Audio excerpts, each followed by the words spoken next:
Dylan! You son of a bitch. That's right. I said it at the end of last stream, and here we are. Phantasy Star Online. Blueburst. I would like to say I never played this, but I did, actually, for like 2 minutes, I think. This version of Phantasy Star Online. But, for the most part, in general, I have played Phantasy Star Online quite a bit, and this is actually a comeback to it. Not on stream, this is my first time playing it on stream. But yeah, so welcome everyone. Welcome to Phantasy Star Online. This is my first ever stream of this game. And like I said, I did play Blueburst, the Blueburst version on a private server many years ago, well after the official server shut down. This is also a private server, but they've gotten a little better since the last time I tried it. It was on my old PC, and it actually was kind of a little bit of a process to get it running. And not just because it was a PC, but just that's how janky it was. Now, even though this is on a private server, it's actually very, like, plug and play sort of thing. You just download it and go. The name of the server is on the bottom left for anyone curious, Iffinia. That's the private server. If you look it up, you'll find it. Website's pretty good. Like, it's very straightforward. It almost feels like official, like any other, like, actually official, like, server, where you just kind of, you download the client, you just go, you make an account. It's easy, like it's 1, 2, 3. It's very, very simple. There are other old ass online games like this that take longer to set up for private servers, like Resident Evil Outbreak. Oh, that one is starting to become easier, and more streamlined, kind of like this now too lately. So that's a good thing. But I want to, you know, divert too much attention away from the main topic, because this is going to be kind of a long intro. For those of you just wanting to see the gameplay, since most of you are watching on YouTube, or rather when you want to see the game actually start, I would suggest skipping ahead like 5 to 10 minutes, because this might take a minute. I need to introduce not only this game, but also my plans for the stream going forward. So let's get into it. So, what I'm going to do from here on out, this is the first episode of Phantasy Star Online, but also the first episode of this new series I'm starting called The Long Grind. Yeah, I know, you can probably throw a sexual joke in there, sure, somewhere, but and that's totally fine. But what I'm referring to is that I plan to reach level 200 in this game, because it's something I never did when I played it on Nintendo GameCube. Is where I played it the most, but my very first time playing it was actually the original first version on the Sega Dreamcast. My brother actually got it, and I thought it was pretty decent, but I couldn't really get into it that time. And then when the GameCube version came out, which was like slightly upgraded and had a second episode added to it, like episode 2 was added, that's when I actually got into it, but mostly because of the fact that the GameCube version was 4-player split screen compatible. And my brother and my cousins, we got really into playing games together. So when a friend brought that over and we tried it and they let us like borrow it for a while, we got hooked immediately. And we sank so many hours, countless hours into it. Sometimes it was just me and my brother, sometimes it was all 4 of us, my 2 cousins and my brother, and sometimes I got to play alone. Either way, we sank so many hours into it that I eventually got up to level 163 before I stopped playing. But we played it for a good like year or 2. We grinded the hell out of it. We just had endless fun with it. It's just, there's something addictive about the gameplay loop. So much so that even though I hadn't played it since then, and I only played Blueburst on a private server for like a couple minutes before I was like, no. And I'll explain why I stopped. It's a very specific reason. Even though that happened, I still yearn to come back to it, because I got level 200 in MapleStory a long time ago. For those who follow my main channel, you'll know this. The videos are still there, of my old MapleStory videos. And I felt like, you know what? One day I should go back and do that for Phantasy Star Online. And I plan to do it with my old Nintendo GameCube or my Nintendo Wii over there, because I still have the game. I still have Phantasy Star Online Episode 1 and 2 for the GameCube. But I never got around to it, and this was going to be me doing that. But I decided, why not play the most up-to-date version of what is more or less pretty much the same game, which is Blueburst, on a private server that's actually doing really, really well now, compared to the last time I tried it. And that's why I'm here.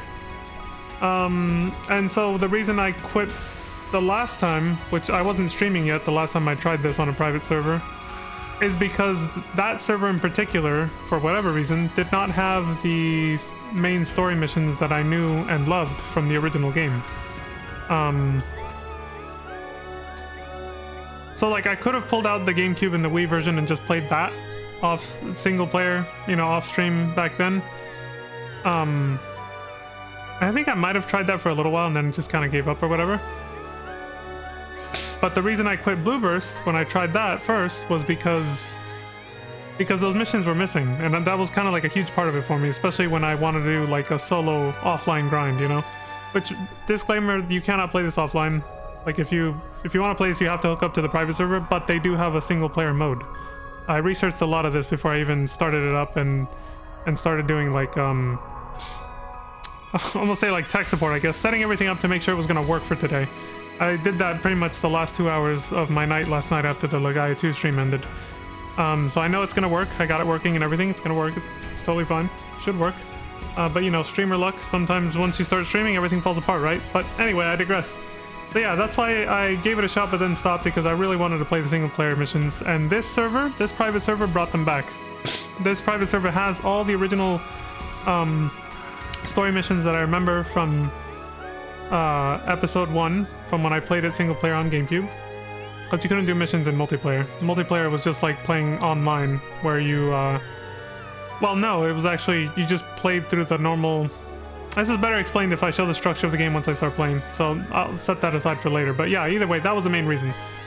So yeah, since this game brought back the story missions, that's why I'm like, okay, fuck the GameCube version, because I was originally going to stream that and it was not going to look good, obviously, the old ass AV cables. This would be very blurry right now if I had done that. So I was like, let's play this one. It's a higher quality, play it directly off the PC. It has the missions back, plus a ton of extra content. But I also wanted to play the GameCube version because I wanted to get to level 200 the way that I started the game, without any experience boosts or anything like that. Luckily, this server gives you the option. You can actually opt out of EXP boosts. They give one every 4 weeks for a week. They have like week-long EXP boost events once every 4 weeks.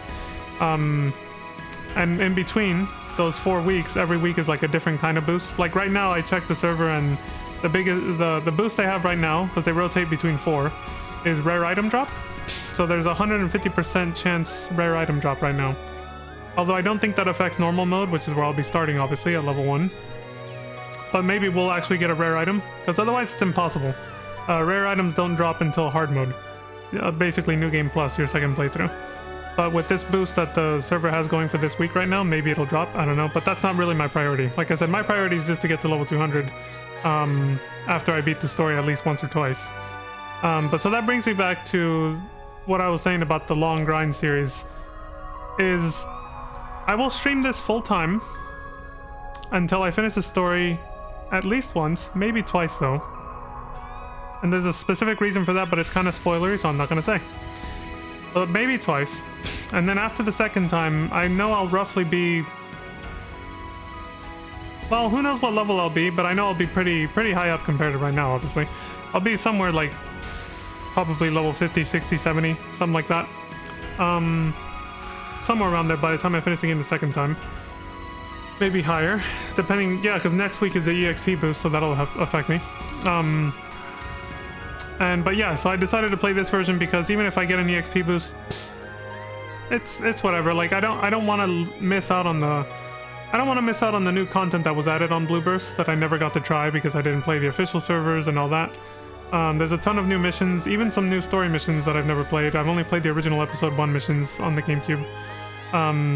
So I was like, and they do have a purist option. There's a chat command you can type in called /purist once you're logged in. So you can opt out of EXP boost, that's what I said earlier. But I said I'm just gonna go with it. I'm just gonna go with the once every 4 weeks EXP boost they give us and just play the game normally. And I'm gonna play the new content because I just realized it would be way too boring if I just played episode 1 and 2 and didn't touch episode 4, which Blueburst added, and didn't touch all the new content that I've never played before, and just got to level 200 that way. It would be very boring and a lot harder because some of the new content makes it much easier to get to level 200. So in order to make this grind somewhat reasonable, that's what I'm gonna do.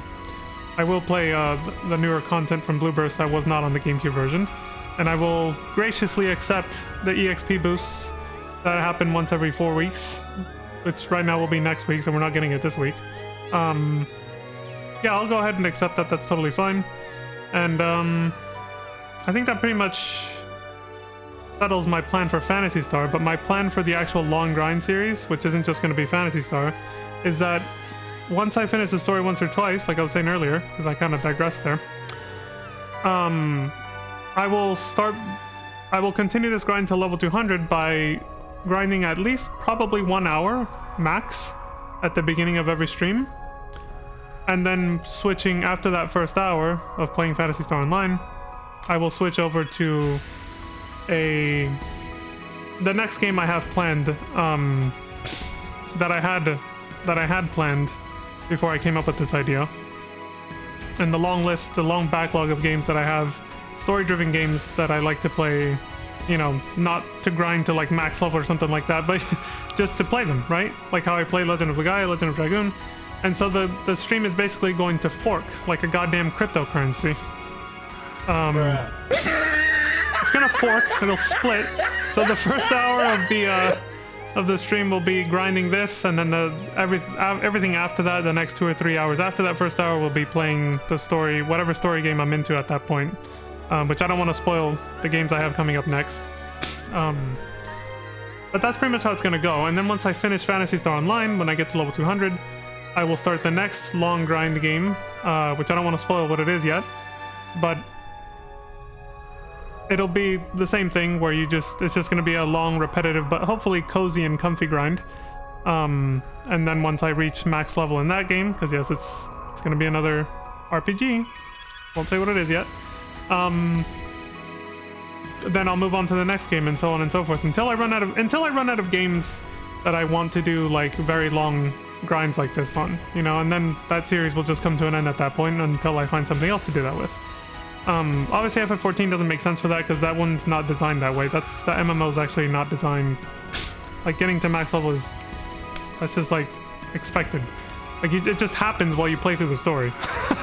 So that game's literally it might as well just be a single player story driven game with the way it's structured. But there are a few other RPGs online and offline that I might be grinding, and that's how it's going to happen. So the first hour of the stream from this point on will be the long grind, once I finish Phantasy Star, the next game, so on and so forth. Whatever game it is, it'll be the long grind, and then the other 2 to 3 hours of the stream after that will be whatever story game I'm working on. And that's pretty much how the long grind is going to work. And I'll see how I'm going to implement that into my VODs channel on YouTube later. But for now, that's pretty much how the live streams will work. And I already explained... So that explains that, and then I already explained what I'm going to do specifically for Phantasy Star. Pretty much just play through the story over and over on all difficulties. Normal, hard, very hard, and ultimate. And then just do whatever's the most efficient grinding method to get to level 200. So yeah, I guess that's pretty much all that's left. After that is just... I gotta do something over here real quick, but... After that, it's pretty much just go. Like, that's all that's left to do, is just start the game. But before I do that, I have to set up something, where is it? Something I almost forgot, or did forget, right before starting the stream. It's gonna take longer than, a second or two, though. Give me 1 second.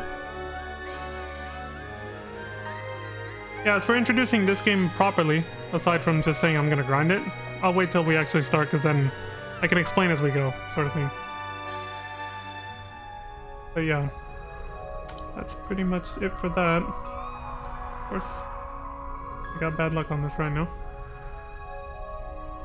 Please wait while we resolve technical difficulties.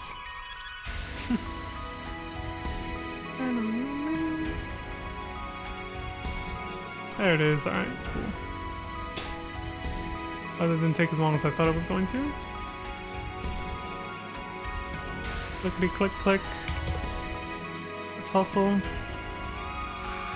I'm pulling up guides and wikis. They have their Affinia, the private server, has its own like wiki guide for whatever you need to know for Phantasy Star Online, including the new Blueburst content that I don't know about, but also some custom content they've added to their own private server. It's not a lot, but it's there.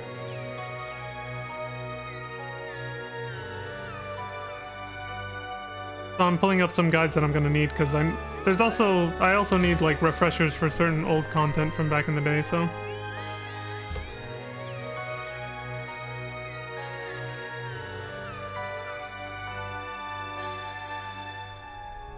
Ending it. Okay, I think that's all the tabs. I had to open up 1, 2, 3, 4 tabs. One of them's actually a GameFAQs guide too, because it kind of explains it better than the wiki. How to do certain things. There's a specific order I'm gonna be doing side quests in order to get a more fulfilling like story experience, but also to unlock specific, like, I don't want to call them secret weapons, but you have to know how to play the story to get them, so I guess you could call them that, like secret unlock weapons. So, alright, I think we're good to go. Audio checks out, so I haven't been talking to myself. No, my microphone's been working this whole time, thank God. That would have been a bad waste of 15 fucking minutes if I hadn't. But yeah, so I guess I'm pretty much done introducing the game, and opening up the guides I'm going to be using for this. So all that's left is to get started, so let's do it. Whoa, don't minimize that. Not like that. There we go. Okay. Alright, let's get on with it. So for those of you who skipped ahead, this is where you stop if you wanted to see the game just start and, you know, for me to shut up with my rambling. So, there you go. 16-minute mark, basically. Let's do it. So yeah, you make an account, you register, and then when you start up the game, you go to register ID, you put it in, your password, and then the start game lights up. And you get the welcome message there. You can read that on your own time if you start playing the game.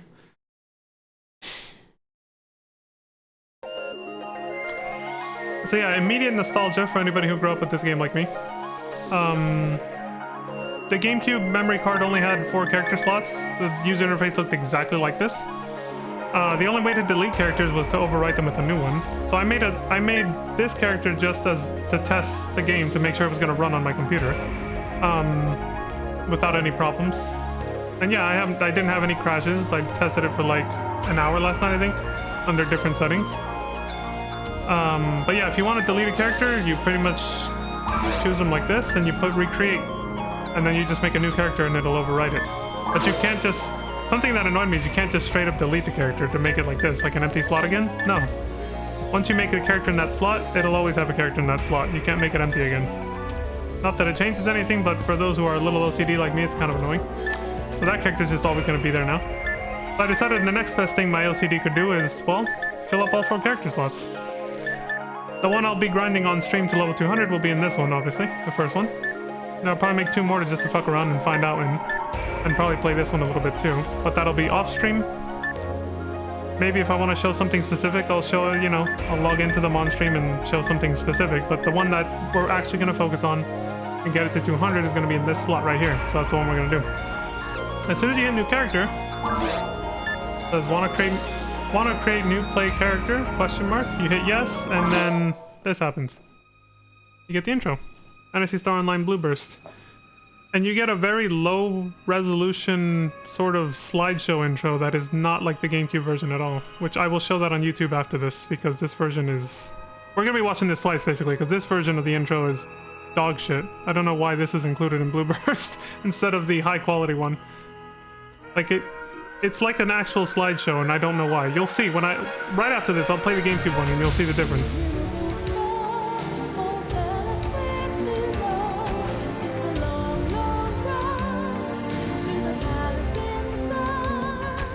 And I'll actually see if I'll try to read out loud what the text says when we watch the higher quality intro after this. But for now, I'll just let it play.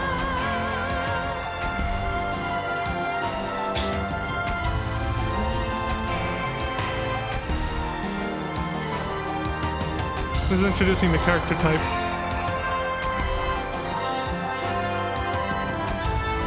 Even not reading it out loud, I can't keep up with this shit. It's so fast.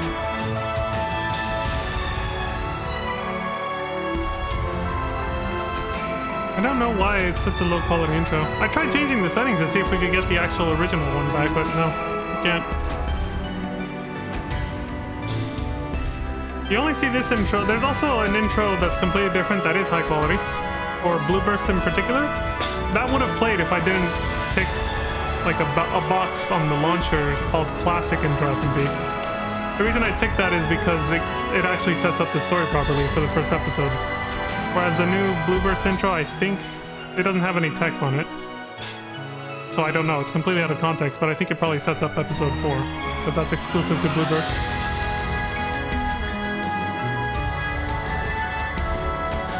I'll talk more about the differences between each episode too.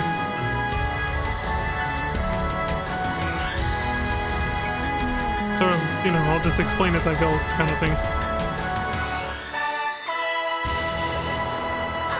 It's such a dog shit fucking intro compared to what I'm about to show you guys. So fucking bad. Okay, so yeah, you can skip that too if you hit escape on your keyboard. But yeah, you do that and then you choose your character. So the original Phantasy Star Online, when it was just one episode and it was on Dreamcast, only had 3 characters per class. There's a Hunter, Ranger, and Force class. It only had 3. And then the GameCube version, or I think it was just the second version 2 of the game, which still came out on Dreamcast, but then later, but also on PC. And then the GameCube version as well obviously retained the added features. But one of the added features was that they added 1 new character for every class. A new character that was not available in the original first game for each class is Hugh Casillo, which is that one. Ramarl, right there. And Fomar, I believe. Yes, those 3. So basically, a female android hunter, a female ranger, and a male force. Hunter is what you'd expect. It's the melee classes. Rangers, exactly as it sounds. They're the ranged classes. They use guns. Forces are basically the mages. They use magic. So they can also use melee weapons. They specialize mostly in magic. And depending on which one you pick, they either specialize in close range or long range magic attacks, essentially. I'm not gonna do a full in-depth explanation of everything. There's plenty of YouTube videos for that, including some of the ones I watched to get myself refreshed and get, you know, being able to get back into this game properly. Launching the Affinia private server and everything like that. I'll do a shout out to the YouTuber that helped me the most setting all this up through his videos. He didn't like personally help me, it's just I watched his videos and I learned how to, you know, get back into this. He is called Section Skyline. He's got some really good tutorial videos for this game and other Phantasy Star games too. Which is something else I forgot to mention. The Phantasy Star series didn't start with this game, for those who are not familiar with it. The Phantasy Star series actually had 4 games dating all the way back to like the very first one was like on the Nintendo Entertainment System, the original Nintendo, back in the late 80s, I believe.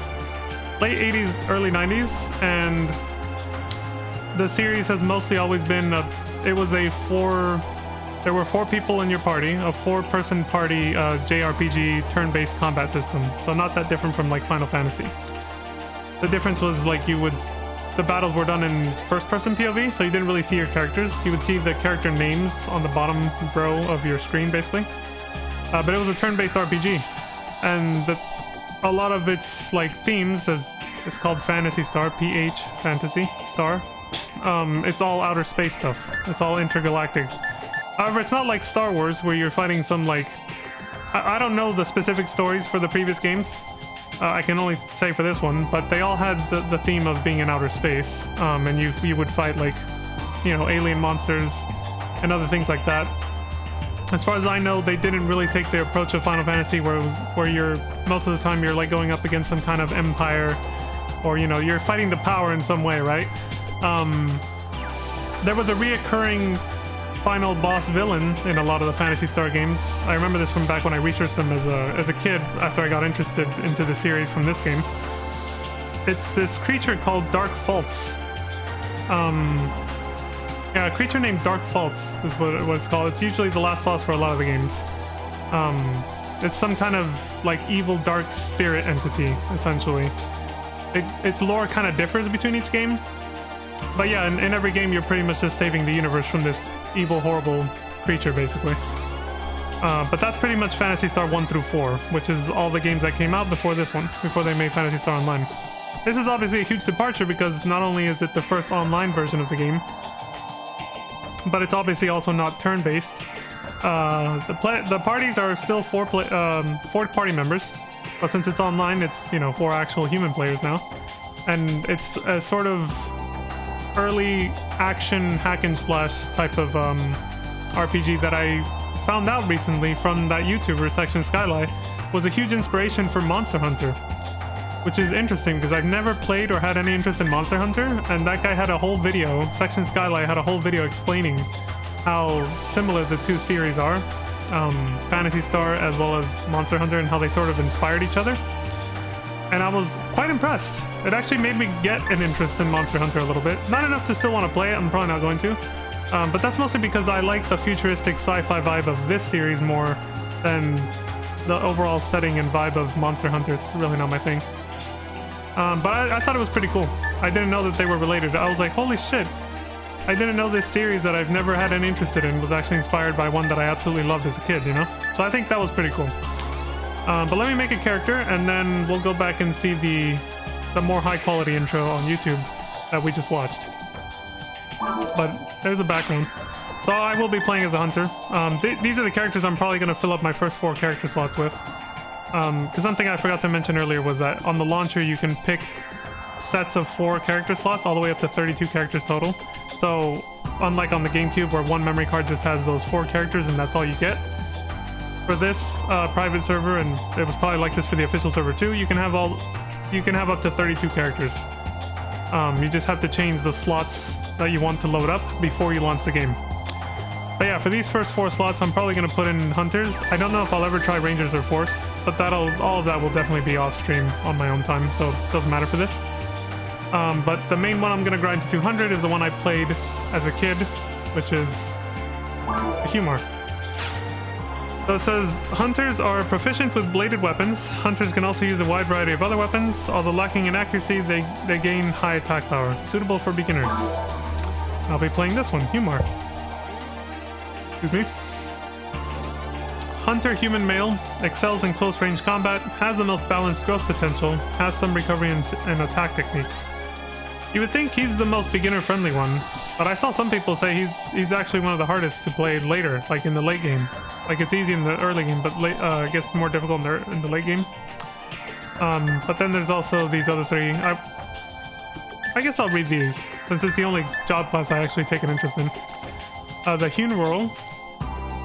Hunter Newman female. Newman is basically their elf class, because you can see she has very long pointed ears. Has very, race I should say, not class. Has very strong techniques as well as being adept at close range combat. That might be a little misleading from what I heard in some of the tutorials on YouTube. Has the lowest HP of the hunter class, that part is true. Hewcast, hunter android male, expert at close range combat. Hewcasts have the strongest attack power potential of any class, that part is actually true. Unable to use techniques but can use traps. Yeah, androids can use techniques, which is basically magic. They don't use that, so their MP is always at 0. But they can set traps, and something the game doesn't tell you is that if you stand still, your HP auto-recovers. That does not happen with human or, you know, the elf race, the Newmans. Does not happen with them. Hugh Casil is hunter android female, so it's just a female android, it's a female version of the Hewcast. Close combat expert with excellent reflexes that gives her high accuracy and evasion.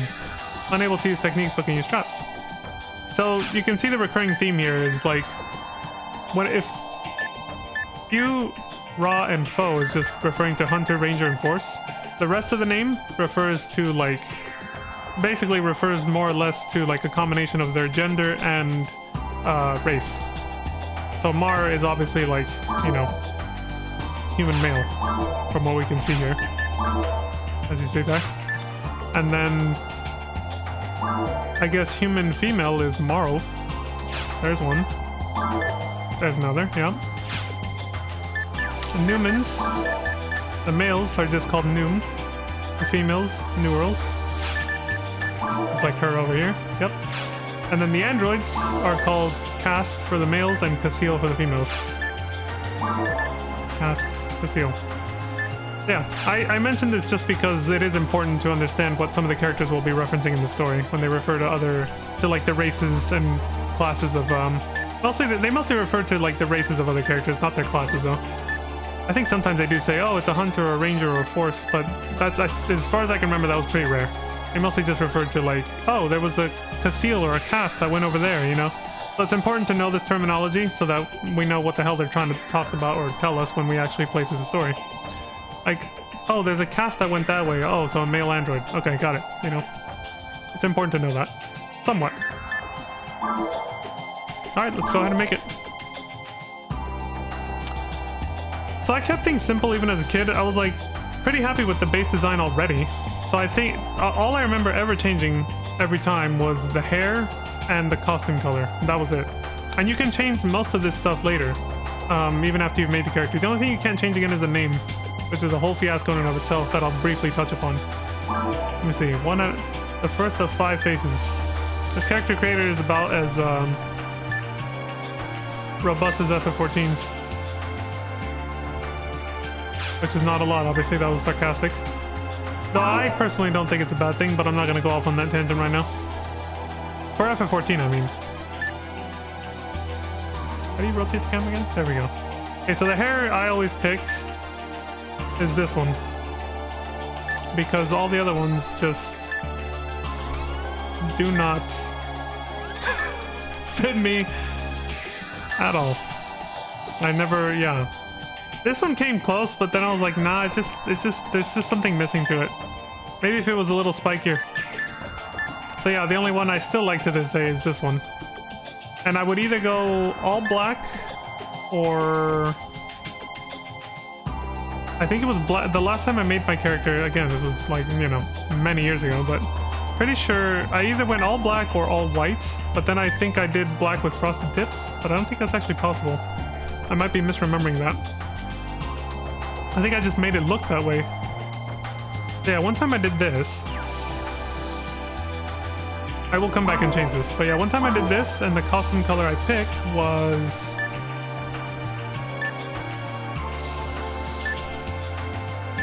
Nope. This one? Or this one? Nope. Wait, where the hell is it?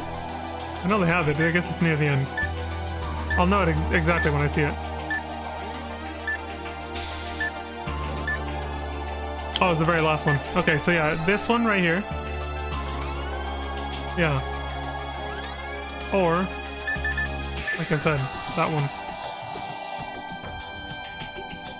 But the details on these costumes and the colors look very different on my monitor now than they used to on my TV with AV cables. You know, blurry ass progressive scan, no non-HD. Even so, they're still my favorite colors. I'll do one more pass through, but I'm pretty sure I know I'm gonna pick one of the 2 that I did before and go with it. So I think what I'm gonna do, because this actually affects the color of your mag, I'll explain what that is later when we can actually see it. I'm not gonna do an information overload dump right now. But this will affect my mag's color, so I think I'll go with this one because I want my mag to be this color rather than this sort of black with yellow. Although I know what the final form of my mag's gonna look like, what I'm gonna make it be, and this one might actually give it a better color for that, but I don't know. Oh, I guess I could just log in, look at it, and restart if I don't like it. I don't like what the mag looks like. But yeah, I was thinking originally this one. But I'm not sure what I want the, I'm not sure what the mag's gonna look like. I think I'll have to try both. So you'll just have to bear with me. Yeah. Because I remember liking the mag's eye to be light blue, which I think will go up based off this. It's a combination of your costume color and the, it's a combination of your costume color and your section ID, which I will explain what that is later. Yeah, I'm gonna go with my gut and start with this. I'll know when I see my mag if I like the color or not, so I might not even have to restart. But I'll know right away. Okay, so I'll go with this for now. And yeah, this is what I did. Like this, or all black hair instead. Like so. Yeah, and for some reason, what was it that I did? Even when I went all black like this, Oops, I didn't confirm. Even when I went all black like this, I remember one time, I might just be misremembering, but I remember one time it actually looked from a certain angle like there was frosted tips. It could have been the lighting, it could have been something weird with the GameCube, it probably wasn't even intentional. But it looked kind of cool. Yeah, see, that's too much black. So if I go with all black, I'll probably stick to this costume over here. I think I'll go with the all white one. The black one's lacking texture. Like I said, I can always change this later anyway, so doesn't have to be it costs money to change your appearance later, but it's not too much. Considering how much you're gonna have if you're actually doing the long grind of this game, like up to end game and all that, it's really a minor inconvenience to pay for changing your character's appearance again. So, but yeah, I'm gonna go with this, and I'm gonna go with the all white for now. Because I like that it's kind of like tinted blue a little. The all-white one. Again, it might not be intentional, but I like the texture that it has, along with how it has like a slight blue tint to it. With the RGB maxed out like that. Yeah. But I still might change this back to this later, which is totally fine. Okay, so we'll go like this, and then skin color, I never messed with this. 204. Jesus, vampire. Pretty standard. Okay. Yeah, I always left that at 2. Proportion, I never touch this. I leave it exactly as it is. Yeah, so you get those 2 bars to raise or decrease height or width as well. I completely leave it alone. Oh, and this is a good one. I wanted to talk about this quite a bit. Or not quite a bit, but rather, I was kind of excited to get to this part because this determines your section ID. Again, I'm not going to go too far into it because it's a lot to talk about. Not really necessary for the purposes of these videos. But the section ID determines what kind of items will drop for you. There's like almost 10 of them or something like that. And they're a little symbol that goes on your chest. See where that little like sort of hole is on his outfit? One of them just increases your money drop rate. But the rest are all specific items, like you'll get ranger weapons or caster weapons or hunter weapons, like melee weapons basically. And one section ID in particular, if you're going to be a hunter, the most beneficial one, well, I don't want to act like an expert and say it's the most beneficial, but one that might interest you most is called Skylight, I believe, or Skylar or something like that. Pretty sure it's Skylight because that's what that YouTuber named himself after. I like it because it looks cool. It's like a light blue symbol.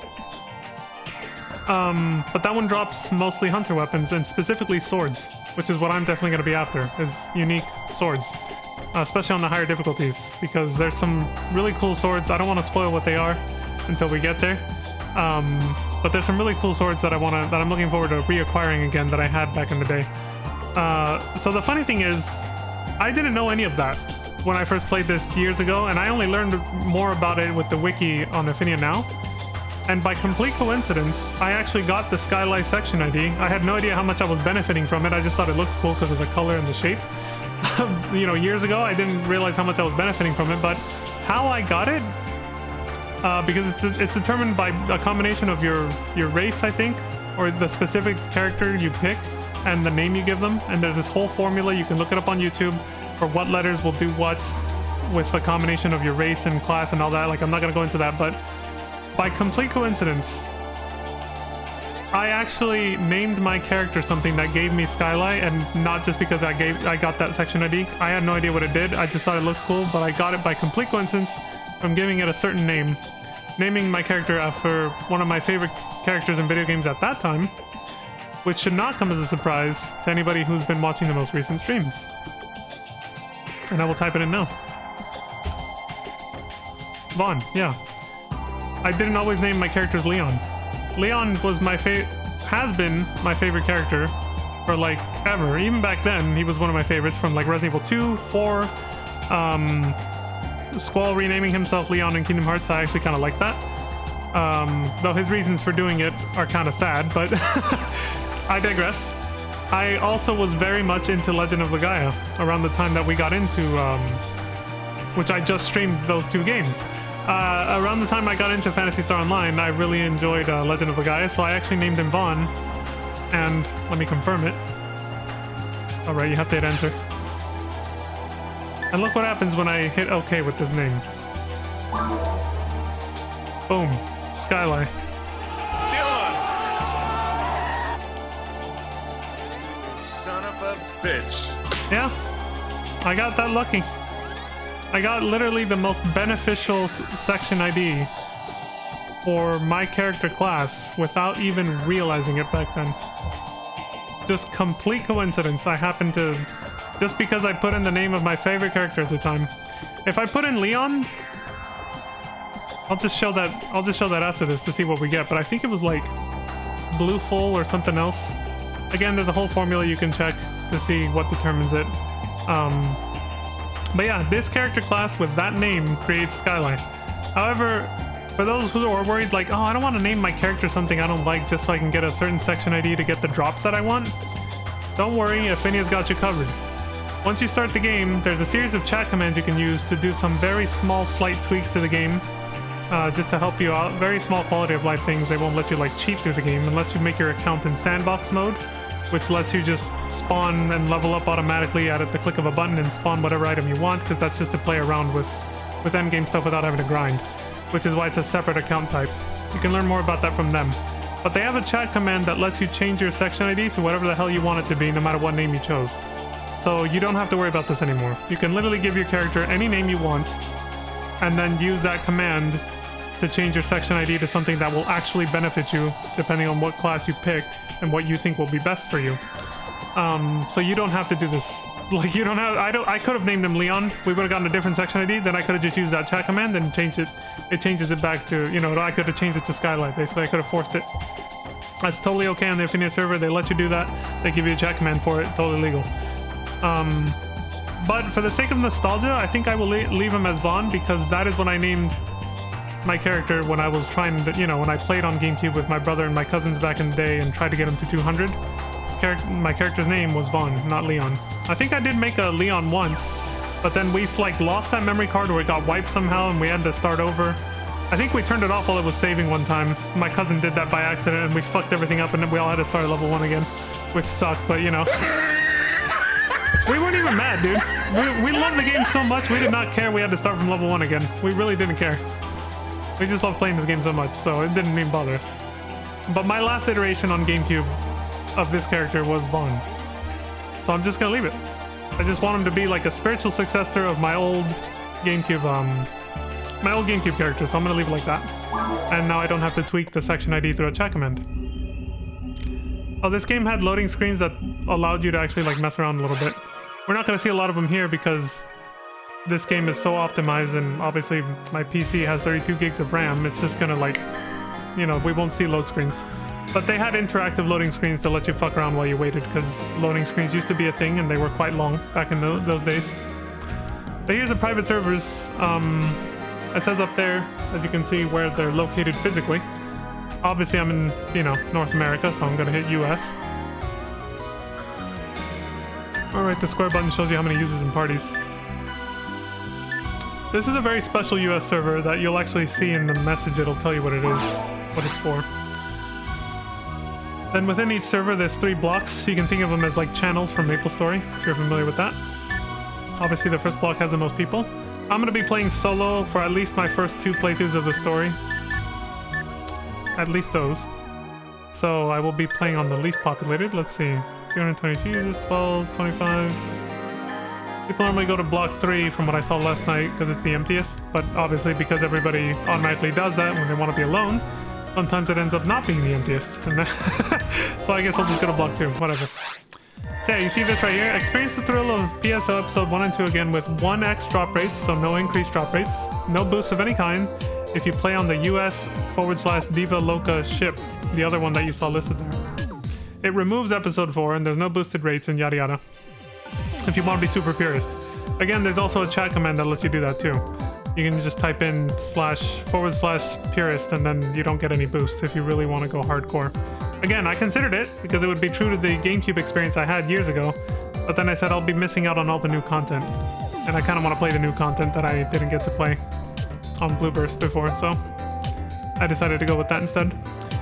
But characters whom have participated in games on other ships may not participate in games hosted on US/Diva Loca, and vice versa. I hope that you enjoy another way to play PSO on Infinia. Cool. Yeah, once you pick any other ship, like I just did, you can't go to that one on that same character. It's like all purist or not. And then once you go to the purist server on a character, and you can never go back to another one without it. Or you can never go back to another server with that character. You're just stuck there now. This is character names. Character names with levels. Titles, I guess. Win-death ratio based on battles. Yes, this game obviously had PvP. And I think these are like user IDs when you make your account. Yeah, there we go. Alright, so right now, because we're in December, they're having a Christmas event, and that's why it's decorated like this. This is not what the lobby normally looks like. And the music is different too. The music is all Christmassy. I think it's based on the Christmas event that they had on the official servers many, ages ago when the official servers were still up. They took a lot of the code from that to keep the game true to form. The first thing you do is you go to the receptionist, and then I won't try to explain all this because, I'm not super familiar with the game yet. But to start the game, organize party, join or create one. If you want to play alone, you create one. You choose your episode. We can play all these in order.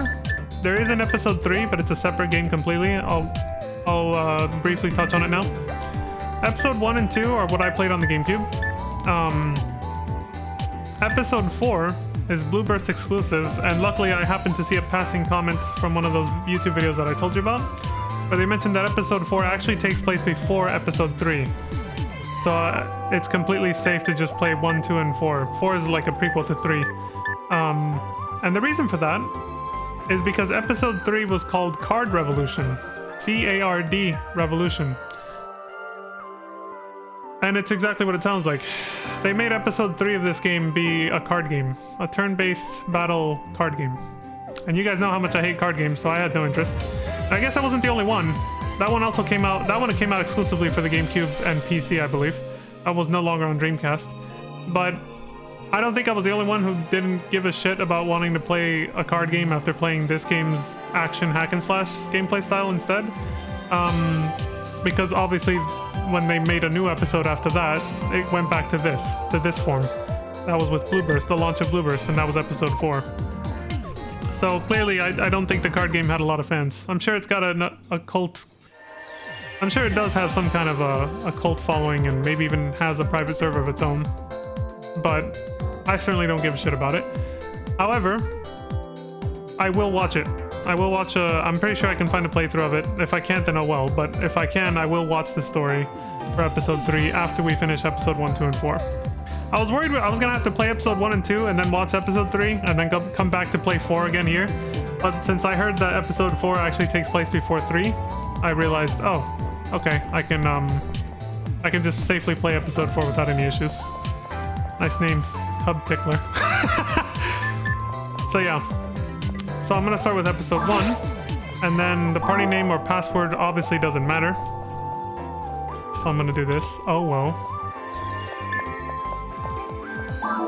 If you put solo one person like single player mode, this doesn't matter, but I'll do it anyway.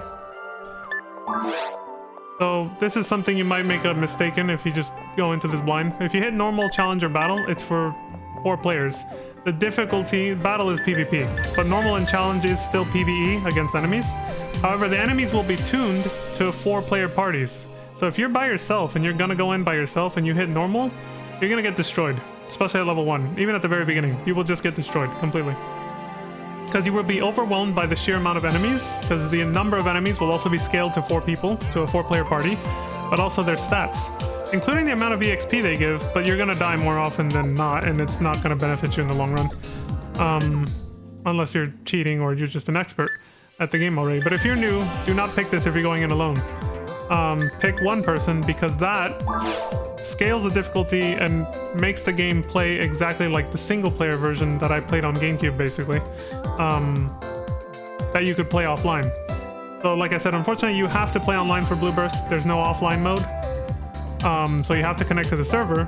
But once you do, you can just pick one-person mode, and the gameplay style and the difficulty of it will be the same as the offline single-player mode from back in the day. If you're interested in playing the offline single-player mode from back in the day, like I am right now, and just hit one-person mode, and the enemies will all scale down to single-player mode, like they should. And the difficulty, they're all unlocked from the beginning. You don't have to unlock them. In the original game, you had to play through normal first and beat the whole story. Then you could get hard, then do it again to unlock very hard. And then when they added version 2 and the GameCube version, they added Ultimate, which actually changes how the enemies look. And how some of the zones look too, which is really cool. So the recommended level from back then, minimum level 20 for hard. You actually had to reach that level to be able to participate. And I think minimum level 40 for very hard. And then minimum level 80 is what it was for Ultimate, I believe. Very hard was the old highest difficulty with the first version of the game, which was only capped at level 100. The one that added Ultimate for level 80 and above raised the level cap to 200. That was the GameCube version that I played, as well as Blueburst, of course. So yeah, we're starting from the beginning, normal. Register, and off we go. It says rare 150%. That's because this week they're having this week they're having that event. So yeah, before we even start playing the game, let me go check the mag color to see if I have to rename, or not rename, but remake my character. Because I want it to look a certain way, the mag. Let me see. The Christmas decorations and music also play here too. This is the actual game, not the lobby like we were out there. Yeah, look, there's a little, whatever you call that thing. Little Christmas thing. There's one over there too.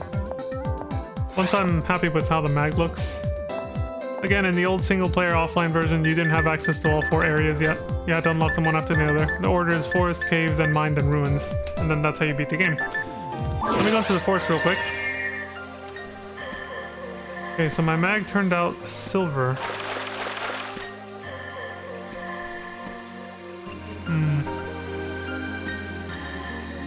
Interesting. Yeah, it's like a platinum color. Okay. Let me remake and see what it looks like if I put on the black outfit. Don't worry, this obviously won't take as long as the first time because I'm not going to be explaining shit anymore. I'm just going to make the character quick and skip the intro and everything. Okay, let's see, recreate. Skip the intro.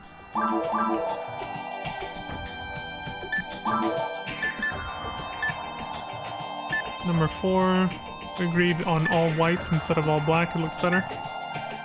Can always change it later. Costume, we'll go with this one now and see how the mag looks now. Try it again.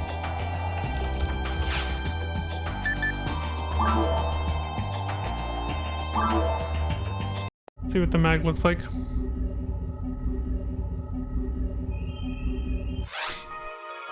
I usually never felt the need to fidget around with the loading screen back in the day, but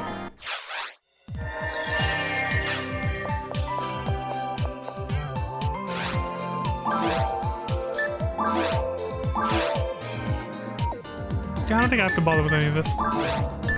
Just put one person and then I guess I do have to give it a name. Fucking oh whoa. You can still see people, you can still see parties in progress. Even if they're locked, you'll still see it in the listings, and I think it even tells you who's in there. I'll check that some other time, but let's see what the mag looks like now. It's your outfit color and your section ID that determines it. I believe it was what I heard. This one's dark purple. That's not bad. I wish I knew exactly where that color is going to be applied in the final form of my mag that I looked at. But I think I like this color better, yeah. I think in the long run I will enjoy this color more than that silver color that we had with the other outfit. So yeah, I think I will keep this one. Yep. This one's looking good.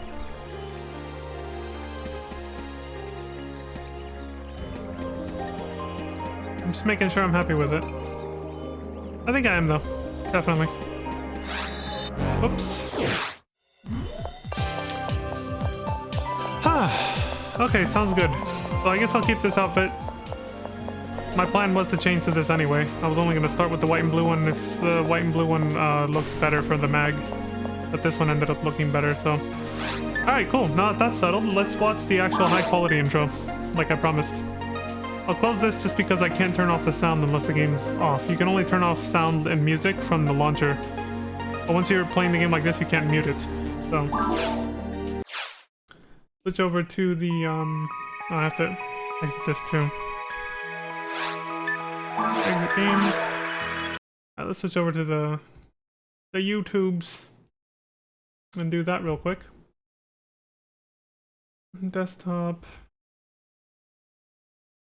Let me make the pull the window over here.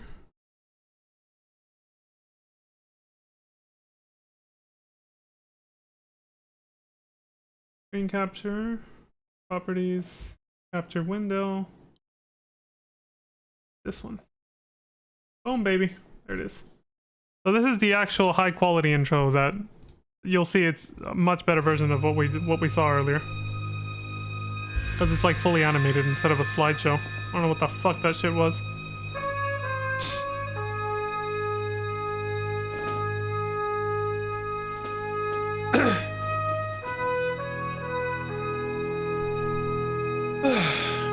I will show the episode 2 intro when we reach episode 2 as well. And then I'll show the episode 4 intro, the Blue Burst intro, when we reach that episode.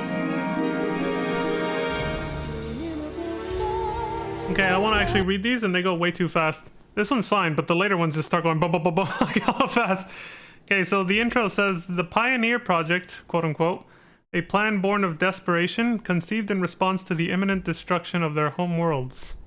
So we got the Wall-E storyline. Earth got destroyed, we had to abandon it. Probably because we didn't manage it correctly, like we're doing in real life right now, slowly destroying it, but anyway. As plans for the evacuation began, unmanned probes were sent into deep space to find a habitable planet. Again, this is almost starting to sound like near-future reality. When a potential site was discovered, the first interstellar transport ship, Pioneer 1, was sent to establish a colony. Go out to colonize space and do the same thing all over again, destroy everything again from ground zero. Hopefully not, but yeah.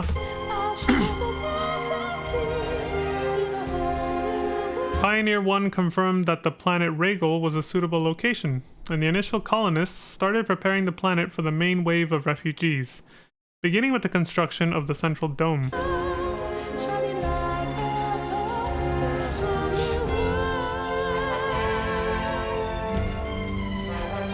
7 years later, after the Rhaegal was colonized for 7 years through Pioneer 1, we show up. Pioneer 2. To join the party, like, hey, what's up, dude? Pioneer 2 completed its long voyage with the main wave of refugees aboard. So basically, the majority of the population, of the surviving population from the last planet, is on Pioneer 2. Pioneer 1 was just a token force of colonizers. Not as big of an amount of people. Not as large of a population. But they built this dome.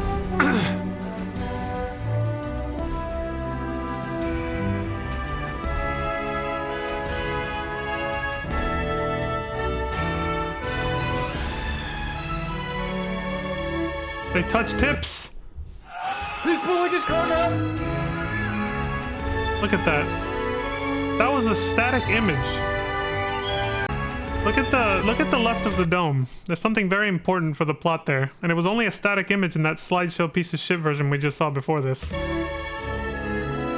It's actually animated, see? It comes out and it spreads its wing-like things. That's a very important plot point that can be missed in the slideshow version, because since it doesn't move, it's just a static image, and then you see the explosion come out, you're like, what the fuck was even... what? But as Pioneer 2 entered orbit and opened a communications link with the central dome, where they, they shot their lasers at each other and they touched, an enormous explosion shook the entire planet. That explosion we just saw. All contact with the thousands of men and women of Pioneer 1 was lost. So nobody knows what the hell just happened. Why, as soon as they established communications link with each other, massive explosion with a holographic monstrosity originating from this holographic monstrosity next to the dome just happens, and then that's it. That's where the story begins. That's the intro for Phantasy Star Online. Episode 1, that is. So there we go. That's the proper intro. And like I said, I have the intro for episode 2 lined up as well. I saved it already on YouTube. That will be in a few days because it's going to take us a while. It's going to take us a few days to get through episode 1. Now let's switch back to the game. Let me close this. Hold on, let me... I think I can close this safely. Yeah, there we go. That takes care of that, and I can relaunch the game. And double check the settings real quick, make sure everything's fine. Virtual full screen.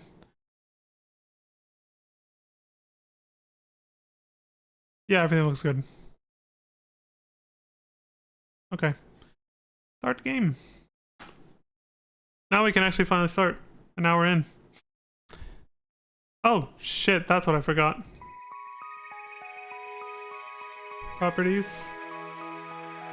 Capture window. Infinia Phantasy Star Online Blue Burst. There we go. I want to see if this is going to be consistent, or if I'm going to have to do that at the beginning of every stream. Here, let me fuck around and find out. Start game. Nope. Oh, there it is. Presented by Sega, created by Sonic Team. Good. I wanted to get those intro credits out. Sega and Sonic Team made this. Alright, let's go for it.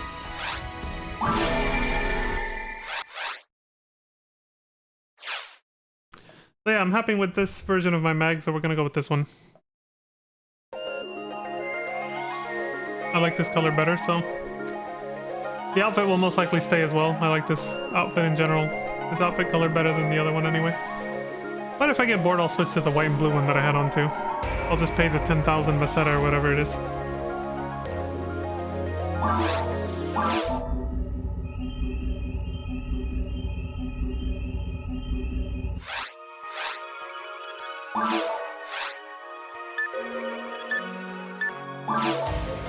So yeah, let me check now actually. If I do this, and I click join a party. Yeah, so you can see this. Unlocked. Episode 1, very hard. You can't see who's actually in it unless you join, I think. So if it's dark, does that mean you can't join at that moment? Oh, it means it has a password. Why does it have the unlock thing then? That's weird.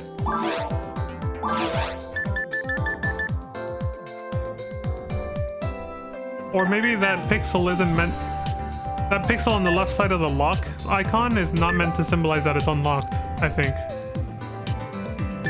Yeah, I think it's just meant to be across the board, like those are locked. Let's see. Yeah, and then the ones that we, these ones are unlocked. So these guys are obviously playing one-player mode. See? Anguish is a Infinia thing they added. It's an extra difficulty layer. Above Ultimate, I think. Yeah, there you go. That's how it looks like when you want to join one. Oh, that's how you check who's inside. There we go. Character named Ivy, level 194. Flamingo, level 200. Thundergal, level 200. Kudzu, level 145. Ali, 42. What did it say? Oh, and then Anise, level 38. There's 2 people in there. Ready. BB. A lot of level 200s. For a private server of a game from the 2000s, it is quite impressive how many people are playing this too. They have an average of about 300 to 400 players at any given time. I saw it last night, the number's pretty much the same right now. Alright, start our adventure finally. Create a party, episode 1. Gonna put my OWO. Just to be a fucking shitlord. This doesn't matter, no one can go in anyway. Because it's going to be on one-player mode, but there we go, one person. And off we go. So, this isn't normally how it starts. You see the intro movie, but when you actually started a game fresh, especially on single player, online, yeah, you start here. But if you started on single player, you actually start with a small introductory dialogue sequence. Also, like I said, the Christmas stuff obviously isn't, yeah. But I don't think it's available here. You start actually here in the original game. And there's a guy named the Principal standing right here, and there's 2 assistants on each side. They're not here right now. But basically, they give you the intro, which is, well, not like the movie intro, but like they tell you what you're gonna do. And the context of the story is basically that you're a hunter, you're freelance, like all the other players. You're basically it's the same as being an adventurer in FF14, you know, for those familiar with that game. You're a hunter who gets hired by the government to investigate what the fuck happened in that intro. Why was there that giant explosion and why did we lose contact with everybody? What the fuck is going on down there? Because obviously everybody, after that happened, nobody dared to land the fucking ship or go down there. Everybody just kind of got scared and we're all just sitting here orbiting the planet now, wondering what the hell's going on. Scared shitless because of that explosion that potentially killed all of Pioneer 1. So yeah, you're a hunter who gets hired by the government to go investigate what happened. And so the main story, that's how it starts. He tells you, go investigate what happened. I think they mentioned a specific character. I believe her name was Red Ring Rico. It's one of the main characters of the story. You never actually get to see her, unfortunately. But she goes ahead of you, and then because they don't hear back from her, they send you to go look for her and find out what's going on down there. So then if you want to play the main story, you just come straight here, and your first option is Forest, like this, Forest 1. And then you have to beat that all the way through. This game's a dungeon crawler. Like you go through like a couple stages, you fight a boss, then you move to the next one. However, there's also side story content that actually expands the lore of the game a lot more than if you just do that. And that was my favorite part of the game, especially when playing alone, single player. And that is accessed here at the Hunters Guild. They say, enrich your life. This is the Hunters Guild. Welcome. We can assist you in finding a job if you're registered. And then, again, when I played on GameCube, it was just this right here. The first 3 quests are Magnitude of Metal, Claiming a Stake, and Battle Training. You can't unlock the rest until you do these. These are basically tutorial missions. They're recommended to do them the first thing out the gate. So yeah, it's side content. It's not part of the main story, but... oh shit. But it's highly recommended if you're just starting out, because they give you the basics through the missions as you're playing. They tell you how to play and everything else. So I'm gonna start like that. Yeah, Blueburst, and specifically this private server, but mostly from Blueburst content, they added a bunch of other types of missions that are also not part of the main story, but that you can do for fun. A lot of them can even be like late game and post game stuff. And they also added some solo exclusive ones. But yeah, none of these... the only ones that were in the original GameCube version that I played are the ones in the side story section. These ones right here. So that's where we're going. I think the first one that's recommended to start with is Battle Training. Find the hunters working down on Rhaegal. That sound effect was not because I clicked anything. I turned on something in my launcher called Mag Feeding Reminder. Again, that'll be explained later. Better if we wait rather than if I just try to explain it myself. The client is Zid. The quest is to please find a hunter and bring him back. He went down to Rhaegal for a quest. The reward is 500 Meseta. Let's do it.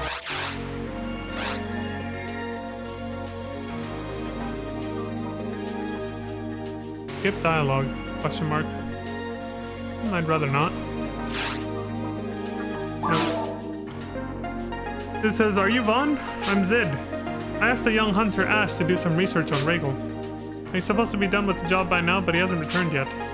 Perhaps he got himself into some trouble. I want to ask you to go to Rhaegal and rescue him. Not by yourself. Please go with that hunter over there. First of all, can you bring him here? I'll talk to you later. I heard you can actually do all these quests multiplayer now. They actually adjusted them so that you can do this with a full party. But these used to be single player exclusives. You had to play offline and by yourself to do these. Okay, so you want me to go get another hunter you hired, who's literally standing right over here.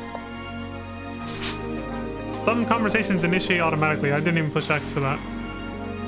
This dude says, are you Vaughn? It's the first time I've had a partner. Zid asked me to do this job first.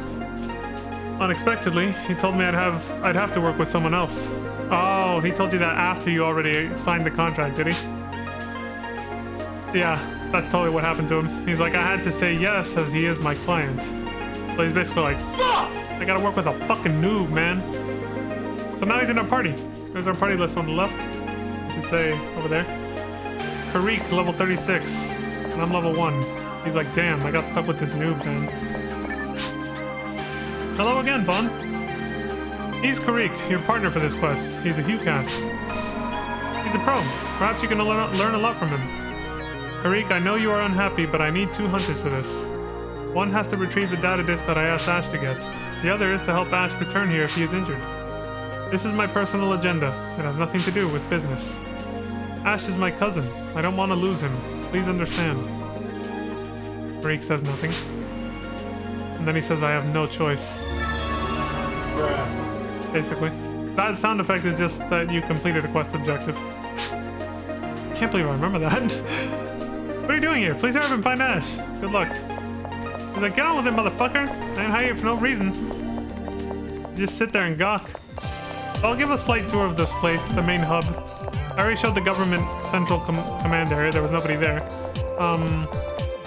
As it's technically still like multiplayer mode. But there's also this little hospital. If you're low on health, they restore you back to max health.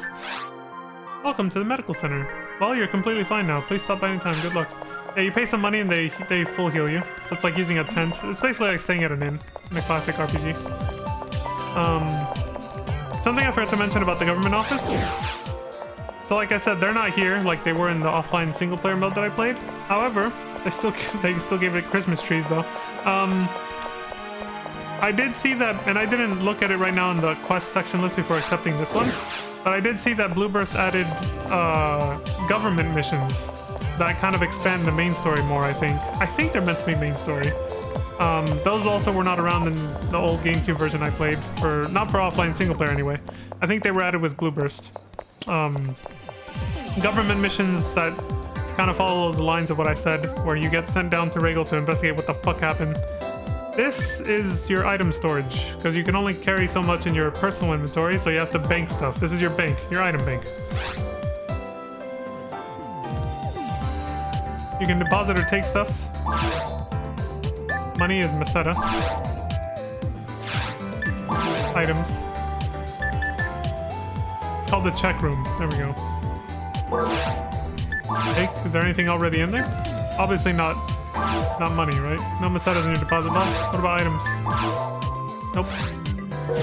There's also a chat command. I gotta look this up. For a shared bank, a shared inventory. Meaning shared between your characters on the same account, essentially. Very useful for when you're playing multiple characters, which I will be doing. I'll be playing the other characters off stream, of course. Just so I have something to grind during downtime when I can't stream, but also have nothing else to do.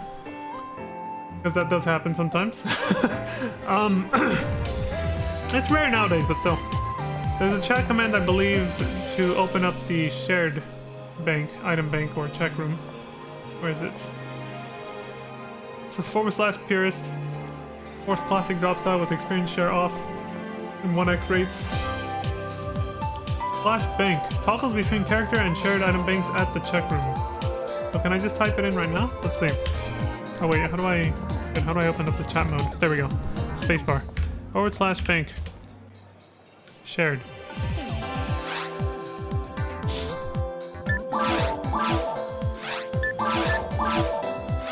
Equally empty.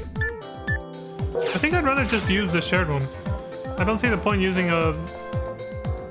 I don't see why not just always use the shared one, right? It's like the Maple Story storage room for those who played that game. There's a storage NPC where anything you put in there, any character on the same account and server can basically go in and... Maybe it can even be on different servers, but I think it has to be on the same server, I think.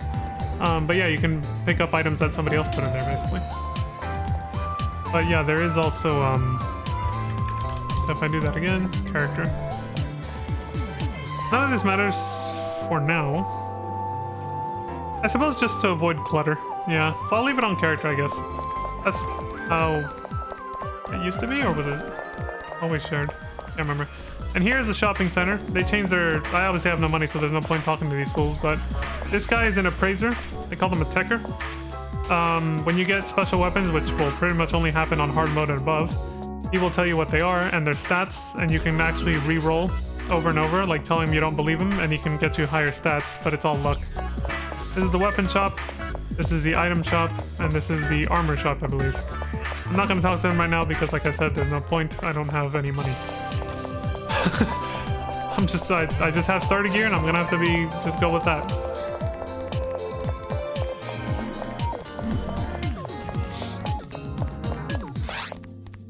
First one. Oh, here we go. Well, that's a fancy weapon he's got. A big ass scythe. All right. So it may look like I was mashing, but if you pay attention to the buttons lighting up down there on the bottom right, you actually have to push the attack button with certain timing. If you mash, this happens. You get shit. He's gonna teach us this anyway. But you have a normal attack, and then you have a strong attack. The strong attack is less accurate, but it becomes more accurate later in the combo. So basically, you can, what the hell's this? We get an announcement of what other players are doing. US Fadra Block 1 Clutch has found Nug 2000 Bazooka after defeating Cannabin. I didn't know you could see announcements of what other players are doing. I might want to turn that off because it's a little disruptive, but I never knew that was a thing in the first place, and I don't know how to turn it off, so I guess I'll have to figure that out later. Let me look at the chat commands real quick and see if I can find it. I doubt it, though. There's too many. I'll have to look at this off stream. Because there's too many, I can't just sit here and look at all these right now. So it's whatever. But yeah, he'll teach us anyway. But yeah, you actually have to push X or whatever controller you're using. You have to push the attack button at the right time to do your full combo. And for your strong attacks, it's best to save it for the second or even just the third attack, which is what I used to do when I played a long time ago. I would do this, like that. That was my standard combo. That's pretty much it. It's pretty basic. Again, Kireek here will tell us all about it. That's why the mission's called Battle Training. Kireek says, prepare yourself for the savage creatures of Rhaegal.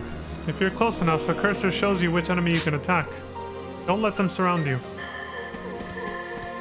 Sometimes you can't really avoid that, but yeah. Ooh. Their name. Boomas! I immediately got knocked the fuck out. He got a critical attack on me. If you get hit with a critical, I think there's shared EXP. If you get hit with a critical attack, you get knocked down. That's how you know. But it also sounds a lot louder. Yeah, you get knocked down like that, and your body gets all contorted like you just took a nasty fall, basically.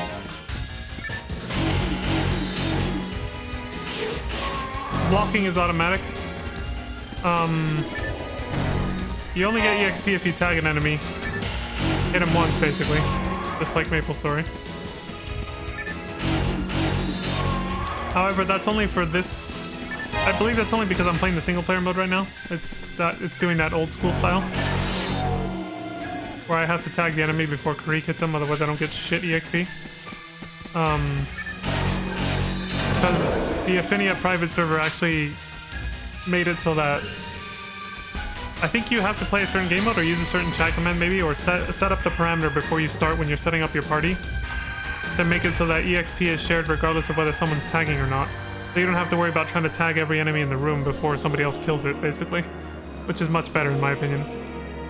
But for one-person mode, I think it's not set up that way, because I saw Kireek kill that Booma at first and it didn't, I didn't get any XP because I didn't hit it. Kireek says, be careful.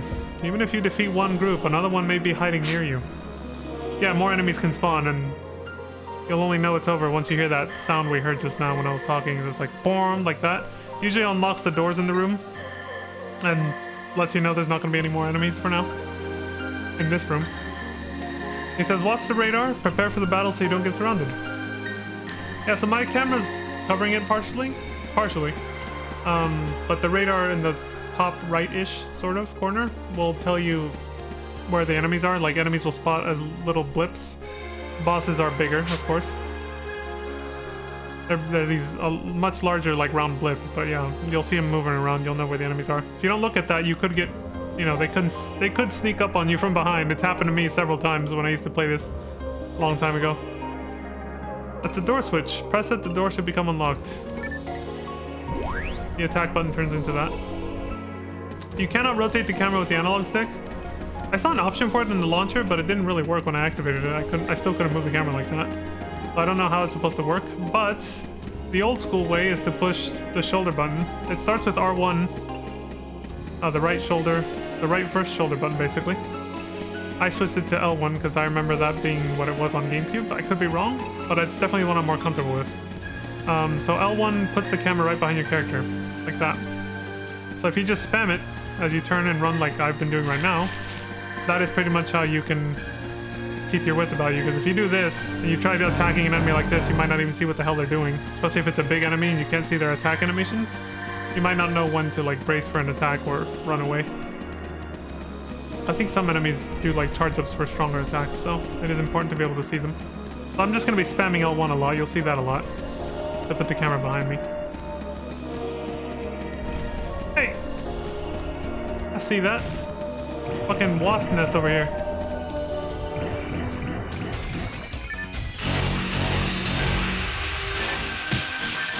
Fuck!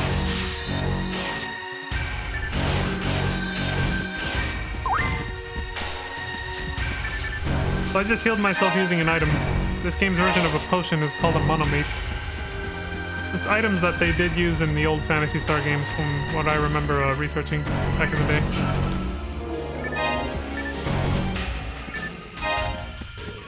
Bring it on, asshole.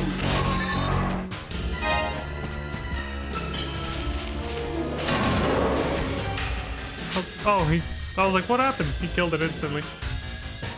Kireek says, in some areas you must defeat all the enemies to unlock the door. By the way, that's most areas. Perhaps it's a security reason. Other doors can be opened through switches. That's rare. It's actually more common you have to kill everything to move on. It's a dungeon crawler, like I said.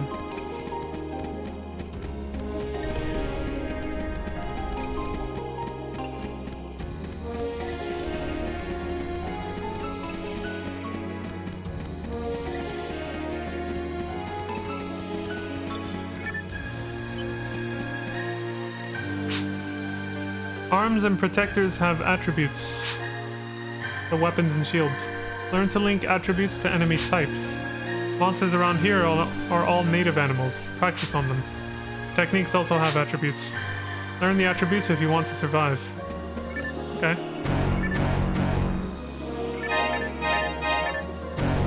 Got back the monomate. I can't really feed my mag right now because I need my monomates to heal myself. Because that's what I would feed him. Speaking of, I gotta pull up the guide to make sure I actually know. Okay, mag's guide. Simple. I'm gonna make a simple power mag. It caps out at level 200, like we do. Step 1 is to feed your mag antidotes. This one's ideal for hunters and rangers, so that's me. Until it evolves at level 10. There's this whole table with like formulas and feeding tables for each mag and all that stuff. I'm not gonna bother trying to explain that. There's plenty of YouTube tutorials. One that I saw. I think you go to item pack, mag, and you do this, you put give items, and then you feed it. It starts at level 5, with defense being at level 5. Every time you raise one of its attributes, power, dexterity, mind, or defense, its level increases, and it only has 200 levels. So you have 200 levels to distribute your stats how you want. The stats of the mag are your stats when you have it equipped. So, as long as you have the mag equipped, the stat boosts that the mag has are your stat boosts. It boosts your base stats. So if there's ever equipment you need to put on that requires you to have a certain base stat high enough, your mag can help you boost your base stat high enough to qualify to put on that equipment. Just as an example. Not sure how to change. How do you change the? Oh, there we go. I had to be out of the feeding window. Here it shows photon blasts, which are like these summon attacks you get when you level up the mags. And here's how much it's raising your base stats right there from having it equipped. But yeah, we'll go more into this later. So apparently I have to feed him antidotes. You can feed him 3 times and then this grays out because the mag gets full and then you have to wait like 3.5 minutes, I believe is what it was, for it to be hungry again so you can feed him again. I think there's also a chat command in the sandbox mode version of the game if you make that type of account, so you can just feed it infinitely. That could be a chat command even for this version of the game though, for the private server. I don't know yet. I'm fine with just feeding it once every 3.5 minutes though, because I obviously don't have infinite money or items, so I can't just be wasting it all on feeding the mag. But yeah, apparently I have to get antidotes and start feeding it that until it evolves at level 10, and then I'll give it something else. I'm following a guide on how to raise it properly. I never knew as a kid how to. I just gave it monomates, just raised its power, nothing else. Turns out that wasn't the best idea. So I'm gonna make a mag that's balanced with mostly power and some dexterity. No mind, because I'm not gonna really use magic attacks. Yeah, mostly power and dexterity build for the mag. And yes, I didn't say it explicitly, but you could have inferred that from what I was saying about the color and everything, that the mag is that little purple machine floating little robot thing behind my left shoulder there, following me around. Almost like a little pet. Kireek says, if you're with your teammates, they'll watch your back. Yeah, depending on who you play with. It's just... If you're alone, try to change the view often to look around. That's what I said earlier, yeah, you want to do this quite often, so you don't get snuck up on from behind.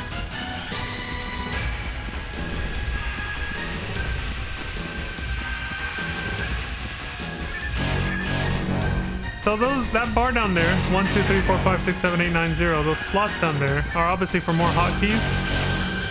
Besides the ones here on the controller pad or whatever, the palette as they call it, over here on the bottom right. These ones. You get extra, but I don't know how to assign items to those. I'm guessing I'll just figure it out later, but yeah, for right now I have no idea. I have no clue how to assign items to those, or even magic abilities or whatever, which I don't have any yet anyways, that doesn't matter, but...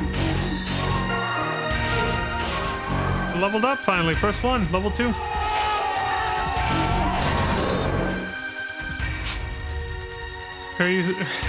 Craig says, what's the matter? The CIA got you pushing too many pencils? No, he actually says, what's wrong? Is it difficult to hit the enemies? Sometimes, I guess. Yes, very. And he says, alright, I'll teach you some of the basics. Stop and listen to me. First of all, there are 3 different types of attacks. Attack is a fast striking move, but it's not very powerful. A charged heavy attack is more powerful, but it can be easily dodged. Extra attack generates a special power from your weapon. Understand? You can do up to 3 combo attacks if you attack rapidly. This is a simple tip to help you increase your hit rate. How do you choose which attack to use? Judge it by the enemies you face. Make sure you survive. Try some attacks when you see some monsters. Okay.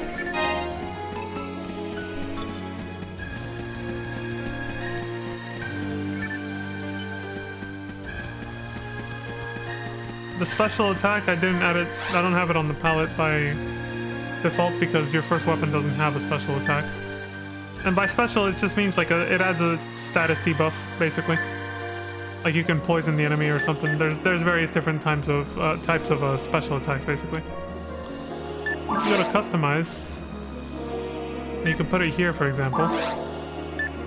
That symbol right there would be the special attack, like for a status debuff. Extra attack, it's called. Yeah. So this is attack, heavy attack, and extra attack. That's what he explained. These are the magic spells: fire, thunder, and ice.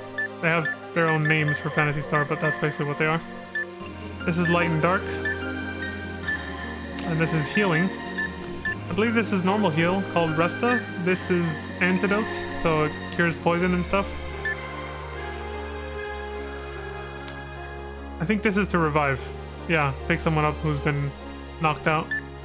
And then this is raises your attack, raises your defense. They're called Shifta and D-Band. I don't know which one's which. This is to lower attack and lower defense on an enemy. This is to teleport back to town. There's also an item that does this, called the Telepipe, which we found.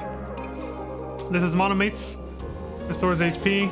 Depends on the difficulty how much it restores. This is a dimate, slightly stronger, and this is a trimate, the strongest basic healing item. These are for like poison and stuff, I believe. These three. Again, weak, stronger, strongest kind of thing. And yeah, for various status debuffs. This is for reviving people, this is, I think, and this is something else. Probably also another heal, I don't know. I don't remember everything. That's mostly what I know right now.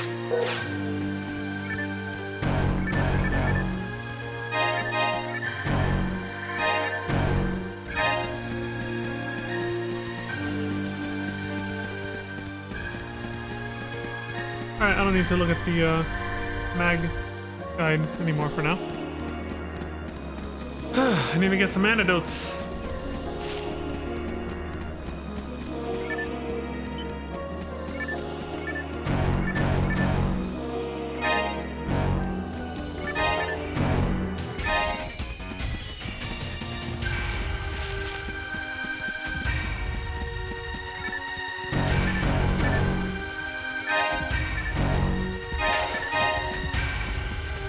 Get over here, you piece of shit.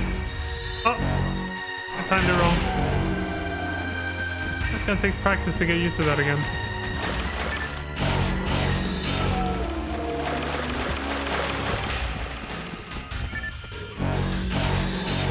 Correct?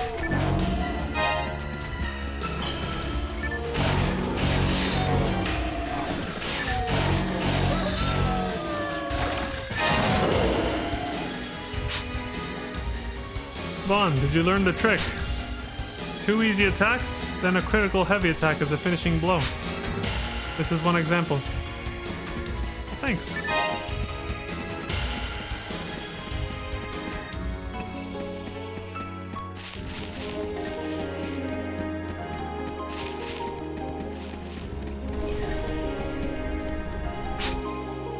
One can also use techniques. Kireek says techniques use up TP, technique points, but they always hit enemies. Oh, they don't miss. Magic doesn't miss in this game. Unfortunately, androids can't use techniques. I envy those who can. But androids can set traps, these little floating bombs that enemies can run into and blow up. That's about it though. Again, they also auto-recover HP if they stand still. Oh yeah, there's something about these enemies. I gotta stay near them. They're called rappies. They're like little penguin chicken things. We used to call them chickens, and the funny thing about that is they actually look like actual chickens in ultimate mode. The ultimate difficulty.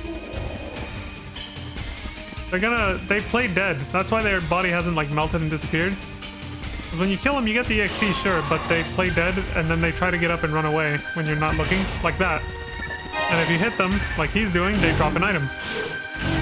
And then they run away anyway. Like, no matter what, they run away. But they'll only drop an item if you hit them before they run. Kireek did it automatically, but if we had sat there and just looked, the Rappy kind of does this. He gets up and looks like both ways, and then finally stands up all the way and then runs away. So you have a very short time to actually hit it before it does, so you can get an item before he runs away. Here's a simple battle tip, says Kireek. Be mindful of the colors during the battle. The cursor color above the enemy is a hint on how to attack an enemy. Really?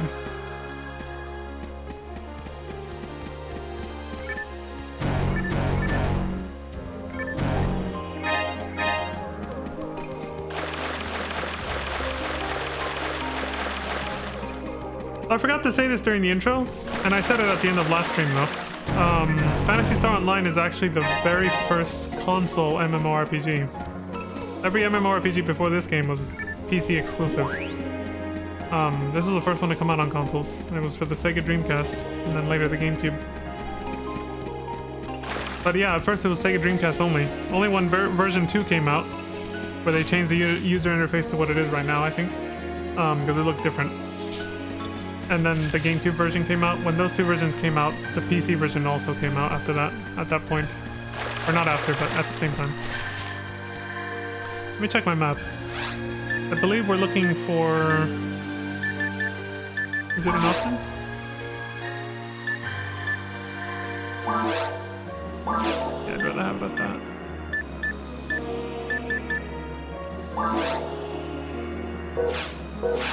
Oh no. Item pack? Quest board, battle training, area map. And then how do you move this? Oh. Oh, maybe the map movement with the analog stick refers to this. Oh no, it's camera though. I'll check the setting later. Okay, so we obviously gotta go that way. That way comes... Yeah, we just did a big loop. Unlocking that just takes you back to basically the start of the mission. It's over here.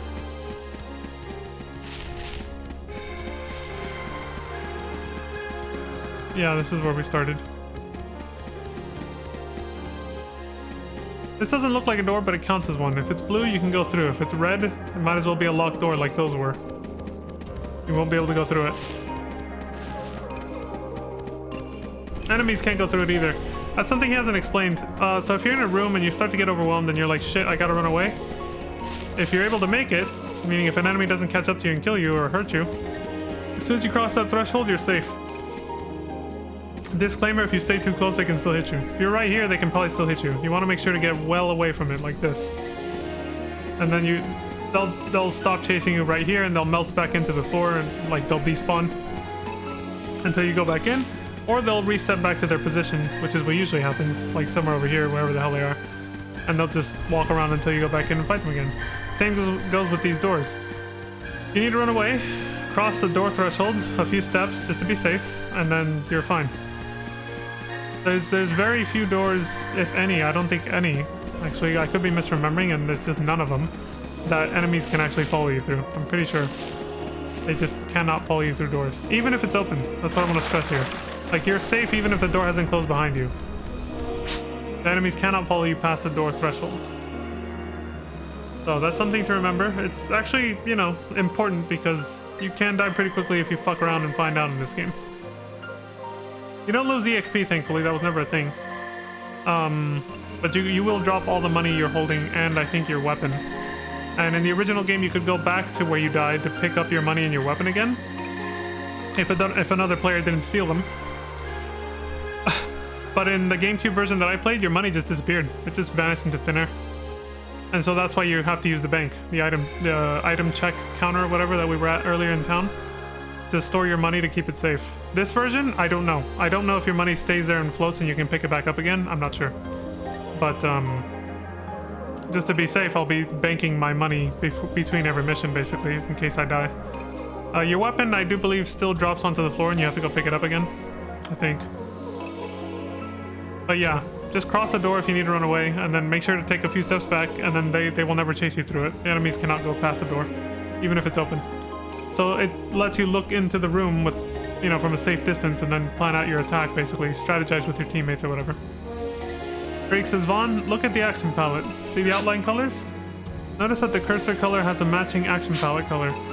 So a red cursor means the red action palette key button. Got it? Yeah, this. I got it. I'm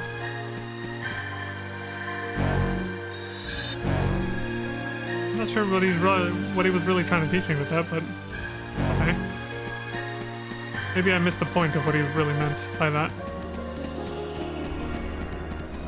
I was thinking of something else for a little bit there. I got a little distracted because I wanted to mention a disclaimer about the items thing. So yeah, another player could just pick up your money and your items when you died. However, I think that might be different in this game, this version in particular, because they actually implemented a new loot system that was not a thing in the original game. It might not have been a thing in the original Blue Burst either. And the loot system is basically, I don't know what to call it. It could be called instanced, maybe not, I'm not sure. But it's the, basically for every person who's playing, they all get their own drops. Everybody gets their own drops. So when you kill an enemy or open a box, the items that spawn for you are for you only, and another player will see something completely different. And so you can basically just pick up everything. Like, this is something you can change, it doesn't have to be that way. You can make it the old school classic way where the drops are shared, and so when an item drops, you know, depending on the agreement you have with your party members, only, you know, one person can pick up that item and then it's gone. But in order to avoid drama and stuff like that, for this private server they made it so that there's a loot system you can toggle on instead where everybody gets their own. So for me, I could break those 3 boxes and there's 3 like mesetas pickups, but for someone else they see like weapons and armor. So then they just pick up their weapons and armor, you pick up your money, no having to like debate about who gets what. Everybody gets their own loot, off you go. I like that. It makes me actually want to play, you know, it incentivizes me more to want to play with other people. Who is it? I think we found our guy. It's the default character, the male hunter. The one that I made my character off of. He says, I don't know who you guys are, but be careful. They're still hiding around here. Bruh. That bro was an accident, but I hope he's not dead. He just went quiet.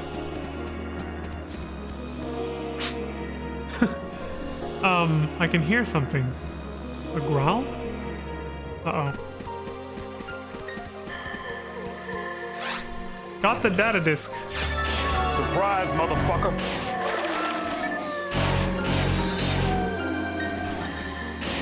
But yeah, if you kill their pack leader, they howl and they debuff their own attack and defense because they get sad. That's the implied thing that's going on there. Alright, that's it. I forgot that was the thing with the wolves in this stage. Hey, buddy. You alright now? He says, thank you. What? Zid? Yeah, he's looking for you, man. Now I know why you guys are here. He always treats me like a kid. Well, I think you should probably be grateful he did, because you were knocked the fuck out and at the mercy of those wolves, man. Should be grateful he sent someone to look for you like us. He says, I completed the quest, but suddenly they attacked me here. Monsters appeared and I dropped the disc. Surprise, motherfucker. I couldn't do anything. Well, it happens, man. How vexing. Fuck! I appreciate that you guys came to save me, but oh, his pride took a knock. Just be grateful that you're just alive, dude. Jesus. Kireek, what's your take on this? Oh, he left the party. He's just standing here. Kireek says, I'll take this boy with me. You deliver the disc to the client, then we can finish this job. I channeled the character from Outbreak there. Vaughn, train yourself. Become much stronger to impress me.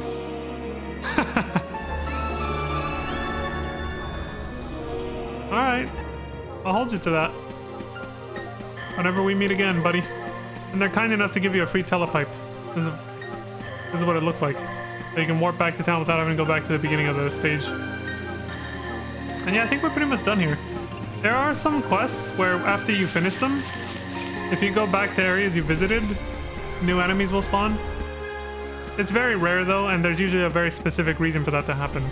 There's hidden Easter eggs and storyline mechanics you can trigger by doing that after you finish a quest, or even sometimes during ones. You can revisit old areas before you go turn in the quest, and it can advance a subplot for a series of quests. We'll explore this later as it becomes more relevant. So yeah, when you teleport back to town with the telepipe, you end up here. Every player can use their own. So the player who's the leader of the party, player 1 technically, with their telepipe is red. It even tells you where it goes. Second player goes here, and I think it's like blue, and then there's like a yellow and then a purple one for player 3 and 4. It's a shortcut back to town in case you need to rest up, deposit items, yada yada. And that's pretty much it. There's nothing else to do in this quest, so I'm just gonna go turn it in now.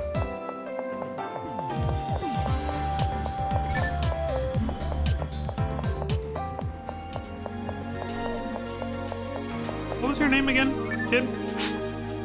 He says, thank you. I'll keep practicing. Did he say? The guy says, Kireek already left after receiving the meseta. That guy's all business, huh? Whew. I have never seen such an intimidating android. I mean, look at him, yeah. It was like that android was built for battle. Bruh. The character creator screen literally says he's the most physically powerful of all the hunters. This must be the disc that I asked Ash to find. Thanks. Well, that's his name, Ash. Ash is enduring the pain since he won't go see a doctor. You can get your reward at the Hunters Guild. Thank you. You got too much pride, Ash. You gotta, like, chill the fuck out. So the default hunter character is named Ash. Like, if you just choose the hunter class without changing anything, you look just like him. So I'm modeled after Ash, apparently. Okay. Anything else? No. And yeah, when this music plays, it's like victory music for the quest. Like, yeah, you're free to go turn it in. If you're not at max health, feel free to just turn in the quest because it resets the room and puts everyone back at max HP and technique points. Magic and health, basically. Just do this. You've been rewarded 500 Meseta. Very good. You have completed the job. This is a reward. The side quests from the Gaia 2 that got skipped by the person we saw play were just like this. You would do a quest just like this and then turn it in and get a reward. And just like in this game, you could unlock little subplot points and storylines through the side quests. Like, it wasn't just like one and done. Please come again. The Hunters Guild helps you to enrich your life. Dylan! Oh wow, it actually resets you back to the lobby. Bitch. So yeah, like I said, you get max HP and TP again. So in single player mode, it just resets you back into that same area with the Hunters Guild or whatever, and that was it. I guess here it's gonna keep sending us back to the lobby. That's fine. I'm not gonna keep doing Owo over here. I'm just gonna, you know. Actually, I don't even think. Do you have to? I think you do have to give it a name. Let me see. Actually, yeah, the registration is blanked out.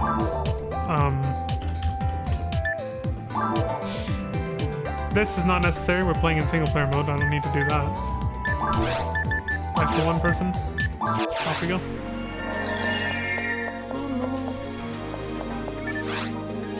So once you complete a quest, I believe it gets marked off a certain way.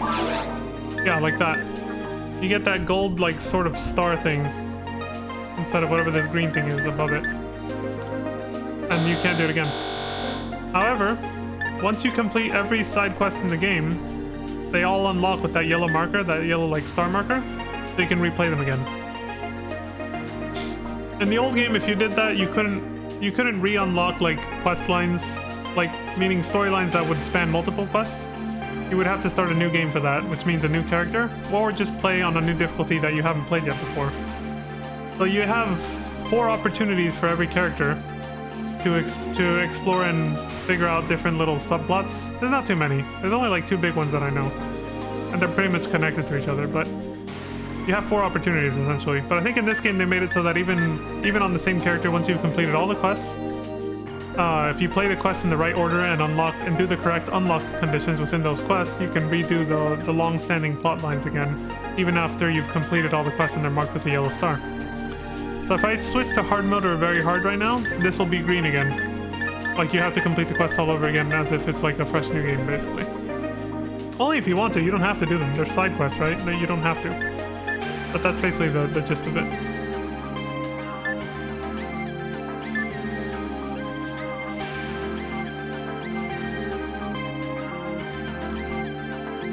I think the best order to do this, honestly, battle training and then magnitude of metal, because that one actually teaches you about mags.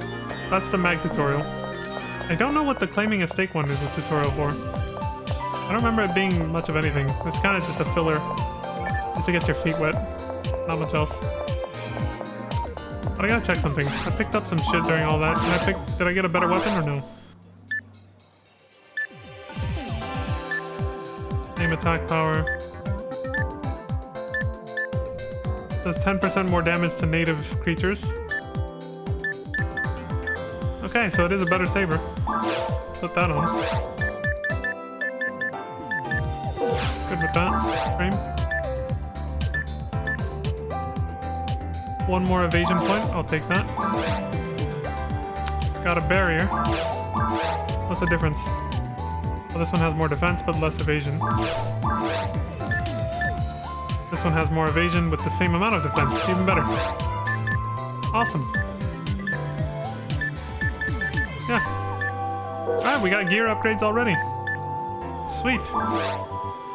You don't find mags until you go to the mine level. But they're all fresh, like it's like starting over from level 1 again with those. But if for whatever reason you want multiple mags, you can do that. What kind of items do I have now?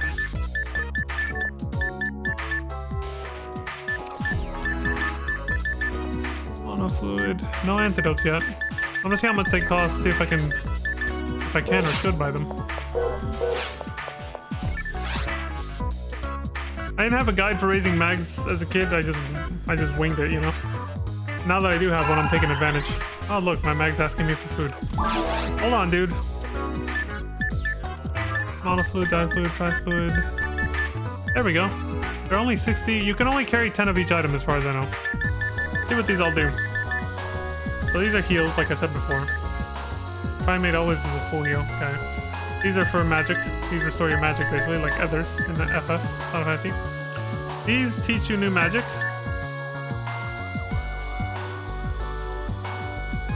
MST is like a magic stat of some kind that you need to have at a minimum level to be able to learn it. If it has a red X, it means you just can't learn it on that character at all. Like your character class just cannot use it no matter what. If it doesn't have a red X but it's grayed out, it's because that MST stat that it says right there is not high enough. That's all. This is Zalir lowers our enemy defense. Zonde is, I think, yeah, lightning attack. There it is. I'm not really gonna use them, so I'm not gonna use money on those. Like I could buy them now and then just learn them later once my MST is high enough, but I don't really need them. I'm looking more for this, like things that buff me or heal me. So apparently I can't do that. I can't use shift, so that doesn't matter for me then.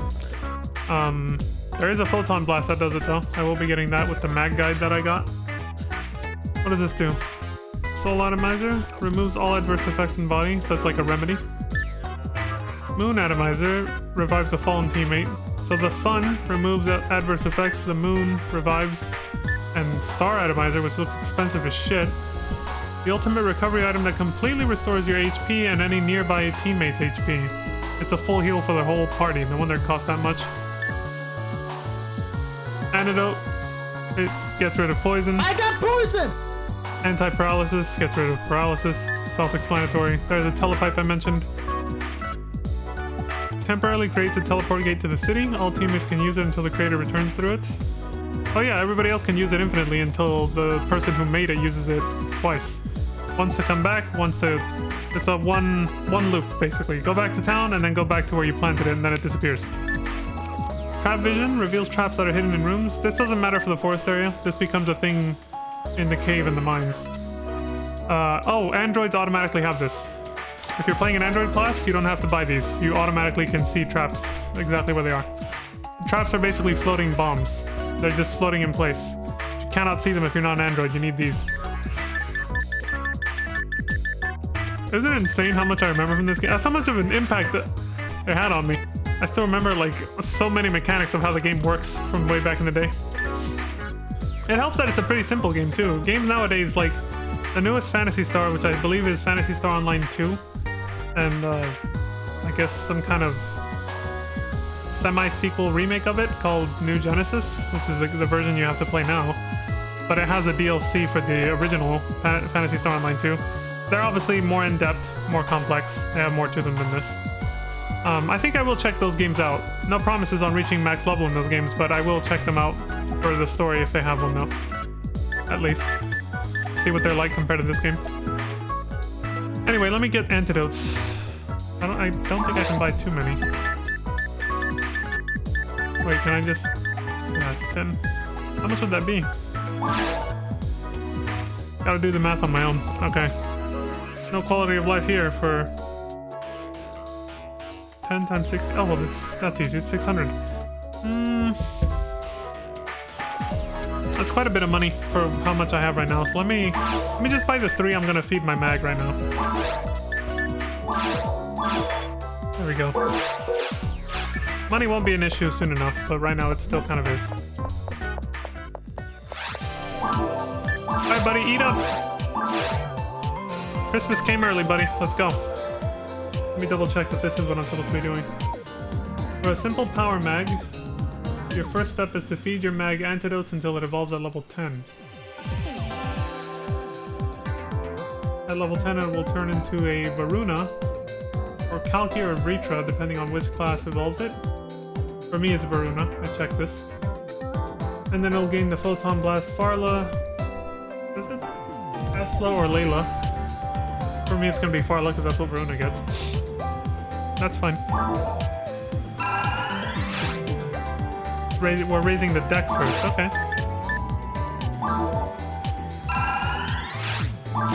Make sure we don't miss. Hey, leveled up. Can't feed it anymore. Till it gets hungry again 3.5 minutes later. But I can't afford more antidotes, so I don't want to waste all my money. So that's it for now. I got free gear upgrades, but I'll check the shops anyway. Like I found gear. Saber +2, Saber +1, so more attack damage basically. I can't afford that, but I'll be broke as shit afterwards.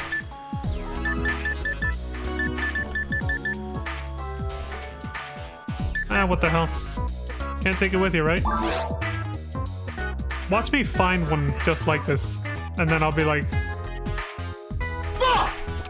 The thing is, I can just sell what I don't need, though.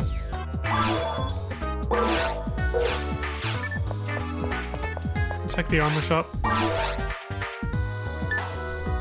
This has more defense.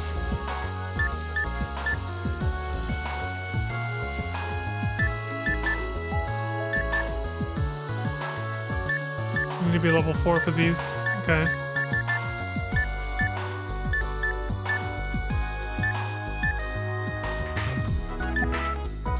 These barriers are actually weaker than the one I have now that I found. These ones are stronger, but I can't put them on yet.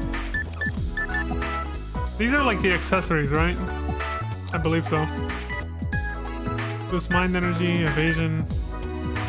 These cost a lot though, 2,000? Holy shit, I can't do that right now. Alright, I'll buy the new frame. I don't need the new barriers. I'll buy the new frame by just selling some of my old shit. So I don't need this anymore. Don't need that anymore. I believe what you have equipped is marked with that blue. Yeah, that blue E is what it's supposed to be. So you can safely, you know, sell everything else. So I don't need that. Don't need that. Don't need that. Oh, definitely don't need a cane. Or the original saber. It's the frame I have on. Don't need handguns. Or cane. There we go. This game was awesome for us at the time because we actually, before this, we were all playing, my brother and my cousins, we all played Final Fantasy Crystal Chronicles, and this game was way fucking better. It is way better. It's way fucking better than that, and I know that game recently got a port with online functionality to the Nintendo Switch a few years ago. But I went back to play and I was just like, it's tough. I might actually play it on stream later. It'll probably be one playthrough only, because yeah, it's not this. It's not Phantasy Star Online. Like it's just, it doesn't compare. It's not as good. And it didn't age well. Like I went back to play and I was like, I remember this being more fun. This is kind of eesh. I think I can stomach at least one playthrough of it on stream. Frame barrier 0+2. Okay, cool. Let me buy that new frame. That's better. Hell yeah. Shut up, I can't feed you again right now. It's too expensive. My mag's like, hey, food time again. That reminder sound didn't exist on the GameCube version. It was annoying. I would forget. Once I had enough money to just be able to spam feed it, it was annoying forgetting to do so. I'd be like, oh fuck, I haven't been feeding him for the past fucking hour. It was fucking annoying. Oh yeah, so I got a better frame. Oh yeah, I equipped it right away, so I can sell the old one now.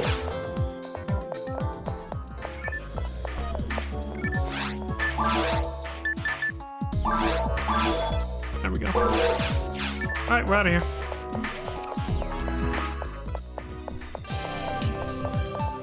And for safety, I will now deposit the rest of my money. There we go. Boop. Yeah, the game, and that's pretty much the gameplay loop right there. We turned in the quest. I went shopping, got gear upgrades. You can also just find them. You bank your items and money that you don't want to lose. Again, you don't drop everything if you die. You do drop your money though, so bank that. I don't know if the Affinia private server we're playing on changed that. You might not drop your money anymore, but that's how it was back in the day. You do drop your weapon, but I mean, you kind of need that. How else are you gonna fight? I think you can unequip your weapon and then you fight with your fists, and it's obviously super weak and you do like no damage and you probably won't even hit anything. But yeah, I think that is a thing. I'm not gonna try it, but... So I just have to save money for antidotes then. Good to know. Yeah, it's a very simple game, very simple gameplay loop, but I still love it. Like, I'm still enjoying it even now. Honestly, I really was yearning to come back to this and it hasn't disappointed me. It's nostalgic, but also just a nice, simple game you can, you know, grind as like a passive pastime, really. That's how I see it. It's a very chill grind. That's why I said on my Twitter post, and on Blue Sky, I pretty much said that it's a long but cozy grind. And that's what this is going to be to level 200. But it's been 2 hours, so I definitely need a break. My ass is kind of asking me for it. What's that? Oh, the scroll wheel on the mouse zooms out. Didn't know that. That's cool. Let me click out of the window so it doesn't do that. There we go. Yeah, I gotta take a break, so I will be back in about 15 minutes or so. And I've pretty much given the whole rundown of the basics of the game, the logistics of it. Like, I've introduced it as well as I can to the best of my ability from what I can remember. Minus the new content that I obviously don't know about, episode 4 and all that. So I think after this, I can go ahead and open up the chat too. I'll do that when I get back though. Alright, BRB.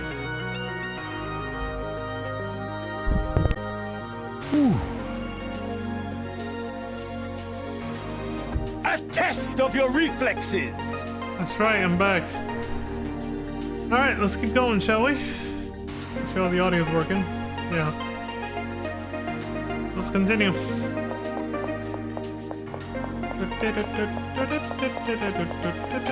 Next mission.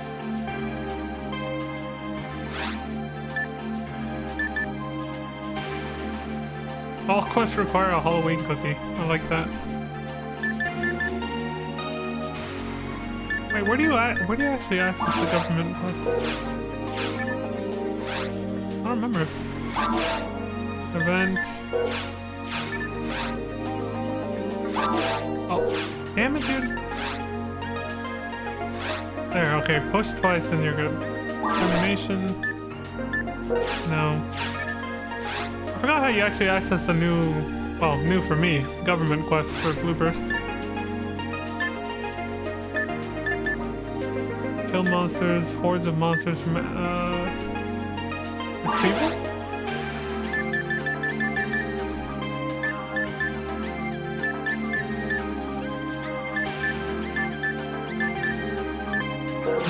That's not it either. Wish you could go back without having to, you know, shopping. Oh yeah, there's like some secret shops and crafting methods that you need to be doing a quest like that basically to unlock. It's a weird sort of thing. I don't know much about that though. VR. Alright.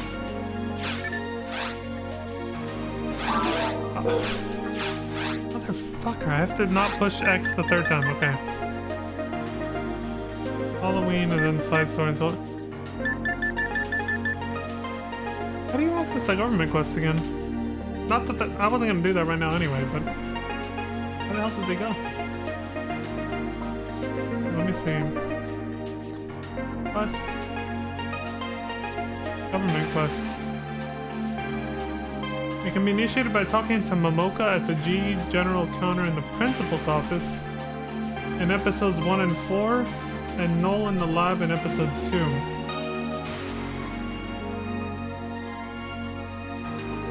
Similar to previous versions of Phantasy Star Online, Phantasy Star Online's offline story missions, government quests involve investigating the surface of Regal and moving to the main story of PSO. Government quest unlocks are episode-based. Okay, so clearing episode 1's quest isn't necessary to play episode 2 or 4's.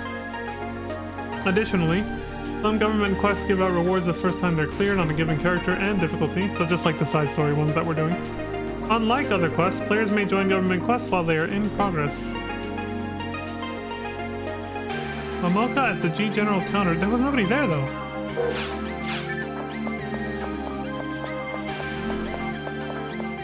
Is it because I'm in one-person mode?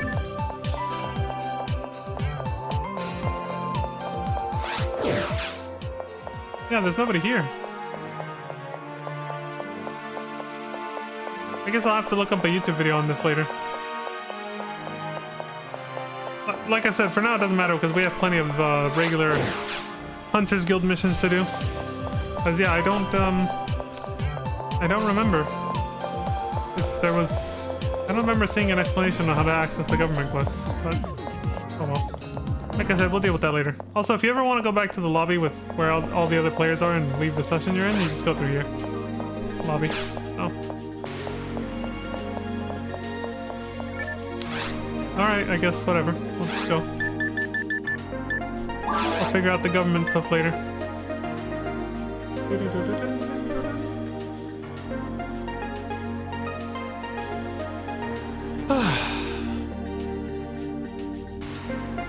I'll do this one because it'll introduce mags. Magnitude of metal. A valuable commodity on Regal was lost, question mark.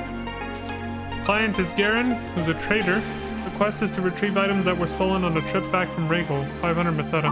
Okay. Now let's skip the dialogue. Are you the hunter from the guild? I'm Garen, a trader. I want you to go down to Regal and retrieve my lost items. It's really important. A business opportunity the likes of which no one has seen before. I'm sure I'll become a zillionaire when I get it all back. That useless ranger said that an android took them. You probably shouldn't be telling me that, because then that gives me an incentive to just run off with your shit. But anyway, find that android and get back my items, understand? If you need any more info, ask that stupid, incompetent ranger. Damn. Go talk to that useless ranger if you need more details. He should be around somewhere. He's like, you useless bastard! Is it this guy? Garen's commodity? They're just mags. We just got a clue. Garen happened to find out that mags could be found on the ground. He asked me to collect some for him. I accepted it for the Meseta. Excuse me?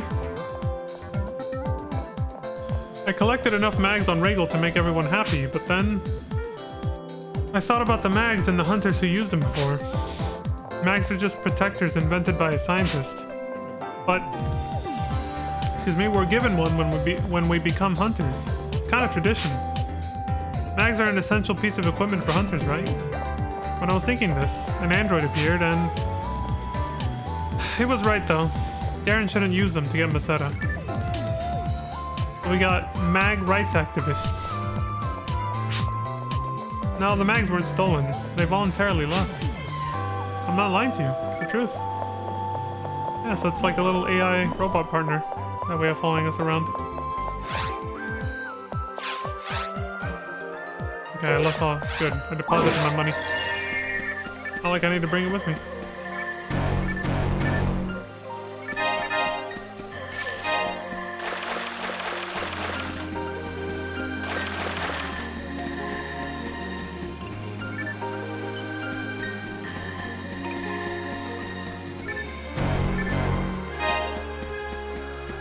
That's the motherfucking green saber.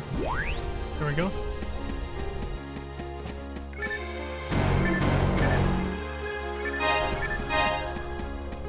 What's up, asshole? Fucking boomer. Wow.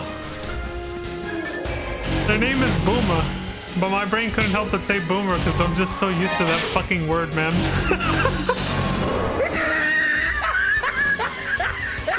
Well, it's official. These guys are now boomers. Oh, I'm just kidding. Boomers. Now it just sounds like you're just trying to say boomer, but with an accent or some shit. Instead of just, you know. No, I'm just saying the name of the monster, man. Everybody's like, bruh.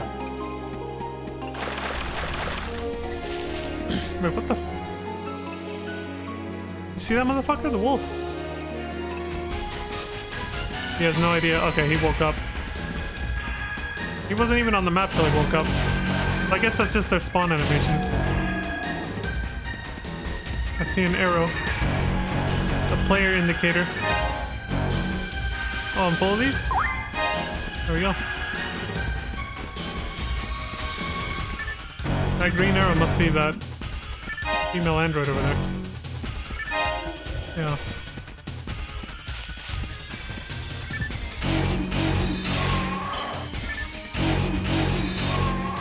Frick.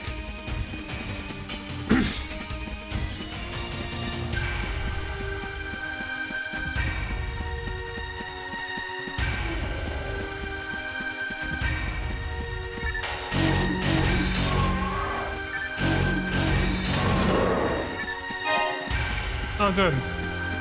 Got the Zombie level 1 disc. I think I didn't buy it.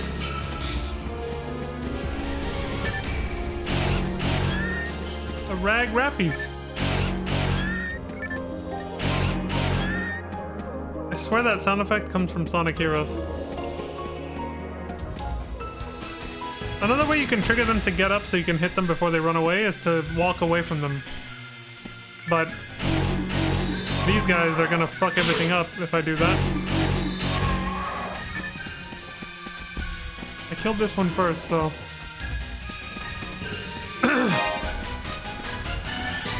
Fuck you.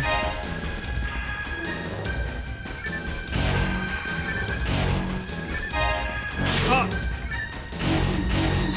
Frick.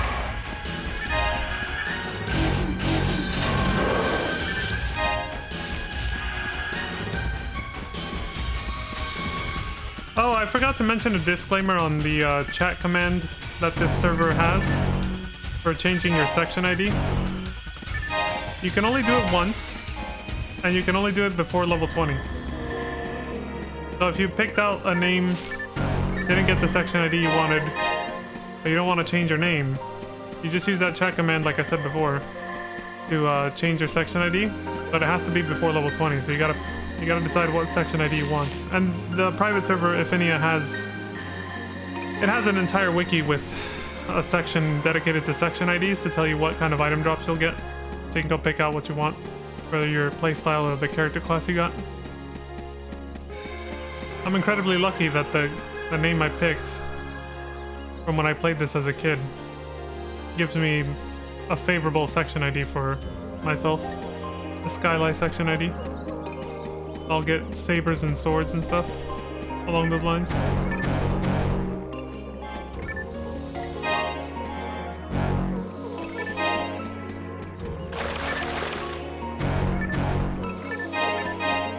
Another pipe and get down. I'm tempted to just feed my mag monomates, but I know that'll raise power, and the guide is telling me to use antidotes for dexterity first, so I guess I'll just stick to that for now. Money on the table, sadly, because I could probably also sell the monomates, but you don't really have to min-max money that much in this game. I don't remember money ever being a big issue, unless you forget to bank it and you die and you lose all of it. Then it's a problem. What I'm saying though is it's pretty easy to get back. It was never the end of the world when that happened.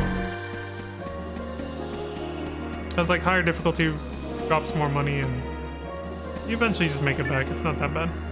Who this? He says, well, one's still missing. I was surprised. Ah, excuse me, but have you seen a mag around here? I'm actually looking for it. He says, what? You came here to retrieve mags? Yeah, I got hired to do that. He says, no, I didn't mean to take them from the ranger, but they all look so sad, so I just started talking to them. You understand their language? Makes sense, she's an android. And they looked very happy. I just wanted to say hello. But they all wanted to come with me and they chased after me. Then everyone returned to their master's place. They aren't here now. They returned to their master's place. Only one mag was saying that it would come with me, but it disappeared. So Sorry about that. Are you gonna look for it? Let me join you. Sure. Maybe it didn't stray too far from me. By the way, I'm Eleanor. Eleanor Camuel, or Camwell, I think. I'm an android. No shit. Alright, well, Eleanor just joined the party. She's not as overpowered as Kireek. Mr. level 36. She's level 12 only. But hey, I'll take whatever help I can get.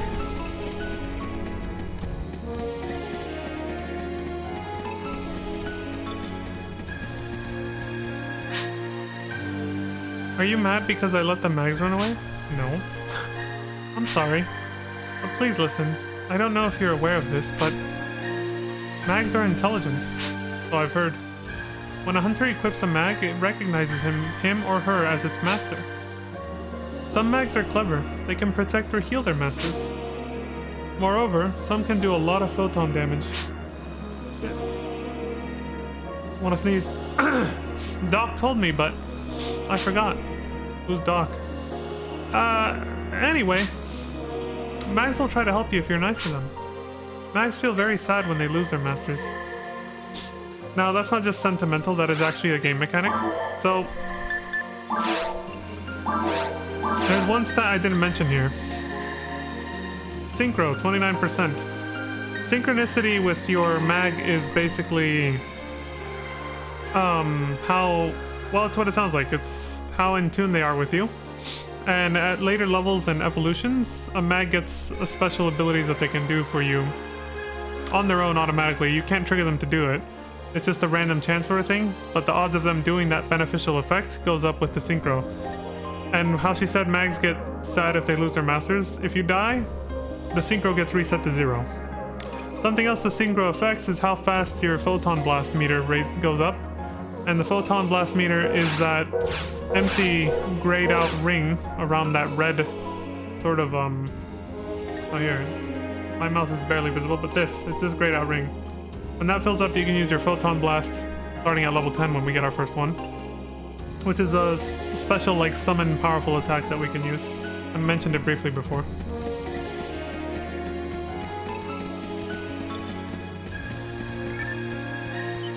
So as long as you don't die, it'll fill up pretty fast and you'll have a good time with your mag. If you get killed, your mag will be sad and the synchro gets reset to 0 until you fill it back up slowly. Speaking of dying, that scape doll I just got. If the holder dies, the doll will die instead, restoring HP and TP. It disappears after 1 use. This is literally a get out of jail free card if you die. But they don't stack. You see there's no ×1 next to it. So if you carry multiple, they'll take up multiple slots in your inventory, and you only get 30 slots in your inventory, so you can't just be running around with a whole fuck ton of them.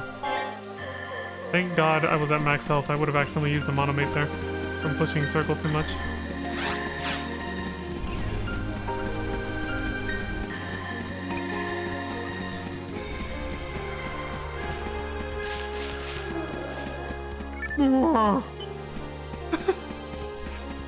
Die, motherfucker. Moldy motherfucker. You bastard! Hit me because I missed.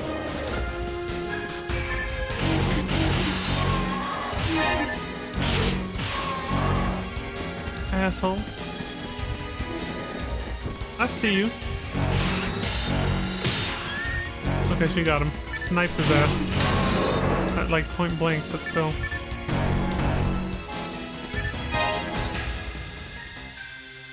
I can wait, or I can just, you know, do this. Almost didn't get him. See, if you move too far away, it's risky, because if you move too far away, you're kind of fucked.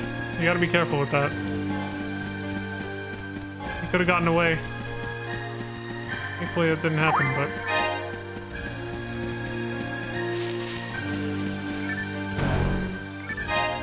Luckily, that's the only enemy you have to do that for if you want to get their item. Like whatever they drop. You don't have to worry about that at all if, in later levels when they don't spawn, thankfully. He says, excuse me, I don't know if I should tell you this, but... Vaughn, your mag is hungry. I know, I just don't have antidotes. It's true. It's alive. It needs something to eat. Robots that need to eat. Shit. And it's best to give a mag its favorite item. Each mag has its own characteristics and its own favorite items. Some like monomates, others like dimates. To feed your mag, open the menu window, select item pack, then mag. Then select give items. That's it. It's easy. Try to know your mag. It grows as its master gains experience. More like it grows if you feed it. That was kind of a misleading tutorial there.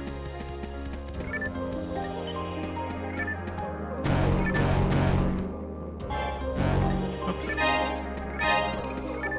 Said I would try to feed it monomates, but the guide says to use antidotes, so we're raising dex first, I guess.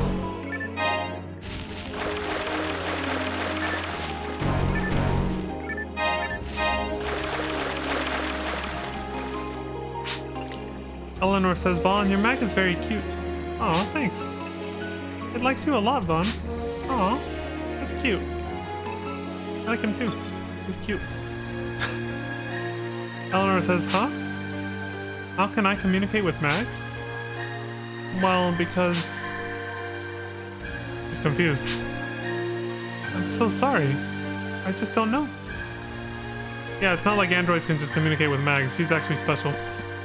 If I was playing an android character right now, it doesn't mean I'd be able to understand what the mag says. That dialogue is still the same.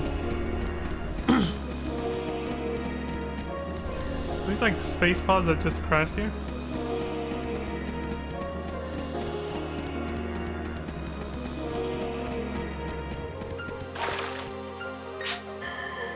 Oh, I just remembered.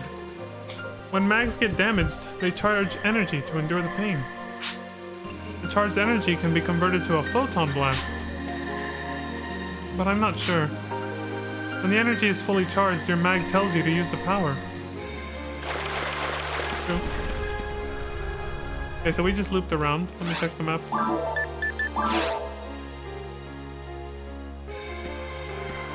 Where the hell do you... Oh, right. D-pad. Oh yeah, I think you're supposed to go back to the beginning area. Some quests can be a little tricky like that. I just had to go pick up Eleanor and take her back with me to the starting zone, and then the mag is there, I believe. That must have been it. Oh yeah, there we go. It says, hey, there it is. There, over there. Can you see it? I see it. Got the missing mag. One of them, at least. Hi again. Does nothing. I see. It visited its ex-master to say bye-bye. Instead of goodbye, it put bye-bye. Now it's done. It says that it wants to have a new master. See? Mags prefer a master that loves them. Vaughn, please take care of your mag.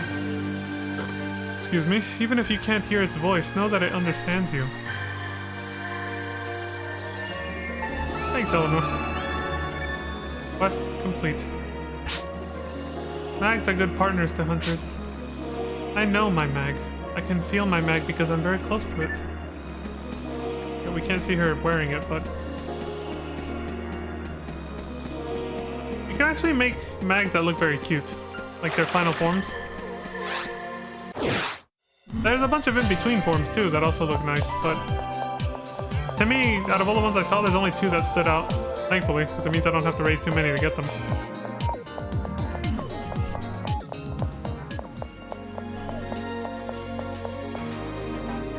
Alright, asshole. He says, what? This is the only one? Yeah. Their masters were already dead. Doesn't mean they can't say goodbye. Anyway, you can get your Meseta at the guild. Your job is finished. I lost so much Meseta. I could have been a zillionaire.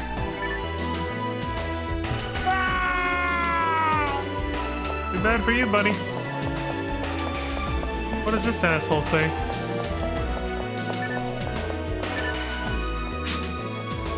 I'm happy to hear that. The mags would be much happier going back to their masters, even if they're dead. They'd rather keep their masters' dead bodies company, I suppose. They were that loyal. That's heartwarming. 500 Masada, very good. You completed the job. This is the reward. Thank you very much, lady. Please come again. The Hunters Guild helps you to enrich your life. Bruh.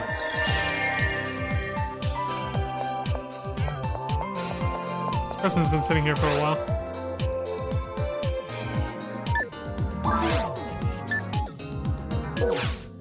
What do these other two say? Oh, it's the same thing. Yeah, same thing.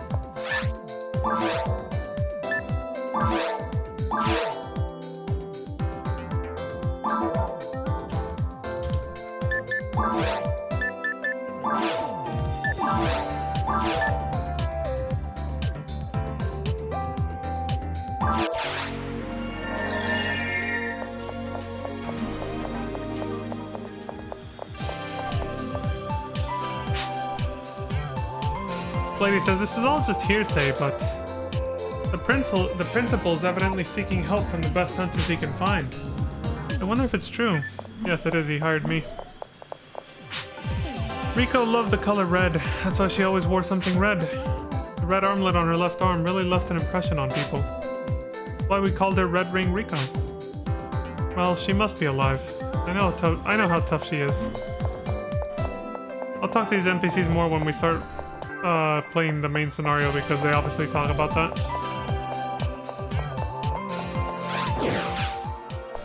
Yeah, still can't do anything here. I'll have to look that up later.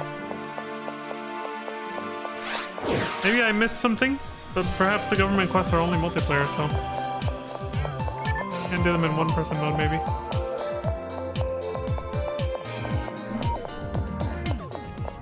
Maybe. Anything new, buddy? Panic Saver. So it adds the status effect panic. Confusing enemies, okay. But it's weaker, so fuck that. I usually never cared much for that because I never used that special attack. I would always just do normal and heavy attacks, and that was it. I'm just going for raw attack power. Everything else can get fucked. But I can afford some more antidotes from my mag who's hungry, so...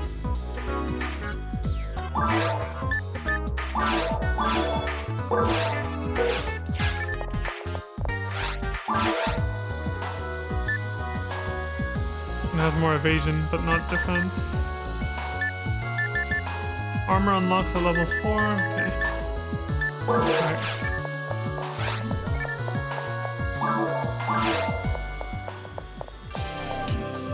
Oh, those accessories are for armor pieces that actually have like extra slots. I forgot that was a thing. Alright, we just started a new quest, so the hunger reset. We'll have to wait till we hear the little alarm again.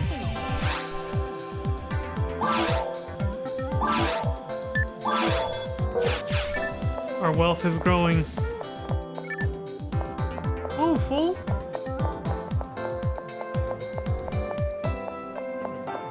Anytime you reset like an instance, like when you turn in a mission and it resets you back to the lobby, or something like that, your mag's feed timer resets. God damn it. There, I just have to remember twice and then you move on. I'm claiming a stake. Find and bring back a greedy landlord. Client is Rakton's son. My father Rakton has gone to claim land on Regal. Find him. 700 Maseta. This one I think is fully solo. Like you don't get a partner for this one. Who says, ah, here you are, Hunter. My father disgusts me. As soon as we arrived, he ran off saying, I'm off to stake out land. Staking out Regal? It's too early to do that.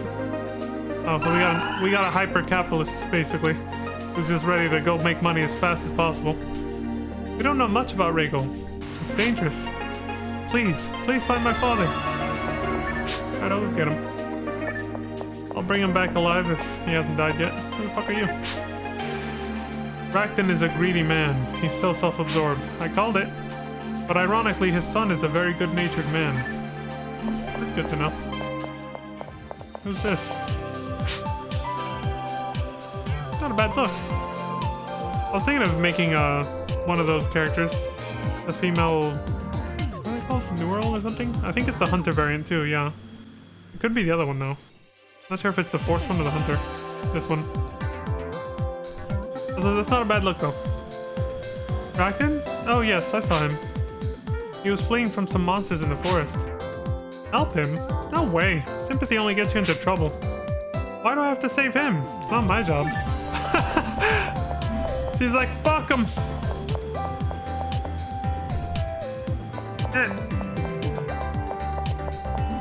Try not to sneeze here. Well, it is my job to save him, so I gotta go look for the bastard.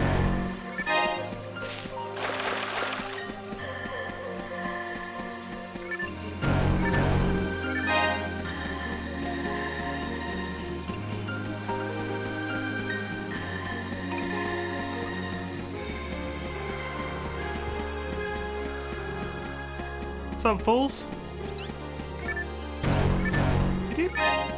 I'm gonna gather them into one spot if I can. That way it's easy to catch them all before they run away after I kill them. Or knock them out the first time, I mean. Come on.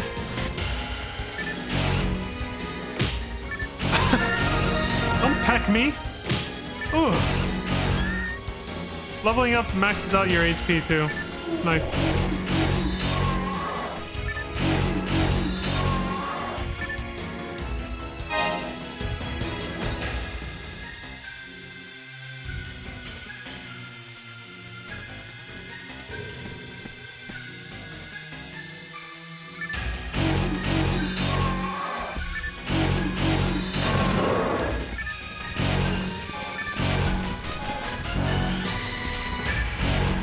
Get out of here, you little shit.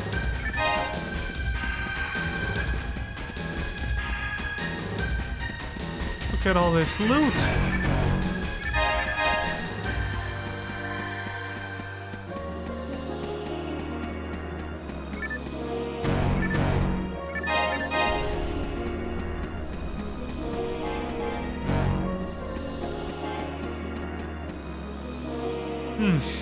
Let me check the area map.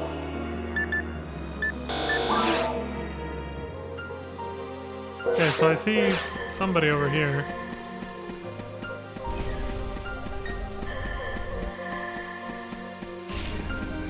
Are you the bastard?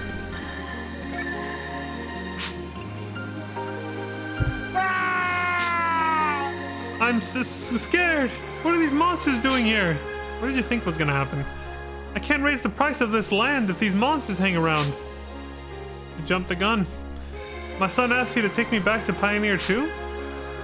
Of course I'll go back with you. If you do me a favor. I've left 3 capsules on prime land locations. You go and recall all of them, then I'll go back with you.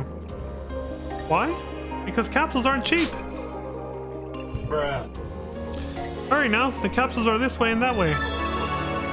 That was not part of the job description. You're lucky I'm gonna do this. You haven't found all 3 of them yet.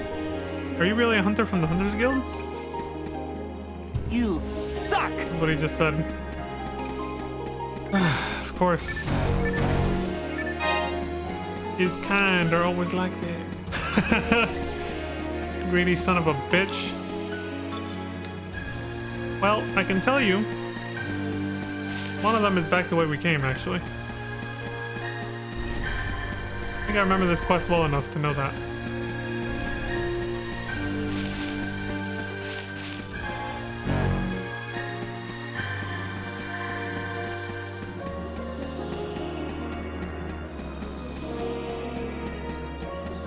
There it is.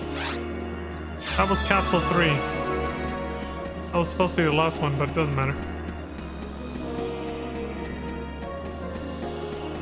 I think they did that because they expected you to... They expected that to be the last place you look.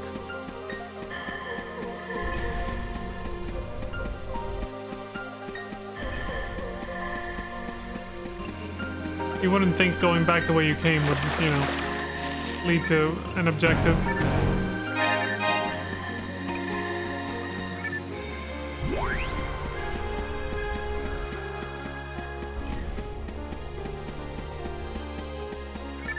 I see you assholes. Just you? Fuck you.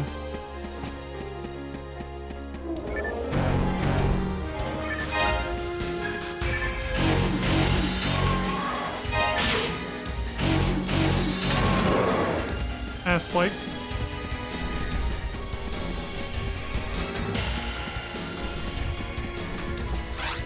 Capsule 1. Bring it on, scumbag.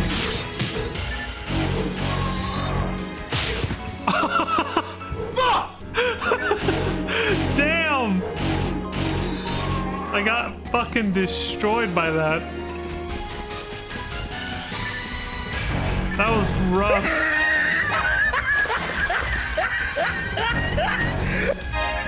Knocked me on my ass.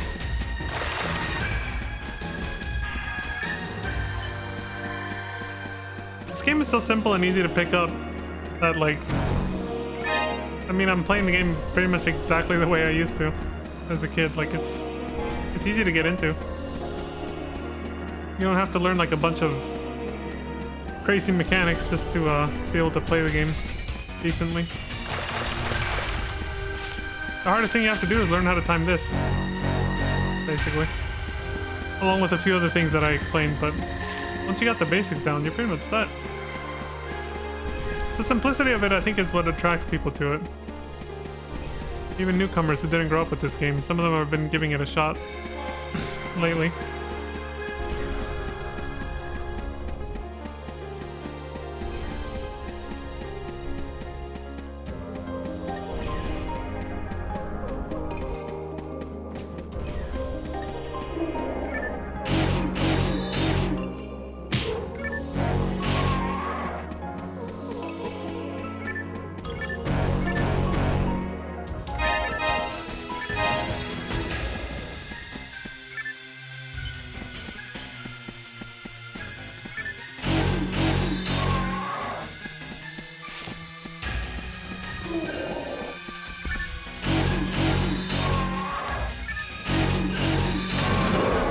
Ass wipe.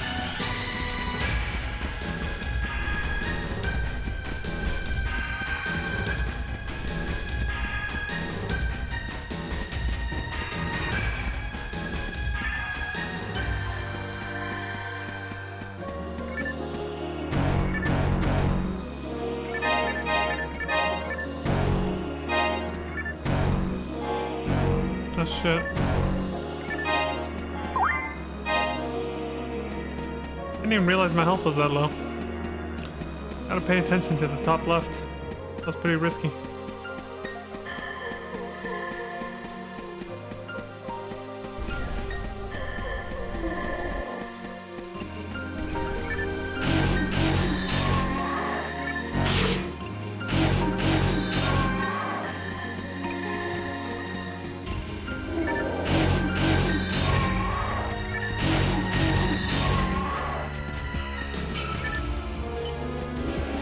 I bet that's why the FF14 UI designers put the health bar by default at the bottom of the screen.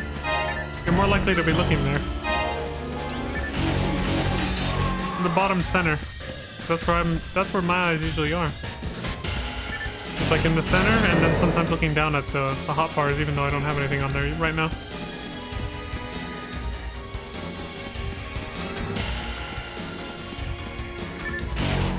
Almost got away. Almost. Shit, I'm already full of items. I gotta go back to town. Oh, it's because I forgot to sell shit. Damn it, that's right. That's what I forgot to do. I only went shopping, but I forgot to actually sell the stuff I'd picked up before. Damn it. I might keep this handgun because I can shoot the fucking rappies from far away if they try to get away. That'll help me make sure they don't get away with the fucking item. Because I've had some close calls with that. Do I have a spare telepipe? And is it worth it? Sure, fuck it. We'll find more later. It's not like the end all be all.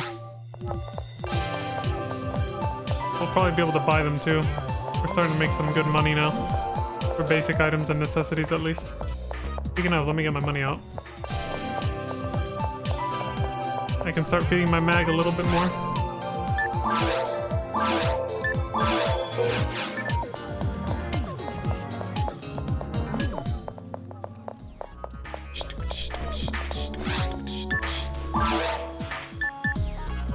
Okay, I'm gonna keep that handgun.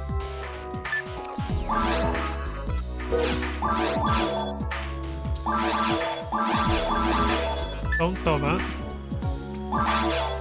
Keep that for later. Could probably use that.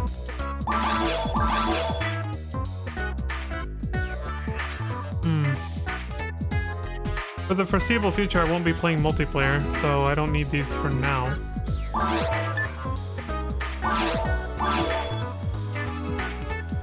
Definitely need that. If I get more than one, I'll probably put it in the bank though.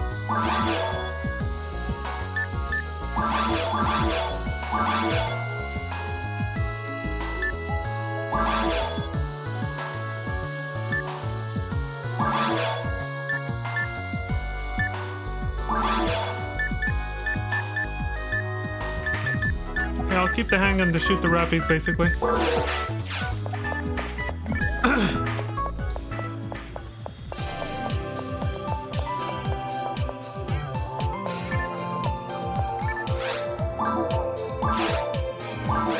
Yeah, I'll switch the handgun and then shoot them from far away if they try to get away.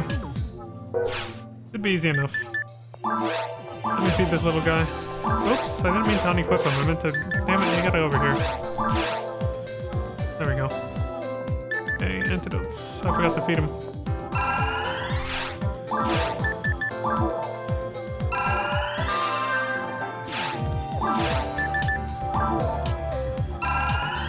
There we go.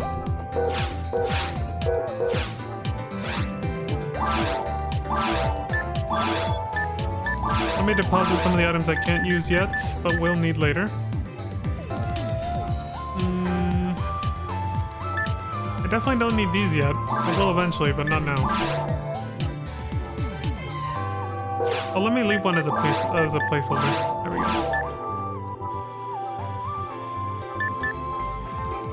Handgun for the rappies. I'll eventually be able to learn this. Not yet.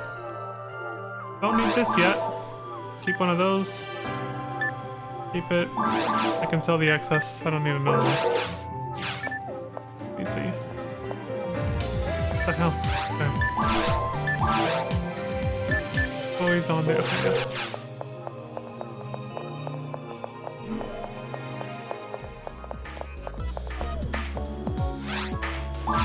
No, not that. Oh. I don't need the extra one. There we go.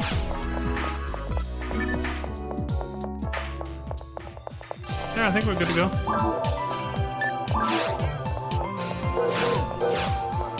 At least the thumbstick for a PS5 controller is much more comfortable than the GameCube one. That's for sure. The old GameCube one was not it, man. Oh yeah, I could have sold these. It's chump change, so it's not really worth the time and effort, but, you know, I could have sold the spare ones. Again, not gonna lose sleep over it though, it's not really that big of a deal. As you can see, they're really abundant, and they don't sell for that much. It costs more to buy than to sell.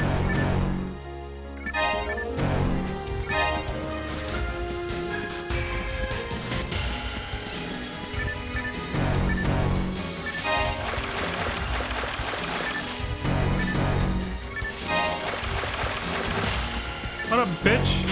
Oh! Can't be the only one. Yeah, I thought so. Like, there's no way.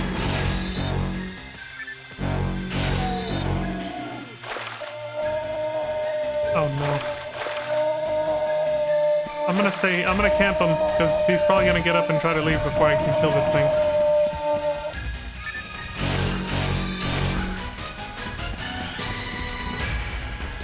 I'll just have to deal with the wasps. Yeah, there we go. Nope, don't spawn anymore, you piece of shit.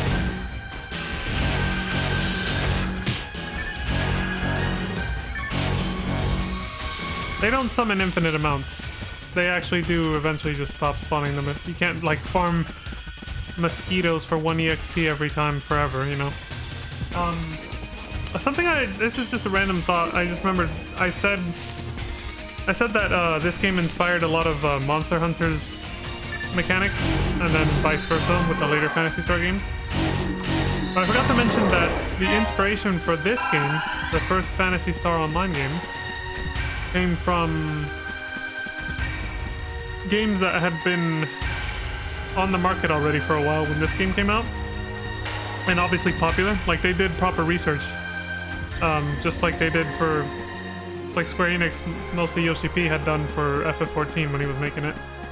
He saw what was popular and then, you know, put that into FF14 when they remade 1.0 into Realm Reborn. So these guys did the same thing. They, way back then, they saw games like Diablo, you know, they saw games like that that were super popular, and they said, well, let's do our version of that. And the first thing that they got rid of, that they changed for themselves, was the camera. I'm glad they did that, or I never would have gotten into this game. They didn't like the isometric view of Diablo, which kind of reminds me of a game I played called Gauntlet and Gauntlet Legacy. It's an arcade game. I never liked that, honestly, that camera angle. So I'm glad they got rid of that, and it's like this instead. Sort of, you know, just regular third person. But a lot of the other mechanics of this game were also inspired from that. So games like Diablo inspired this, and then this inspired Monster Hunter, and then Monster Hunter inspired, you know, the newest Phantasy Star a little bit. And it's just kind of been going from there. But Monster Hunter is officially, by a landslide, like way more popular now than Phantasy Star, that's for sure. But yeah, it's a nice chain of events that happened. You have all 3 capsules. Yeah. Now, let's get out of this dangerous place. Hurry! Freaking out.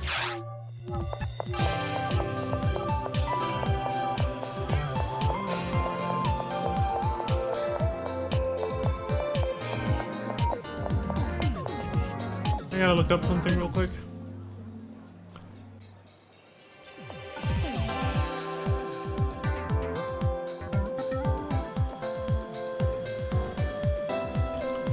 I should have saved it when I had it, when I knew about it before. Oh, damn it, because...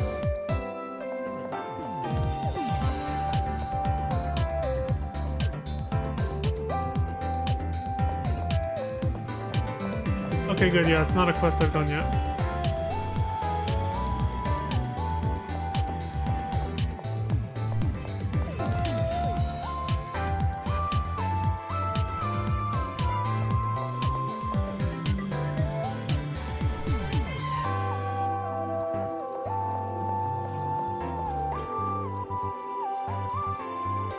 Yeah, I'll have to look up, if somebody has a video of that, because I doubt that's even in this version for obvious reasons. Hey, Zodiac!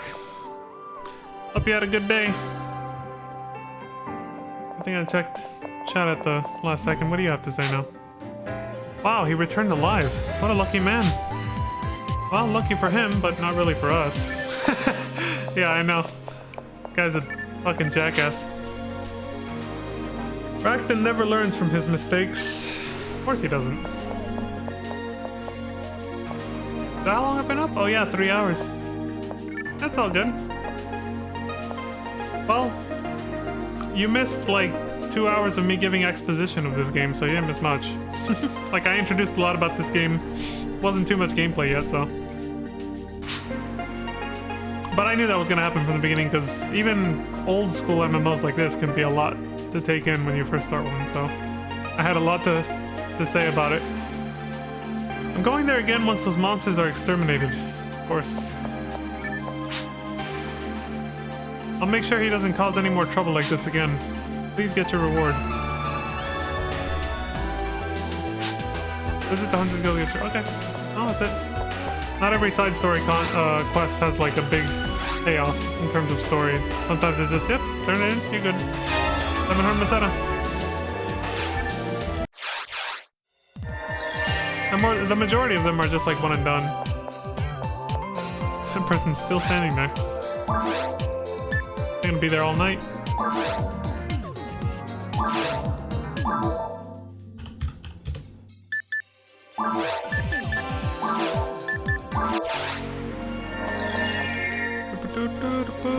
kind of annoying I have to do that every time, but oh well. I have to make it a habit to actually go to the shops and sell shit and all that before I take off. Otherwise I'll end up with a full inventory again and have to telepipe back to town.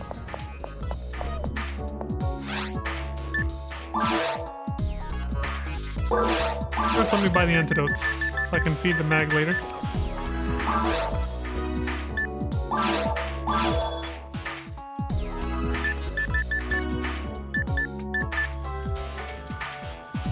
I don't think I need anything else. It's not really worth buying back the telepipe that I missed, or that I used. Sell. Right. I keep forgetting. Sell off the shit you don't need. Keep the handgun for the rappies.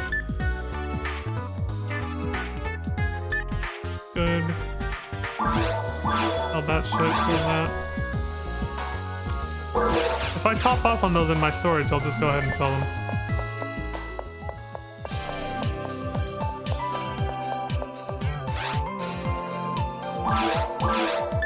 The Masetta.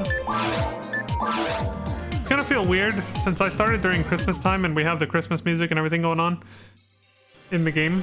It's gonna feel weird when it goes away and the normal music comes back, which I can't even remember what it sounds like since it's been like 10 plus years I think since I played this.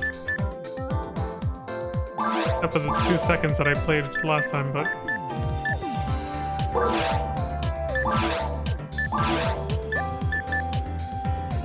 oh, never mind. I thought we were filling up on that. No, we're good. Alright, let's go. Okay, so there's a special storyline that you can do across multiple side quests. And the earliest that it can be started is not yet, but... Well, technically in this version of the game, yes, because we have all 4 areas unlocked. If you only have the forest unlocked, you can't start it yet. But at the level that I'm at, I still shouldn't try to do that. Yeah, it should have... Yeah, it has all the quests for all 4 areas are unlocked, which normally does not happen. At this point in the game, after completing the 3 tutorial quests, you would normally only have unlocked the rest of the quests pertaining to the forest area until you actually finish the forest area by killing the boss monster and moving to the caves, the next zone. But because in this version of the game you have all 4 zones unlocked right away, they just gave us all the quests. And no, it's not that short. It's not like it's just these quests. There are some quests that lead to more quests. There are some chain quests, basically. So some of these you complete it, and then a new one gets added to the list that's related to it. So the game's not that short. It's not just, oh, this is it? No, there's more. Cool choice of name for my character? Yes, Zodiac. You did miss that. When I started the stream, I actually mentioned that when I played this as a kid, I was really into Legend of Legaia when I got into this game, so I named my character that. And it had the added benefit of, because your name, a combination of your name and the character class that you choose for this game determines what item drops you get. And it happens that Vaughn actually gives, for this character class, this race and everything that I am, the name Vaughn happens to give you item drops that are beneficial for this class, which is not always how it works out, basically. And I didn't know that as a kid. I just got lucky because that was just my favorite character at the time. It was just Vaughn from Legend of Legaia. So I just got lucky, and now that I know this, now that I know the mechanics of the game, through the guide from the private server for this game, they have a whole wiki for this information. I was like, that's perfect. I was like, I had no idea I was benefiting myself that much just by using that name. It was just an awesome coincidence. Like, it was fucking, yeah, it was like, bitch. it was destiny. We'll call it that. Alright, so yeah, like I said, there's a certain side quest storyline we can do, but it requires us to do side quests in a very specific order. So I need to look up the guide I was at. Where is it? Oh shit, I shouldn't have done that.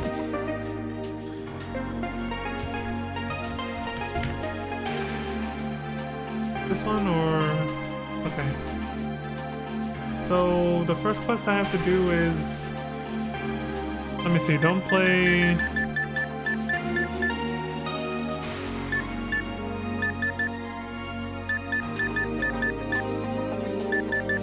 Oh, they're actually not here yet. Oh, maybe they made it so you actually do have to do the forest quest first, and then the other ones unlock. I guess maybe. I don't think so though.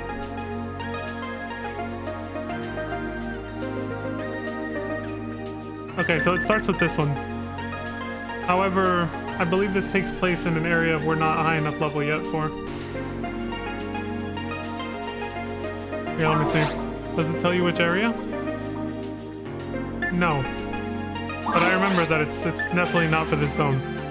Okay, so don't do that quest, and then there's don't do waterfall tears or black paper, but that's not even available yet. Neither one of those. So I don't have to worry about accidentally doing those. What else? There's other ones I shouldn't do. There's a bigger list over here. Sealed door, that's not here. This is kind of tedious, so I'm only going to do this on the first playthrough. Here's that's definitely not here. Nope. Okay, good. Yeah, we're good. I don't have to worry about any of that. So these quests are all free game, except for this one. Only because I'm not strong enough yet, and I'm not actually at that zone yet. I still have to complete the forest and the cave, I believe.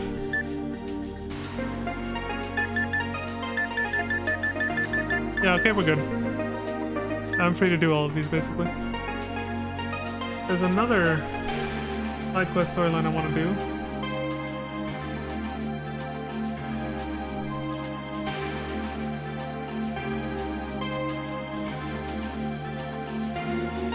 Oh, that requires New Game Plus, so I don't have to worry about it right now. But if I did want to start it, at least, it would be here. Secret delivery. Okay. And then this one. Seek my master.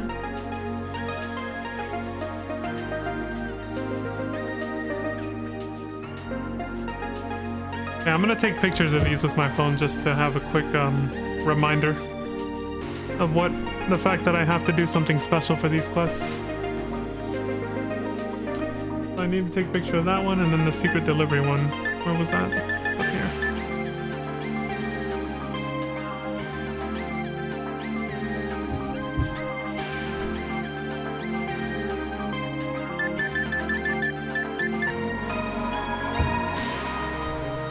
Just highlight this whole thing. Nah, that won't work. I'll just take a picture. It's better mental notes this way. Value of money, and then the last one I think is not even on this list yet.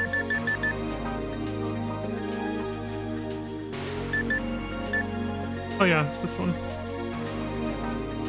That one, and then that one.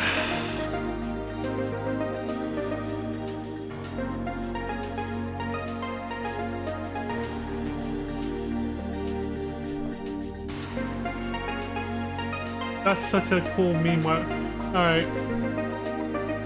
Yeah, okay.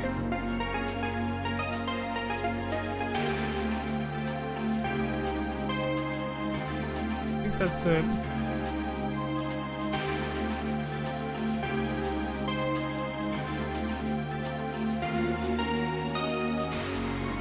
I'll keep this list handy just in case. Menu design reminds you of Dot Hack? Actually, you know what? You're right. That's another game that my brother introduced me to. Well, this one was from a friend of my brother's who brought it over. But yeah, there's also, I forgot about Dot Hack. I know it's based off an anime. I think the anime came first, right? But,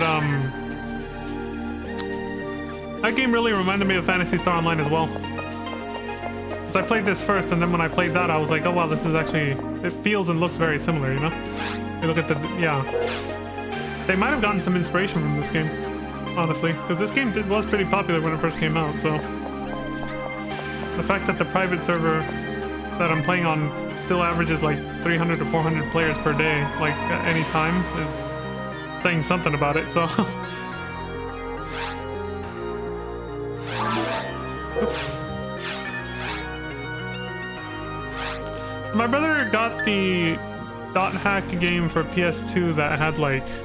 When you beat it, it had to actually, hold on my photos to make sure I don't do the wrong quests here. It had oh,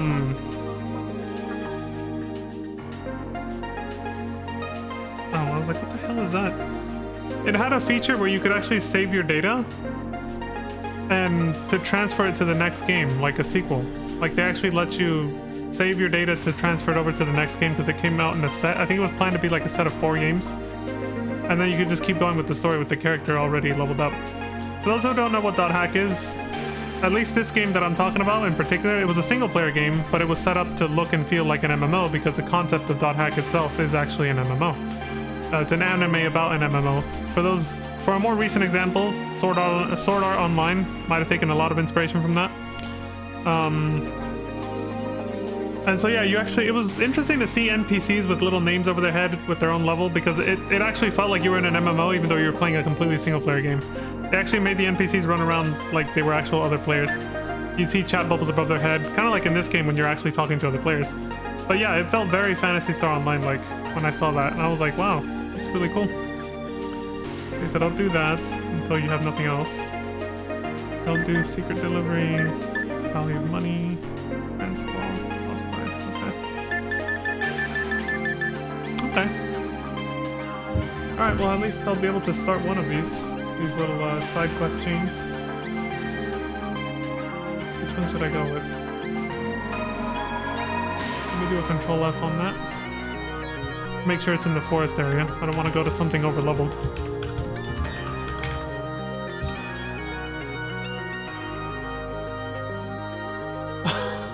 This guy.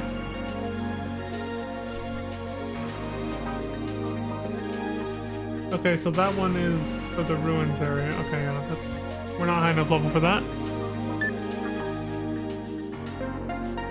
Yeah, having all the quests for the entire game unlocked is kind of problematic because since it doesn't say what area they take place in, I have to do my own homework now. This was a little easier when you unlocked one area at a time rather than having them all unlocked. But I didn't have to do this. I have to like do my own research to make sure I don't accept a quest that I am not a high enough level for, basically. Okay, so not that one. We can't do that one.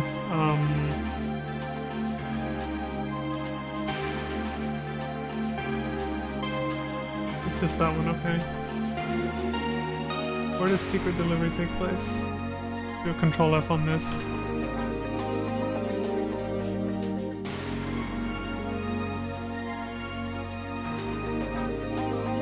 This is for what area? The caves. So no, can't do this one yet either.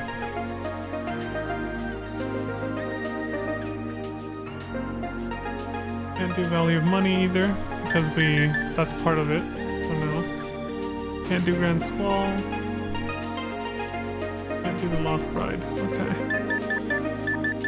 I can probably do Journalistic Pursuit though.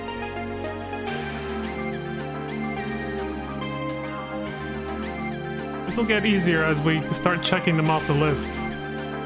But like I said, right now it's like I have to look at this guide and make sure I don't pick one that I can't do.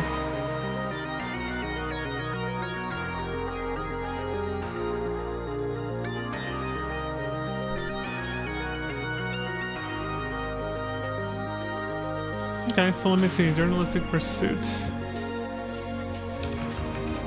Oh, you know what will make it easier is if I go the way they listed these on their guide. They have them in order from zones, so I can just cross-reference that to the photos I took and make sure I don't do a quest that I'm not supposed to yet. So we did battle training, claiming a stake, magnitude of metal. Oh, here we go. He gave me the list of the forest exclusives. Journalistic Pursuit, a Fake in Yellow, and Native Research and Grand Squall. So technically, the only ones that should have been added are these four right here. Fake in Yellow, Native Research, and Grand Squall. Okay, cool. Now I can cross-reference this with the photos I took to make sure I don't do the wrong one first. So we can just go down the list then. So Journalistic Pursuit should be okay.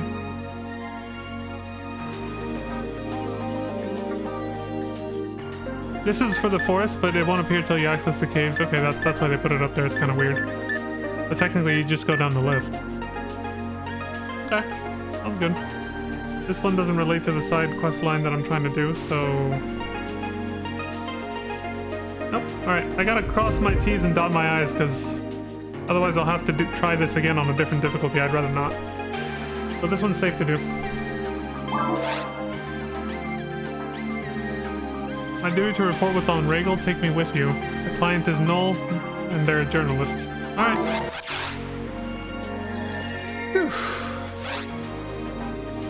That was kind of a pain in the ass. Who this? He says, are you a hunter? So this must be Null, our client? Yep. She says, hi, I'm Null Renale, a journalist. Have you seen the online news on Pioneer 2? That's my job. Oh, don't worry about these clothes. I was gonna say you look like you're going on a picnic or something. I seek the truth, and I want to be able to let everyone know the truth. Information's controlled by the government. We journalists are just given information to broadcast to the public. A long time ago, there was newspaper media. It was a daily report of the truth that journalists collected. I envy the old days. She's been turned into a propaganda machine and she hates it, basically. I know there's a way to Regal via transporter. Access is restricted. No, I don't want to disclose it. I just want to go to Regal. What is Regal like? Was there really an explosion? Oh, so they're keeping the truth of what happened in the intro of the game kind of covered up. That makes sense. They don't want people mass panicking too much. She says, does Pioneer 1 exist at all? I want to see the truth with my own eyes. Please go with me. The government wants to restrict the media. They try to monitor us. That's the reason why I'm wearing these clothes. A disguise. But I don't know how to fight battles. It's your job to guard me. Got it? Well, first I want to check the central dome out. Please take me around the central dome. You got it. Null level 5. She's actually higher level than me. And yet I'm the one that's who's gonna protect her. Bruh. Yeah, okay. Don't I just feel special right now? Did I offload my shit? Yeah, we're good. Jesus. Alright, I gotta use the restroom real quick before we get going on this. Enjoy the Christmas music with this game that they have. I'll be back in about 5 minutes or less, hopefully.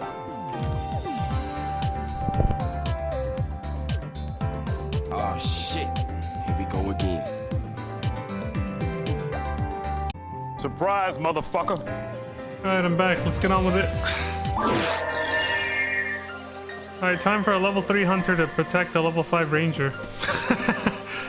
Well, I mean, she's a hunter class too, but you know, for the sake of the story, since she's like supposed to be a defenseless reporter, they just gave her a pistol. You better shoot the fucking rappies when they try to run away with the items, alright? At least do that much for me. Isn't there a way to quickly switch weapons? No, you just have to be really quick. Alright. We'll be fine. I think we'll be fine. Bring it on, assholes.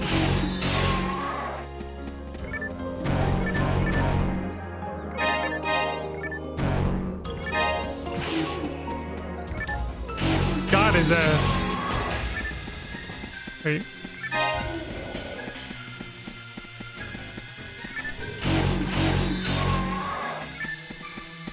I like these server announcements you get.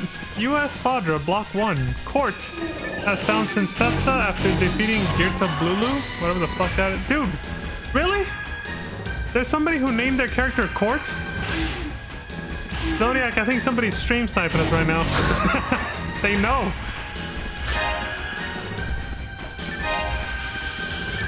What is this shit?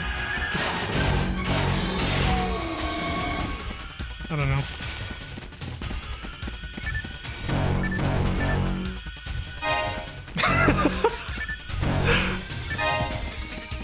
It's like, what? What are the odds of this? Hey, you son of a... Wow. Feisty little dipshit.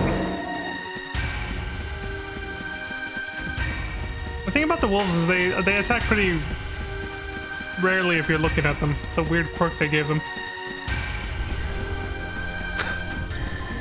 Fucking Cord, man. Son of a bitch. Or are we gonna run into somebody named Noah next? I'd never have guessed. The native animals on Regal are vicious. She's one letter away from that. No. Laying his hometown.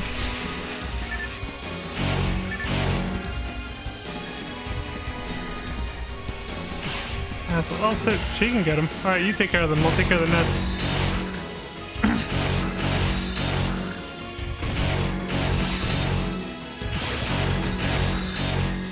Prick. Oh yeah, I have to try to... She's putting in more work than me.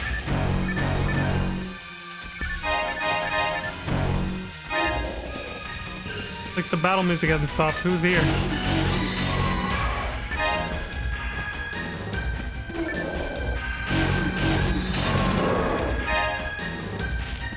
Okay, good.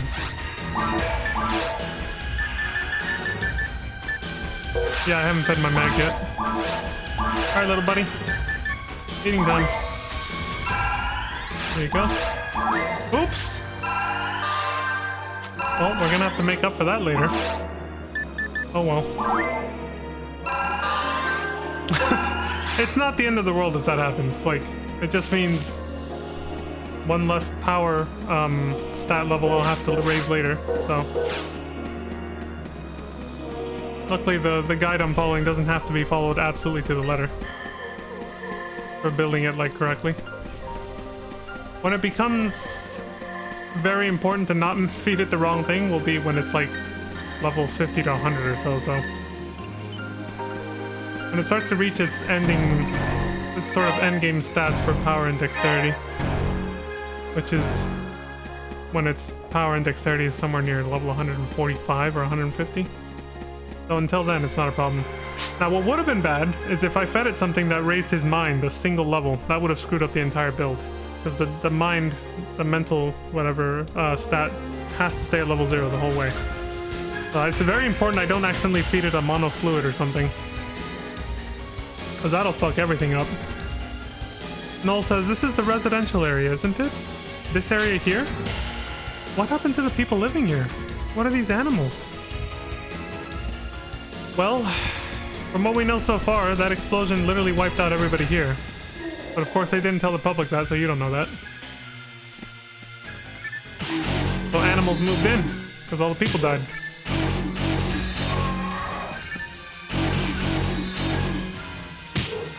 Fuck.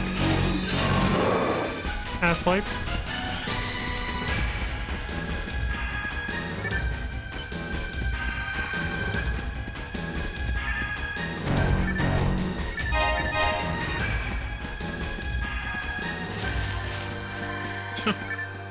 Open the gate, they hit the button to unlock the door, and then a trap of enemies comes out.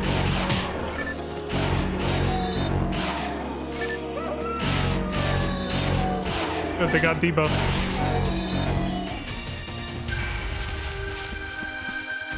Kill the pack leader, they get sad. Their attack and defense goes down. Always aim for the pack leader first, the blue one.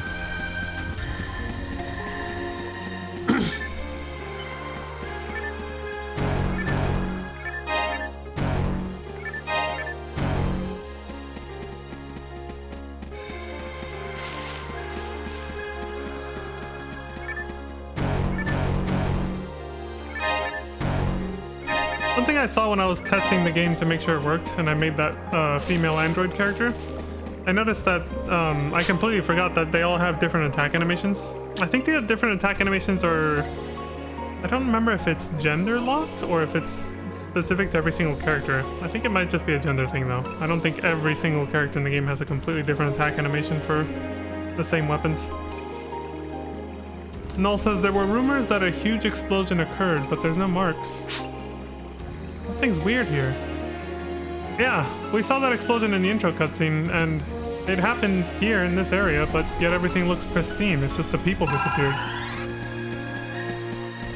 My mag's like, hey, I want food again. It's like, well, I don't have any antidotes, so hold on.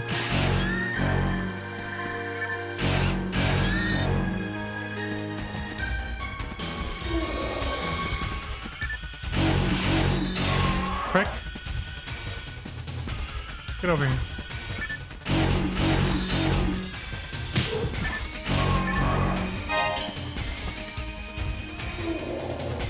shit, we gotta stay near these guys or else they're gonna get away from us. Which one did I kill first? It was this one, right? Yeah. Yep, there it is.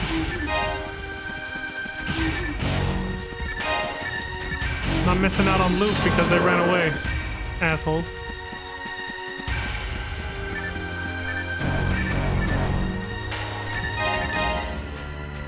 Can't turn around. There we go. If you have no room to move your character, you can't actually turn around. They have to be able to take at least a micro step.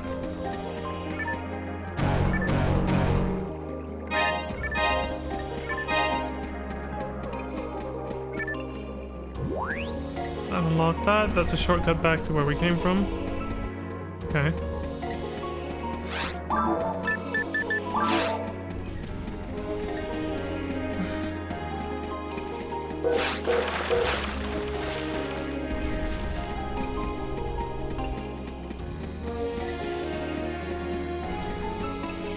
Oh, we're finally gonna go into the second forest zone. We've never seen that yet. The 3 tutorial missions just took us here. Hey! Hell yeah!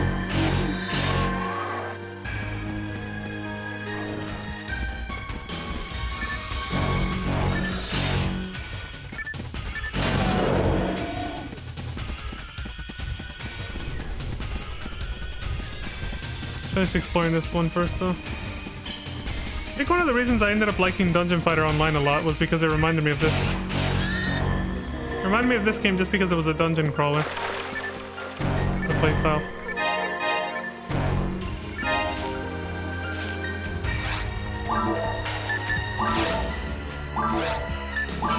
I'm gonna blast his ass. Come on. Oh! Hit him! Oh my god! That was so fucking close. He almost got away. Jesus. Okay, maybe using the handgun was not the best strategy to make sure they don't get away. Yeah, obviously, if I was a ranger class, that would have been no problem, but being a hunter and using a pistol, yeah, didn't go as well as I thought. Should have just camped them like I did last time. Hey! I missed twice. That was horrible.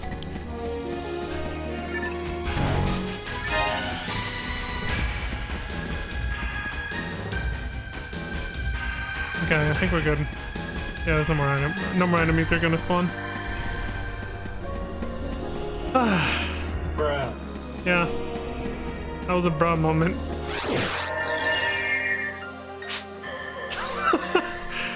Null says it's scary. Don't you think so? The people on Pioneer 1 must have started to settle down here. Well, yeah, that was their mission. But we haven't met anyone yet. Nobody lives here now. They left all their stuff behind, but yeah, they just vanished into thin air. That explosion did look like sort of electrical. Almost like... Oh, I forgot about these. These are like free full heals. I'll get your health all the way back up. They don't cost anything either.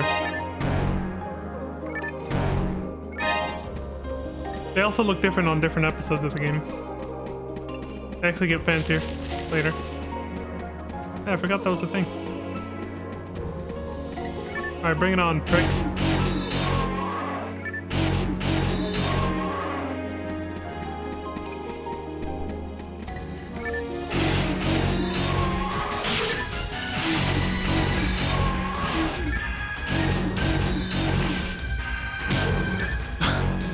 Oh my god, the misses. Even with the sword, I can't hit shit. Dude, if I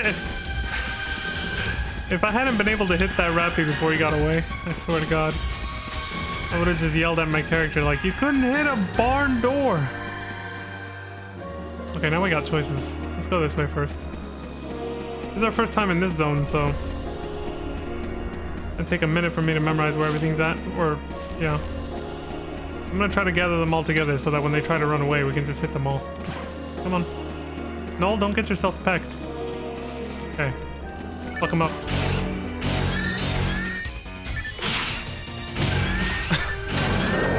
we go. Okay, I'm not fucking around like last time. First one I killed is that one. Okay, let me turn the camera this way. No. Damn it.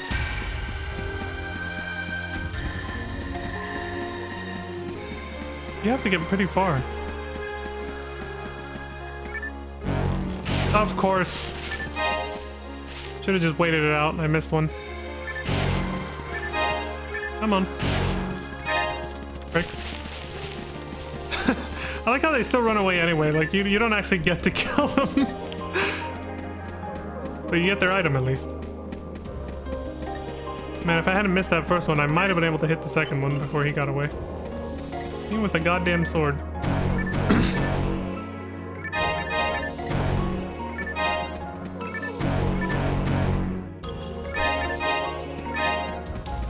Holy shit, this was a trap. Fuck ton of enemies spawned. That's a lot, actually.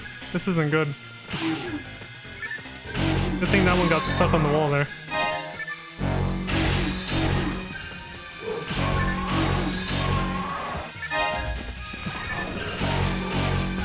Oh!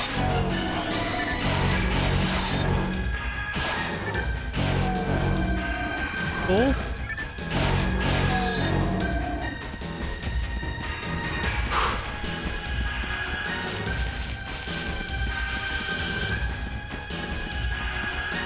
Okay. Guess this room just had items in it.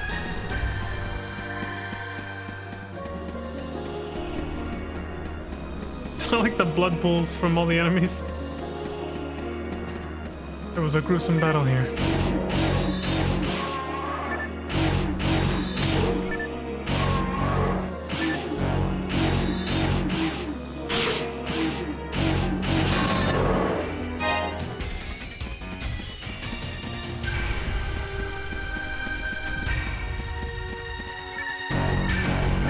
Shit, I didn't line myself up correctly. Oh well.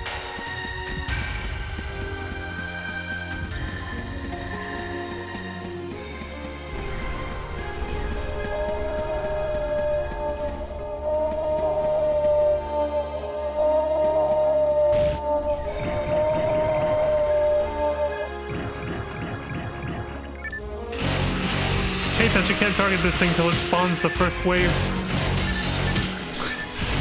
I don't want you just killing it before it can spawn enemies, so.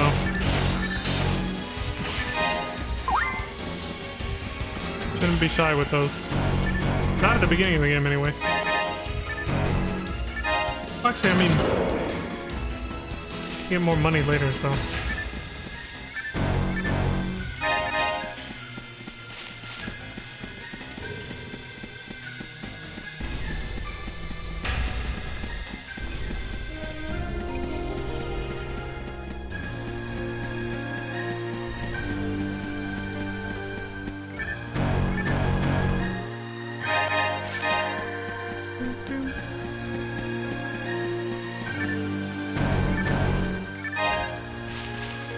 So unlike the tutorial quests, these ones are much longer. Once you're past those first three, the quests are now a lot more involved. Mel says, hey look, can you see that input device for weather observations? If it works, perhaps we can access the main computer here. Yeah, we just need to build a bridge there. Can't reach it right now. We have to look for a switch that I think brings up a bridge from under the water. That'll do it. I'm level 4, so hey, I'm catching up to her.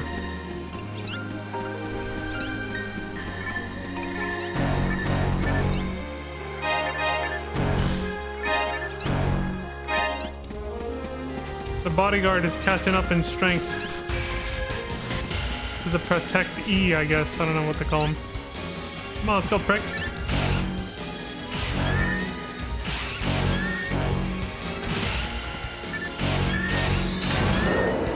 I'm just gonna camp him. After I missed that many times with the fucking gun, and then the only way to get away from them is going up this slope. It'll be way too hard to, like, have to navigate back down that way just to hit them if I try to do that method, so I'm just gonna wait them out. It's gonna be a test of our patience. A test of... Yes. Well, it's also a test of our reflexes, sure, but...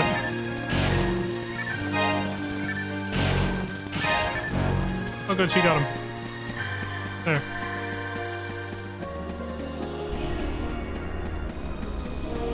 Bricks. Like I said, I'm glad that after we're past the forest area, we don't have to deal with that shit anymore. There's no other enemy in the game that does that, where you have to like wait for them to get back up and try to run away to get their item. She's out of breath. She's like, I came here to discover the truth, but I'm confused.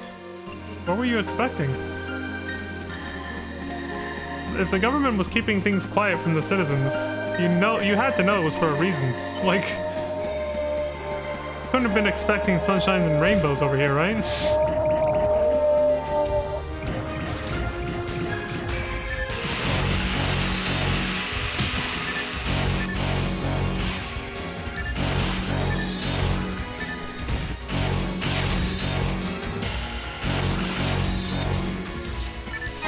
Still, through this quest, we're getting some insight on what's going on Pioneer 2, which is the fact that,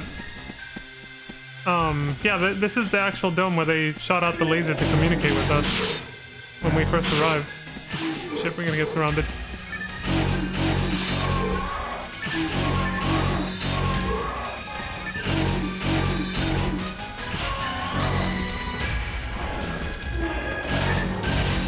The explosion was right over there, dead ahead of where I'm looking at. That's where we saw the silhouette, that holographic silhouette.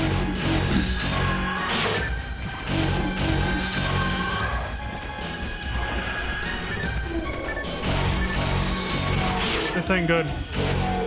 Put myself in an awful position there. You can get fucked up if you get surrounded. It can happen. Like, you should not stay between two enemies or anything. Fucking game keeps trying to pick up the item. Holy shit, I forgot about this guy. Surprise, motherfucker.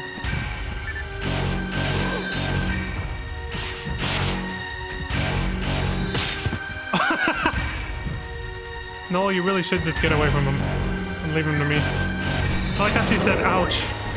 The thing is, accuracy kind of sucks. It wasn't even that he was missing per se, it's just his swings were literally missing. It wasn't even just like an actual miss, you know? His AI might not be the brightest. See, I heard the best way to deal with them is to get behind him, but since I had Null, that kind of actually put her at risk, so I hesitated there for a second. I was like, wait, that's just gonna get her hit.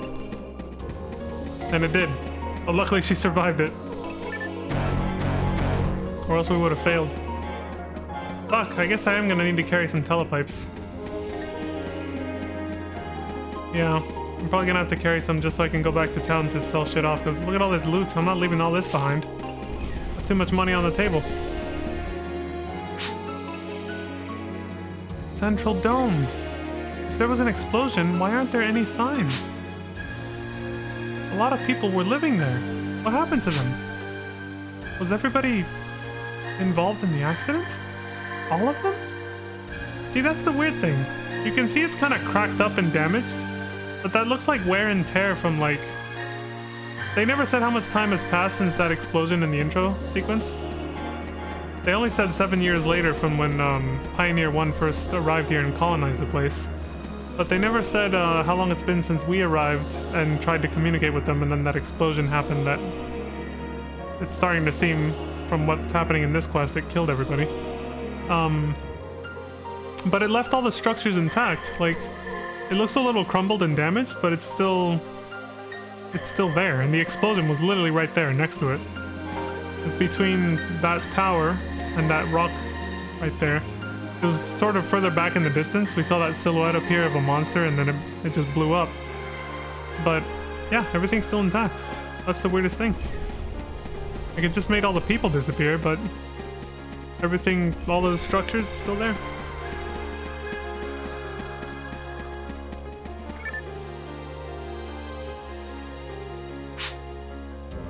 Null says, does it still work? Accessing Pioneer 1. Access denied. He says it works, but we can't enter the main computer on Pioneer 1 with it.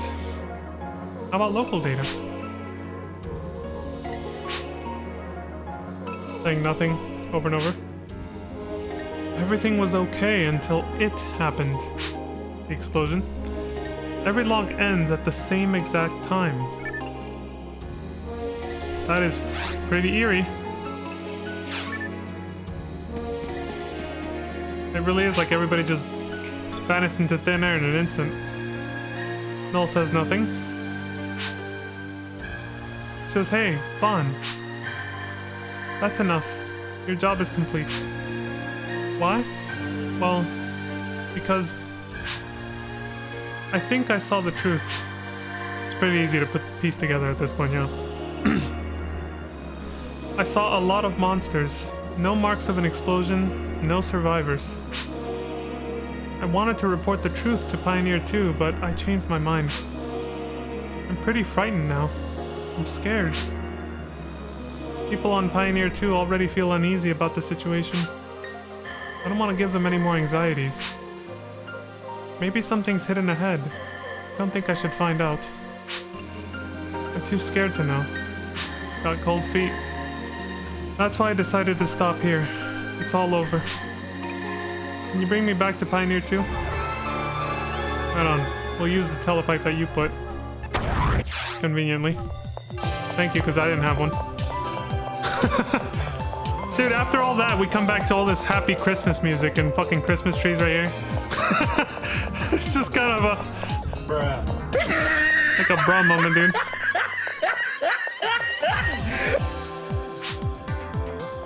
Null says, I think it's a good time to call it quits now. I must return to the residential area before they find us. I really appreciate you helping me out. Don't forget to visit the counter at the Hunters Guild. Take it easy, ma'am.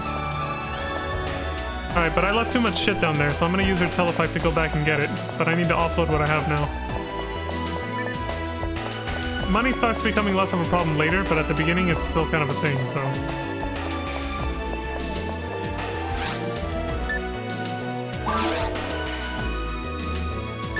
10, 5, 3. Yeah, I'll just wait them out. That was not a good strategy. The fact that I missed so much was horrible. I just realized there is another use for this, but it won't be till we get to the next zone. The cave area. Because I can shoot the traps safely with this. I'm sure we'll find a new hand. Oh, I'll just keep it. Fuck it. 2 of those. Oh shit, hold on, is this a better frame? I'll put that on then.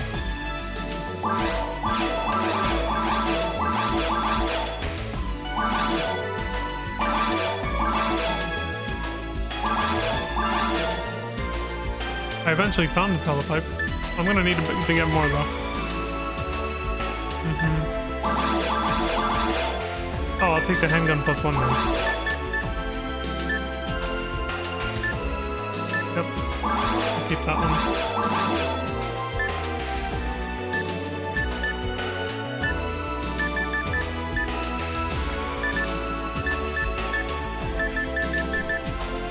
Alright, we're good. Let me put that one on. Much better. Oh, it has a slot too for an accessory. Good. If I ever get one. I'll sell off the other one now.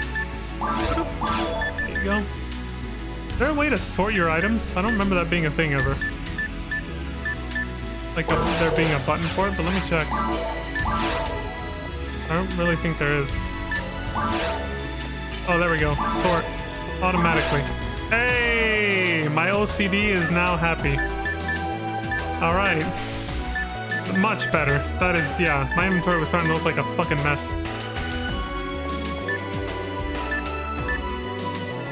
Poison. No.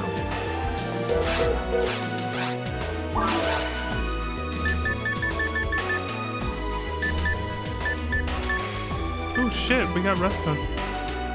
That's pretty expensive. I'll wait till I can actually... Yeah, it's not worth buying right now. I won't be able to use it for a long time. Where's the antidotes? My mag needs to eat. He got to have his supper.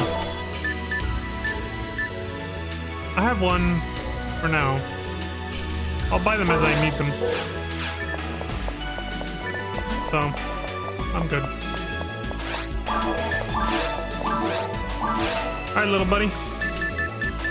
I gotta make sure not to click too fast on this menu. Here you go. Oh, hold on, I'll wait till I'm back on the surface because he's gonna evolve when he levels up again. I want to see that. Okay, so he's just a little purple, you know, cutie. Now check this out. Oh! Photon Blast Farla. Our first summon of 3. On this mag, anyway. Do we keep feeding it antidotes? Or are we going with something else? Let's see.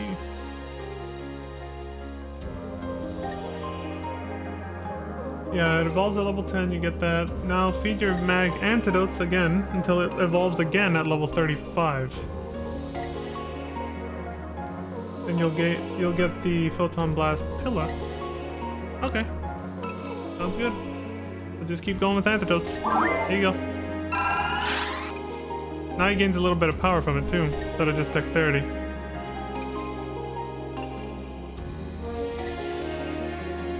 Seems good. Farla, the Photon Blast Farla is a spinning attack that hits all nearby enemies. Sweet. We can do more than just, you know, whacking things with our sword over and over.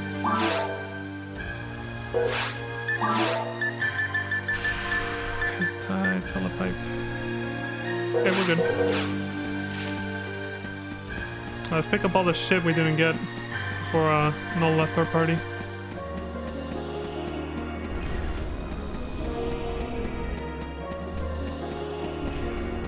Have to look for spinning boxes.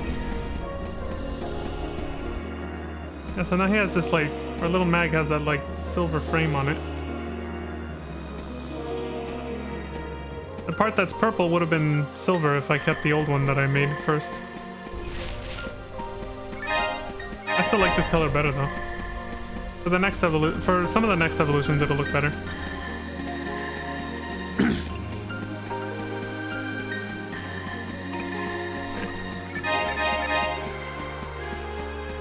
You know what I just saw is I don't think we ever got access to this room.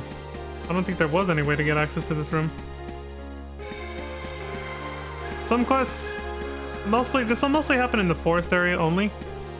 For some quests, some areas they just don't let you access. And that's because the 2 forest zones are static. Like they always have the same map structure no matter what quest you're doing or whatever. And future areas that are like underground are not like that. Their actual map structure kind of changes. Or at least they make it seem that way based on yeah, I'm pretty sure we can't go in that direction at all. They make it seem that way based on the way they make the route through the level, I guess. Anyway, let's use that telepipe to get the fuck out of here again.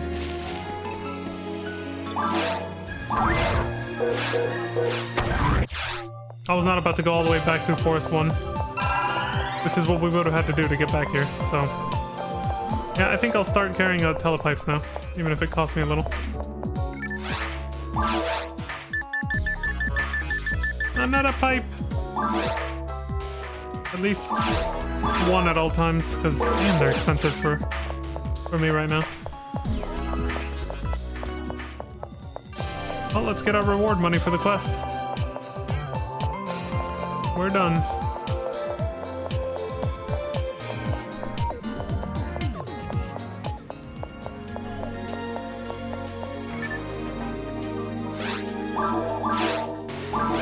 I didn't pick up anything worth it. Oh yeah, I got Saber +3. Okay, cool. Anything else here? Nope. Nope. Good, I got a better Saber. I think I went back for those items. Once I did this, they would have been gone forever.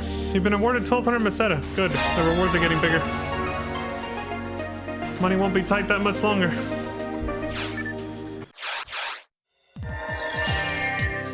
It's always the growing pains at the beginning of the game, right?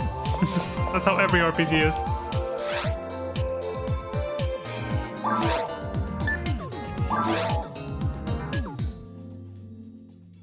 That 817, okay.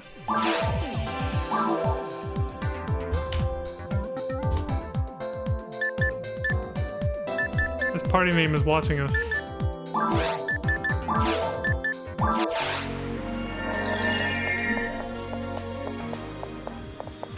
He'll sell off my shit.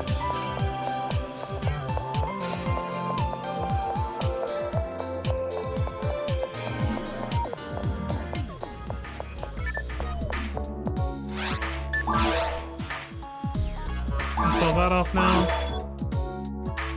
Yes, I'll keep it for later. Won't need it for a long time, but... Well, I think once this hits 10, I'll sell them off, because I won't need those for a while either. That's fine. Pull that off. Pull that off. Okay. Let me just sort our items again.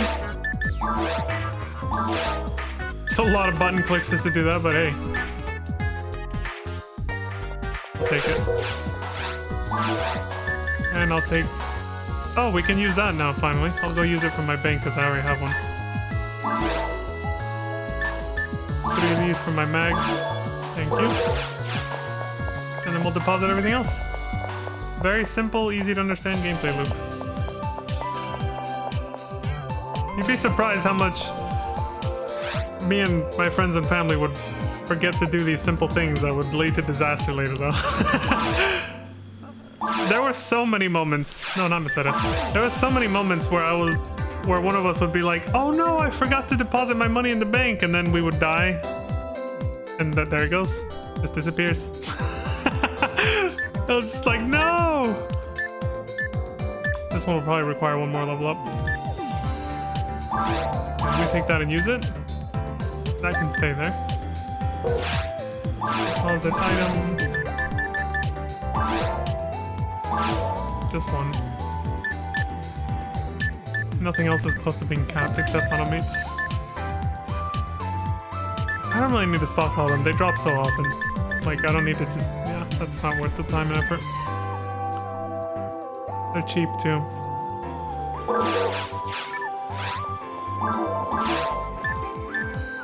Can be used once to learn a technique. Foe level 1 disc. A basic fire technique attacks one enemy with a fireball. I'll take that and use it. Good to go.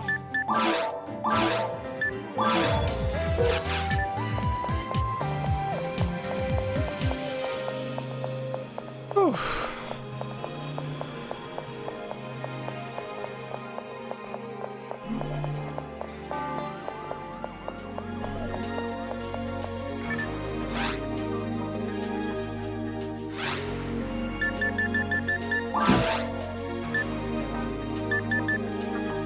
Okay, the fake in yellow. This one isn't involved in a longer side quest chain, right? Let me see. No. So this one has an Easter egg that I don't think will be in this version of the game. I'll have to look it up on YouTube. Hopefully somebody has it. Otherwise, I'm actually gonna have to hook up my... Well, it's already hooked up, really. I'm gonna have to actually start up the GameCube version on my Wii and get up to this point just to record this. There's a very special Easter egg in the GameCube version of this game, at least, that crosses over with Sonic Adventure 2. In this mission right here, the fake in yellow. So let's do it, and we'll find out. What is the biologist on Regal doing? Client is Gull's assistant. The quest says, Dr. Gull's, a biologist who's crazy about Regal's native life, is missing. Find him. 800 Masetta. Alright. Guy says, please, Hunter, help me. I'm Dr. Gull's assistant. Recently, animal data from Regal has been sold on the black market. Dr. Gull's bought this data and he became totally engrossed in it. He stared at the data all day long. And suddenly he told me, I'm going to see them. We heard that Regal was dangerous, so I thought he was just joking. But I haven't seen him for days. Perhaps he did go down to Regal. So I asked the Hunters Guild to find Dr. Gull's. Please find him and have him come back here. Alright, I'll look for him. Help you find him. Please find him and bring him back. Who the hell are you people? Yes, that's me. I sold the regal animal data to Dr. Goals. He paid me a lot. He really loved this one particular animal. Dude, they got like sunglasses on. Hello there. What's up? No, I haven't seen Dr. Goals. Not in the city and not on Regal. Well then. Every time you start a new mission, it's good to look out for like exclusive NPCs, including familiar faces like that one back there. She says, I don't know. A biologist in white? Sorry, not interested. What are you, Cloud? Hey, Eleanor. Been a while. Oh, Vaughn. How have you been? Me? Of course I'm fine. I'm doing errands for Dr. Montague now. Oh, sorry. It seems that I have to go right now. See you later. So it's worth exploring the city a little bit whenever you accept a new quest, because things like Easter eggs like that can happen. I have nothing to say to you. Well, fuck you too. You bastard! You know the government hired me too, right? We don't have to be like assholes to each other. Right? That guy was just like, fuck off. I mean, yeah, all hunters were freelancers, but only the government could actually give us a license to come down here and all that, so we still technically kind of have to listen to them a little bit. I think the deal was we could keep whatever we find down here as long as we report back to them what's going on. Hey. The Rappy says nothing. And then ran away. It didn't fight me like they usually do.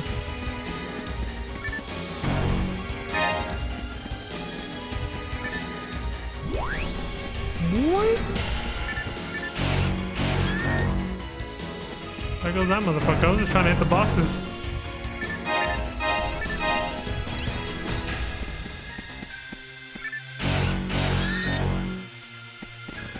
Damn it, he was too close to the damn wall. I didn't know that was gonna happen.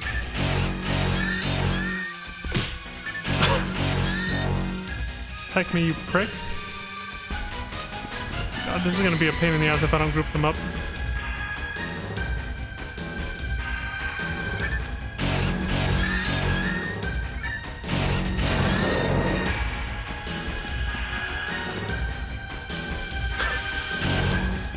This is gonna get hairy.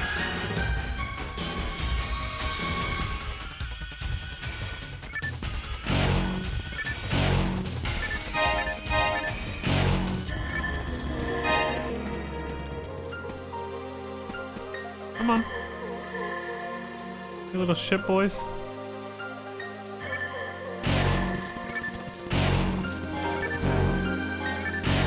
I was gonna say, I swear to God, if it misses.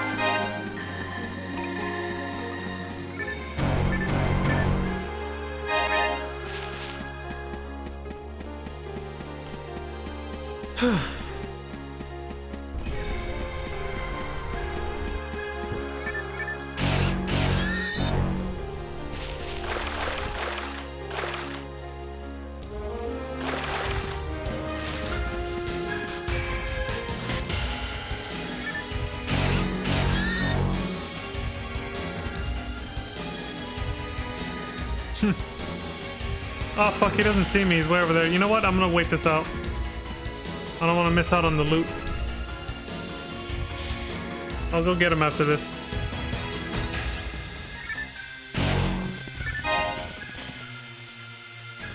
US server Fadra, block 1. Ryojin has found the red ring after defeating Dark Faults. Well, thank you for the major story spoiler. Only because I explained who that was from previous Phantasy Star games.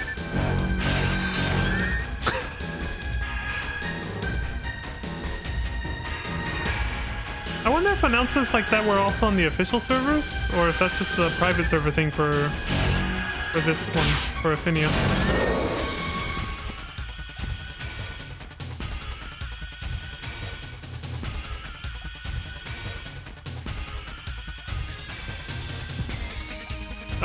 That was like 2 major spoilers in one fucking announcement. If it's just for this private server, I'm not surprised because it's like, bro, this game is like 20 plus years old. They're just like, you know what? If you know, you know. If you don't, you don't.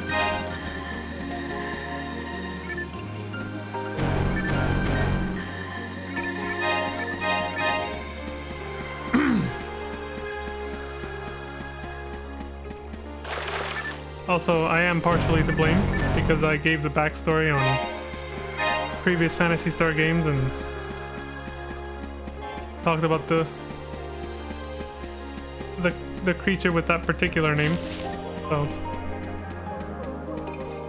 if I hadn't given that context, then it wouldn't have been a spoiler technically.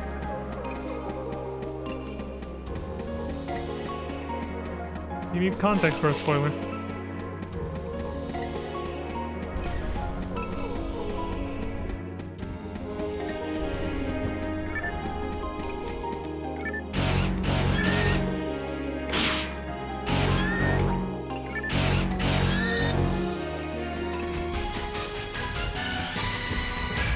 Holy shit.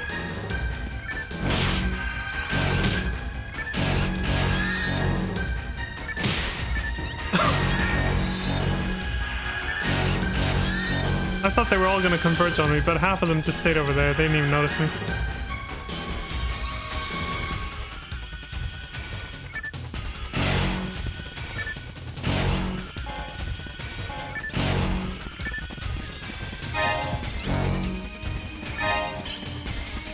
You gotta be careful with items you can't pick up in this kind of situation because it could make you just do this. And doing that at a horrible time will let these guys get away, so.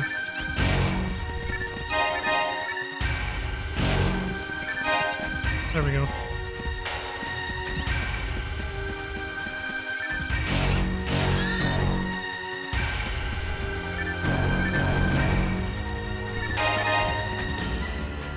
That's close enough.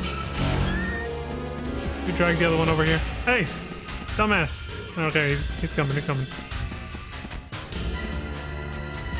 Oh, his tether is too far. Fuck! Well, now I'm gonna have to wait. These guys are cute, but this is the one thing that did annoy me about them. That's why I'm glad that they don't appear in any future zones. A lot of your income depends on selling drops you don't need, so you kind of have to do this a little bit.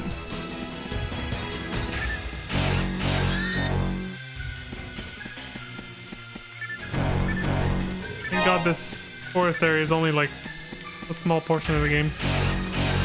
It's the shortest zone, because it only has 2 areas. The rest of the game has way more.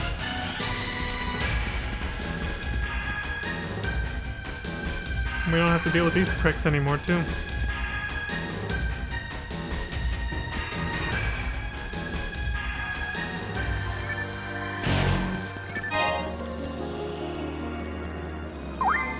For safety. Again, it's easy to not pay attention to your health bar and then... Whoops. You're dead.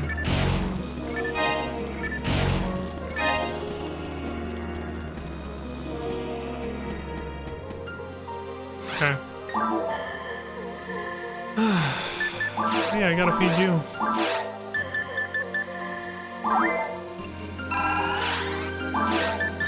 Yeah, I gotta start remembering to feed him a little bit more often now, because it's gonna take a hell of a lot more antidotes to get him to level 35.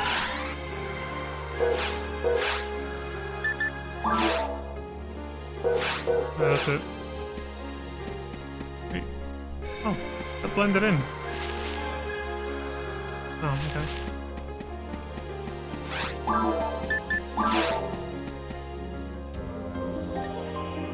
Checking where I've been and where I haven't.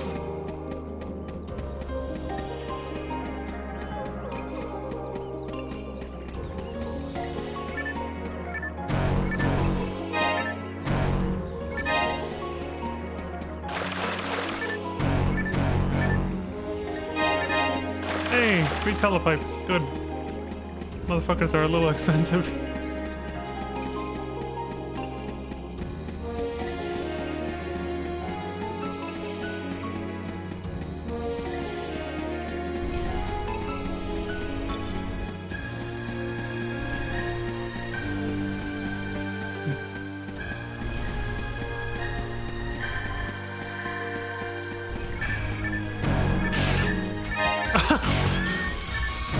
Shouldn't have gotten in the way. I was trying to open a box.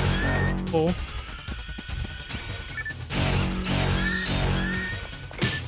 Jesus.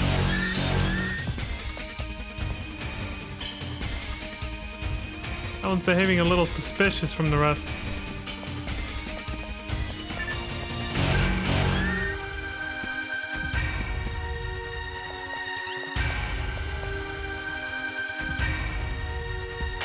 I guess I'll get that guy in a sec.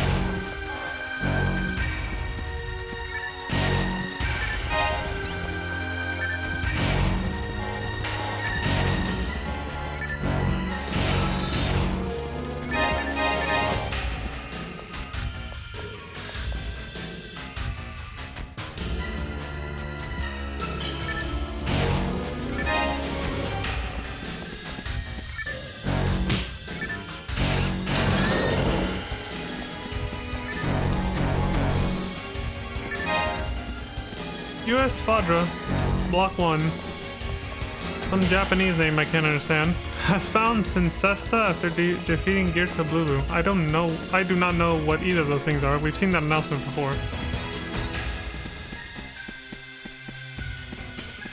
Maybe it's an episode 4 thing, or it's just extra content they added.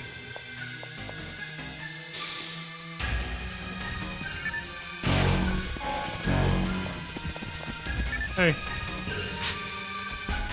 Says nothing. Runs away.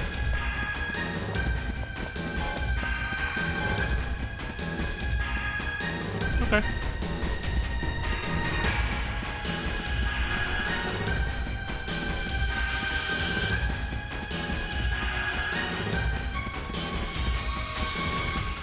That Rappy just refuses to elaborate and then fucks off.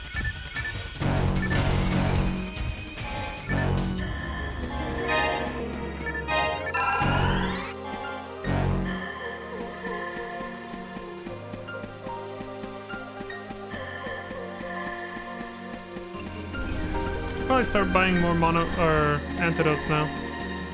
I can feed my mag more often.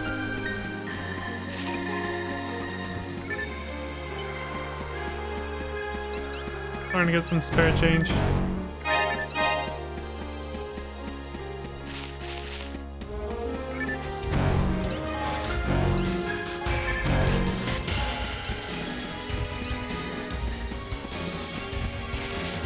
Hey, buddy.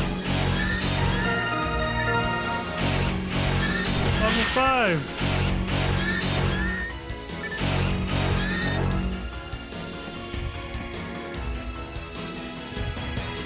Oh, hell no.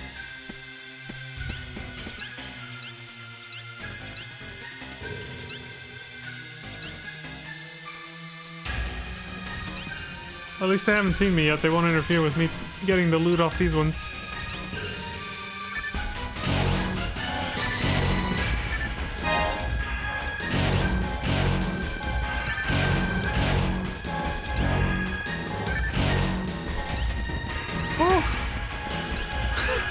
I got a fucking treasure trove over here. Holy shit.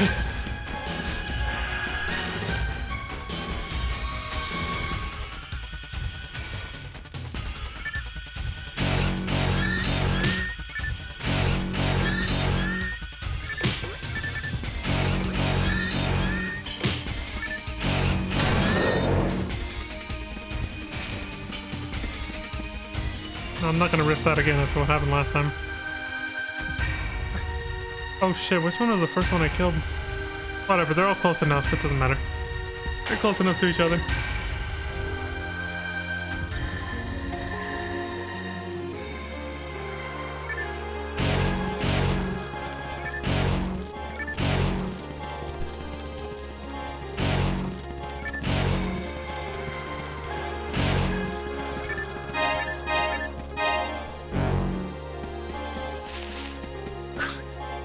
Oh, time to use that telepipe. I'll use it, right here should be fine.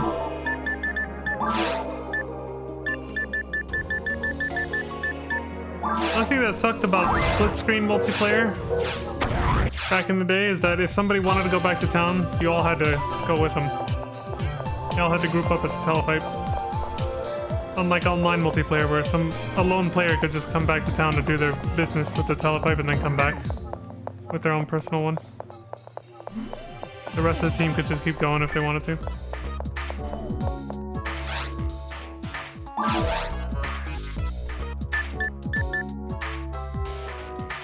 Oh good, I have 3. I can actually feed my mag right now.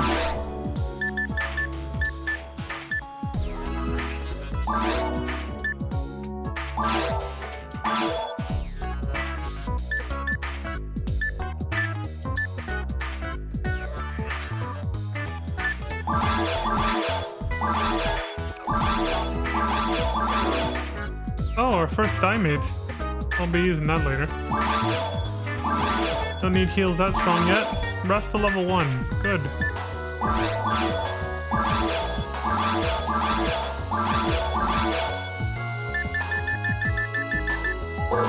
Alright. Yep, I can definitely buy more antidotes now. I'm starting to get loaded with money. With, relatively speaking, with respect to, being able to feed my mag more often, at least.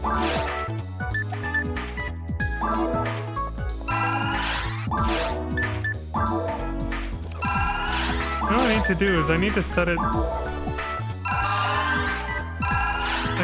so that my cursor position is saved. I think you can do that. I think. No, not here.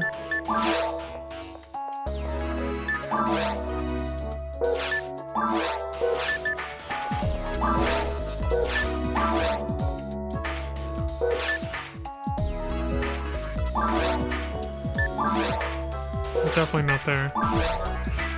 No. Cursor position.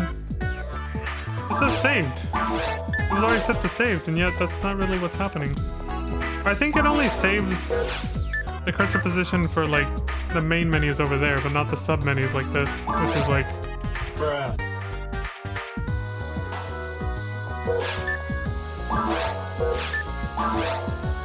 Okay. Alright, whatever then.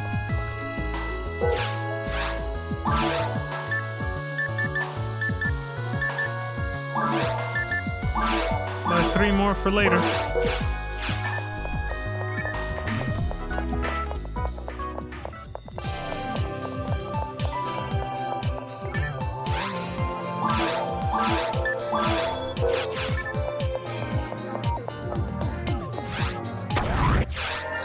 Alright.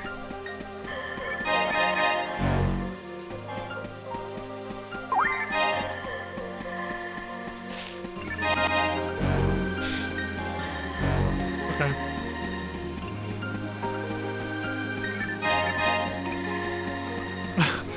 Inventory's gonna be packed again. Already at 22 slots out of 30.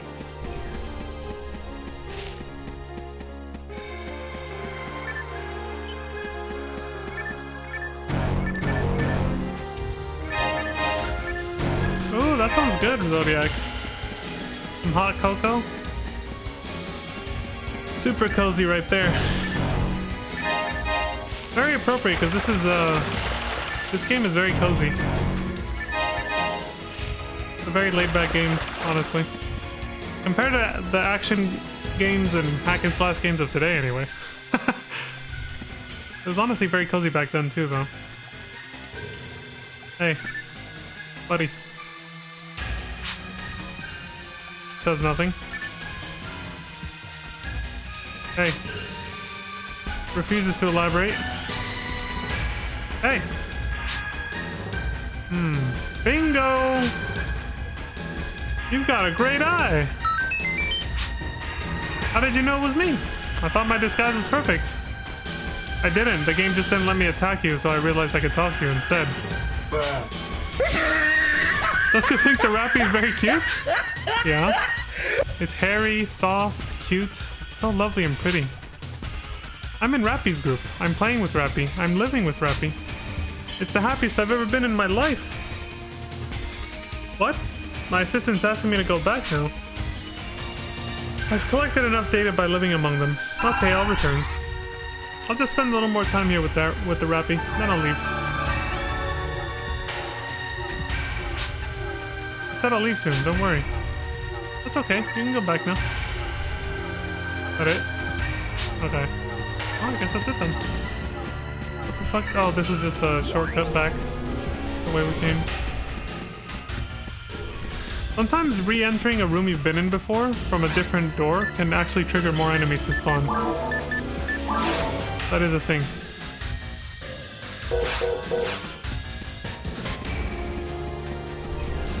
It's a good thing to check. Well, alright then, buddy. I guess I'll see you there. Alright, moment of truth. We're gonna see if this Easter egg carried over into Blueburst. I really doubt it. Because there's not much you can do with it anymore. In fact, part of the Easter egg is already missing from town, so I doubt it's gonna be there. But we'll see.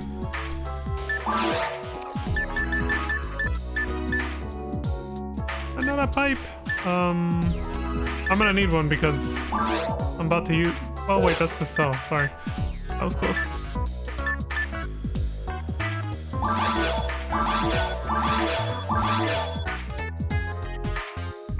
I'll let that fill up again.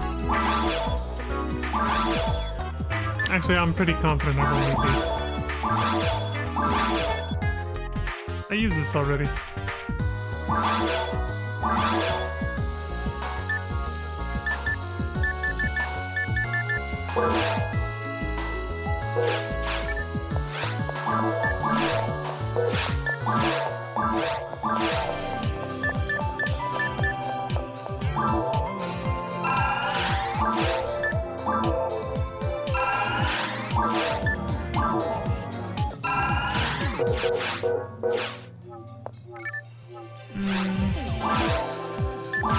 There was something I wanted to put away. This for later. Yeah, definitely don't need these yet.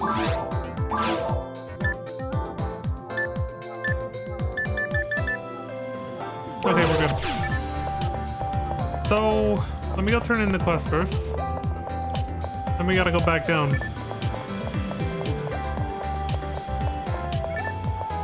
Yeah, it's not here.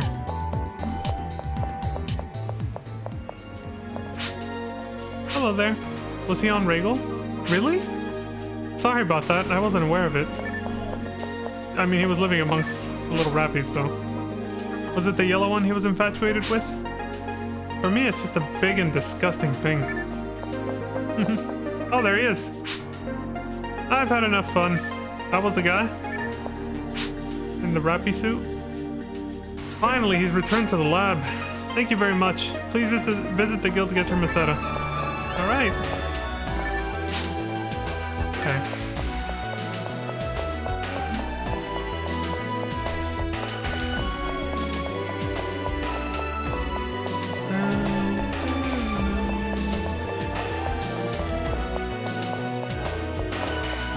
Merry Xmas!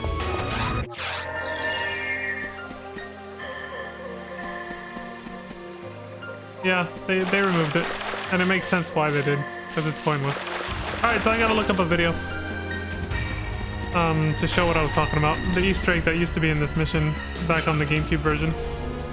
There was no point in having it in this version for not so obvious reasons, but you'll see when I, where's the teleport out of here? I don't want to waste a telepipe on when we're that close to the entrance. I forgot where we came from.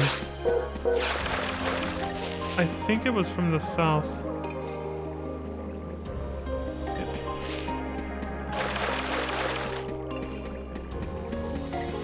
I'm really...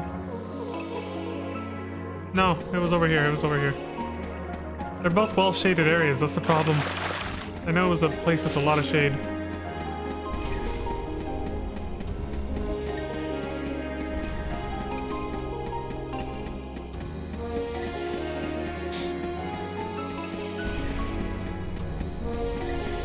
Yeah, good. Nailed it at the last moment.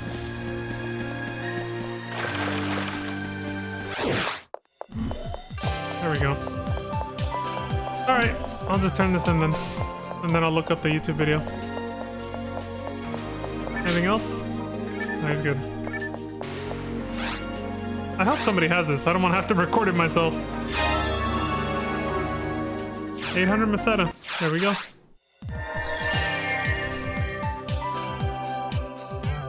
Whew.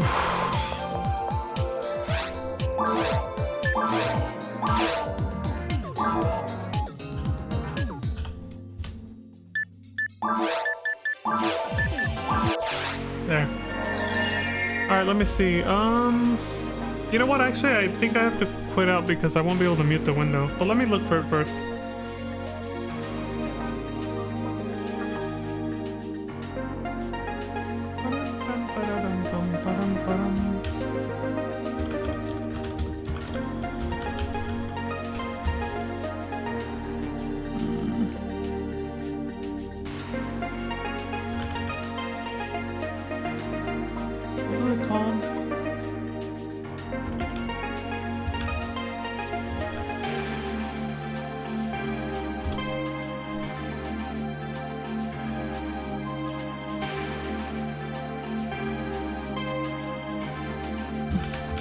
Fake in yellow.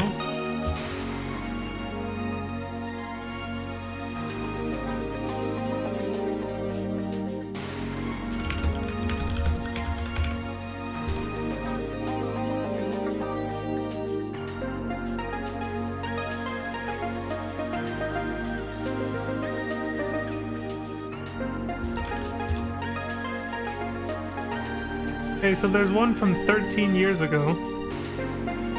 Damn, that is blurry.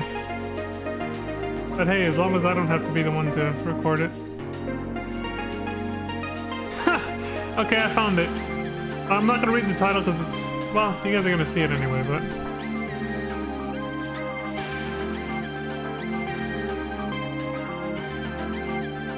yeah. It's also definitely... well, yeah, if you recorded it off a GameCube, like...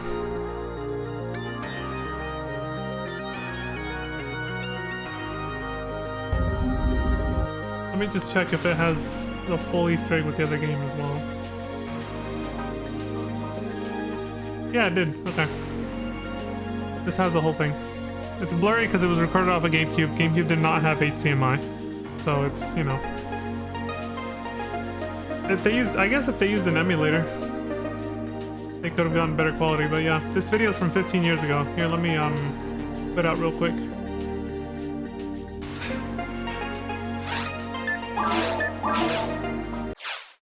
Let's see. Oh, alright, still have to quit out from here too. There we go. Wow. I like the menu sound effects. I never got tired of those. Oh shit.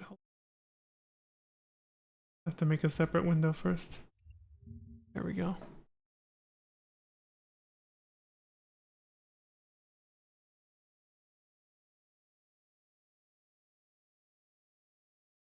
There we go.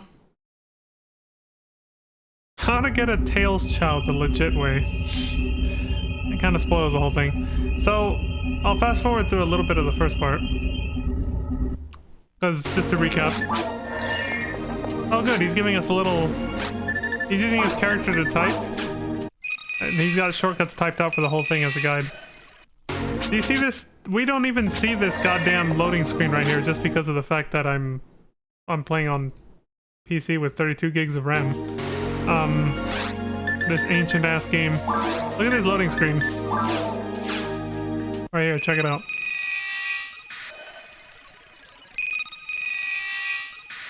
There's a different loading screen for every occasion. That is for accepting a quest. We'll see one when he teleports down, which we also haven't seen because, you know. F2. Then play through the quest. He didn't show what was on his left there, which we didn't see. Oh, that's the default music. Yeah, then there's this loading screen, which we don't see either. Because it's instantaneous for me. Oh, shit! They're strapped with 2 machine guns. Don't mess with this guy. He's a hunter class too, but I guess he wants to use these double machine guns for now.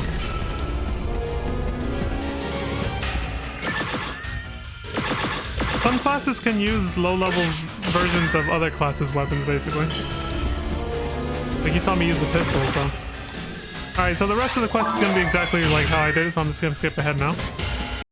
Then once you talk to the guy, you know, same thing happens. He says, I'm going to go back home or whatever.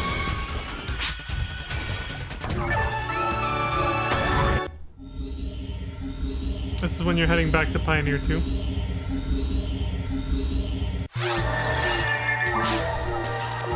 Go back in the teleport. You don't even have to turn in the quest then. You can, but it doesn't affect it. This is what we missed. You have to break those boxes, I think. Face this direction. Oh, he didn't show what the... So, you saw one Rappy there. If he had turned around, there's two other ones that are all facing the waterfall back there. That one back there and see in the background?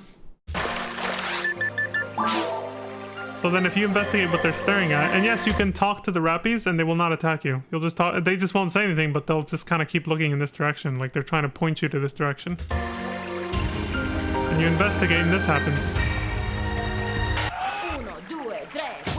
Surprise, motherfucker. This music is from a completely different game that I don't know. It's not from Sonic and it's not from Phantasy Star Online. A little Chow says, I never thought you'd find me or something like it. What'd he say? I thought nobody would ever find me. You must be really good. I was trying to see how long I could hide until someone discovered me. Oh well, that's the record so far. Here, this is a gift for setting a new record. Received key item, 3 games. That's what it was called? You can download games in the city with this. Have fun! A little dancing dinosaur. This music's pretty hype, yeah. When I looked this up earlier, somebody said what game this was from, but I don't know.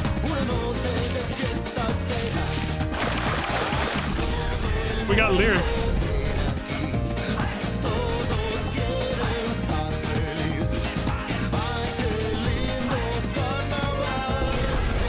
Is he singing in Spanish or?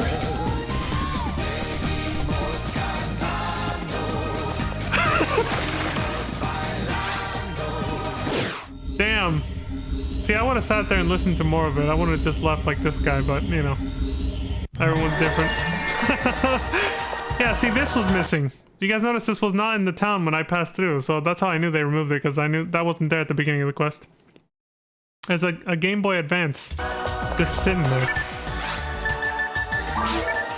Download Tiny Chow Garden from this, using the data that the Chow gave us.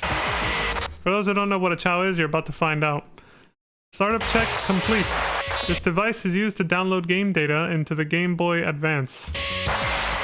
Ready for your order.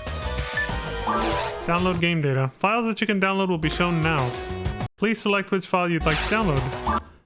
Shit, he's going fast. Tiny Chow Garden.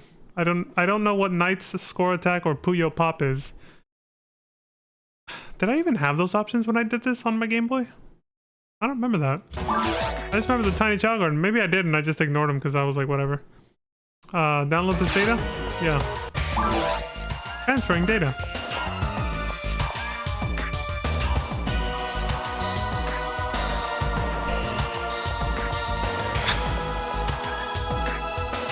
So they have their Game Boy Advance hooked up to their GameCube with a special link cable that they sold back in the day. I still have them.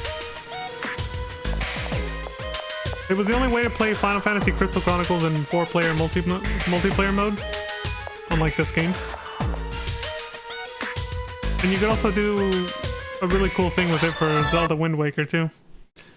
Download complete. Oh shit, there was a huge edit there, I just skipped ahead. What you can find in this Tiny Chow's garden is a truly rare, what? Tails Chow. If you transfer it to Chow Garden in Sonic Adventure 2 Battle, the GameCube version basically, it will grow up to be a cute Chow that looks exactly like Tails. As this is very, very rare chow, take good care of it. Disabling function. Please continue with the game. My god, that dial-up internet sound, dude. That shit is a relic from the 90s and 2000s. Download Tiny Chow Garden. Save and quit. Switch to Sonic Adventure 2 Battle or Sonic Adventure DX. Wait. Oh, that's right. But if you go to the Sonic Adventure DX Chow Garden, it does not actually look like Tails. You just get like a generic gold-colored Chow instead. You want to transfer it to the Sonic Adventure 2 Battle version. That's where it'll actually look like Tails. And they're gonna show us that right now, actually. Yeah, this. See how it says slot A now saving? Don't turn off the fucking GameCube? My cousin turned it off one time at that point. We lost all our fucking progress.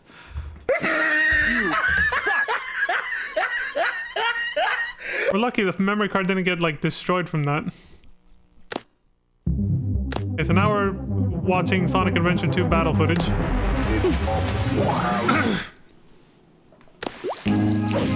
I like that he picked Tails. There he is! Yeah, I have one of these. Until the day my memory card finally dies and stops working. I still have one. That'll be a sad day though. Also, if my GameCube or Wii stops working and I can never launch the game again, that'll suck. Socket 4. Also, they plugged it into the 4th player controller port socket.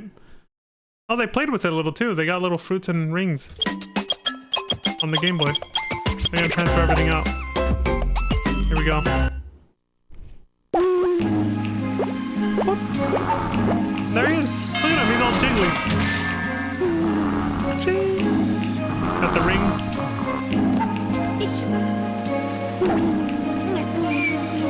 Look at him. Dude, this shit is hella loud. The volume's peaked on the... I think I have a limiter on. Damn, this guy downloaded multiple. Here.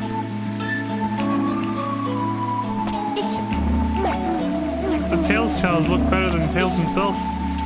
In terms of the cuteness factor. By a landslide. Look at that. I think you can change his name from Tails, but... Also, something he's not showing here.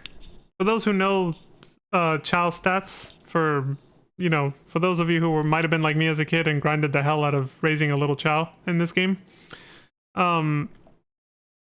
Those ranks, see how it says swim, fly, run, power, stamina, level 1? Every Chow had a different rank for each of those stats, like A, B, C, D, like a letter rank, and then that would determine how much that stat would go up whenever you fed it. When you gave it like chaos drives or animals that would raise that stat. The Tails Chow comes with all stats at rank A, which means it's not rank S, which is the max. So they didn't make it super overpowered, but pretty overpowered to have a Chow that's all rank A's for all stats. So you could basically 99% the max potential of 99% of the maximum potential for all the stats on one Chow, which was the Tails Chow. So it's an incredibly powerful Chow for races in the karate minigame. He's not showing that here because you have to take it to the... You'll have to take it to the kindergarten to see that. But... Jeremy! This is his own personal Chow. What the hell? It's transparent! There is a whole detailed system on how to like make Chows look a certain way that I never learned about until way after I stopped playing that game. I didn't have internet, man. I couldn't look up shit. There's some very niche, obscure things, though, that you can do with Chows in this game.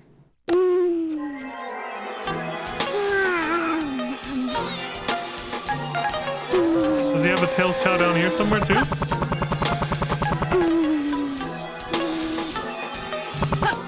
Forgot how loud their little voices were. He has a transparent one there.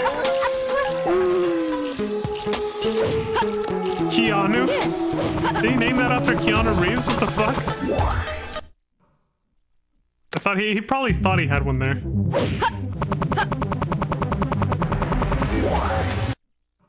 Suddenly this has turned into a Sonic Adventure 2 battle stream. Dude, the music here is like so fuzzy in quality compared to the other two gardens. Cletus. Level 99. Now he's just showing off. Everything will be okay. Look at all these level 99 stats on this motherfucker. That's it. So yeah, there you go.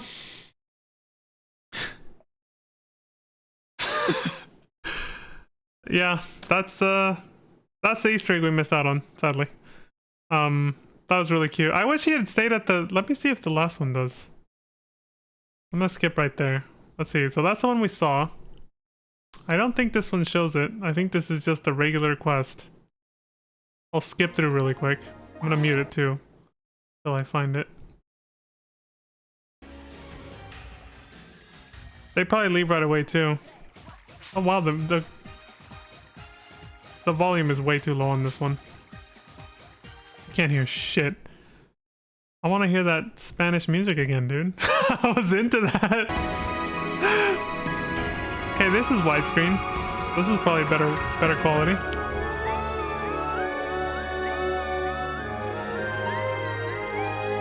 So they went and they got their tails, chow. But hold on.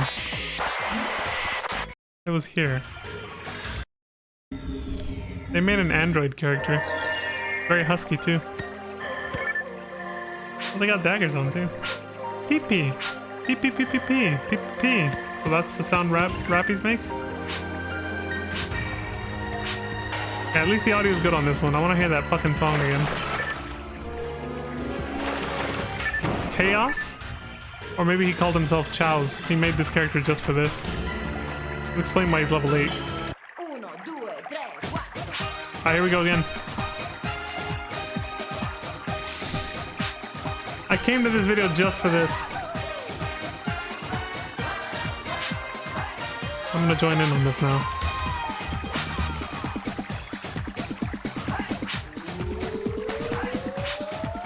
Oh, why doesn't that work? That's annoying. I have to type it out manually every time.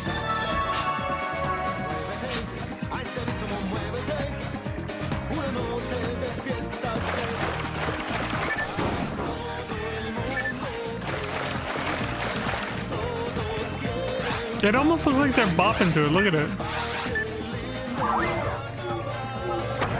Fuck, none of them stick around. Alright, well, I tried. The rest of this is just him going showing the chows again, so. Is he gonna have one? Oh shit, hold on, we get to save the Tails Chow in action. He's gonna take him to the karate bin. Or the dojo. Bin? The fuck?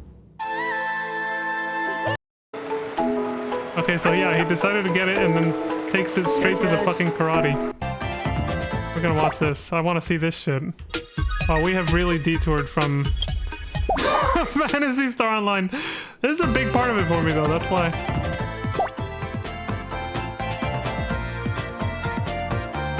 And he has 2 of them. Oh, is that where it shows the ranks? No, it doesn't show the ranks. Oh well.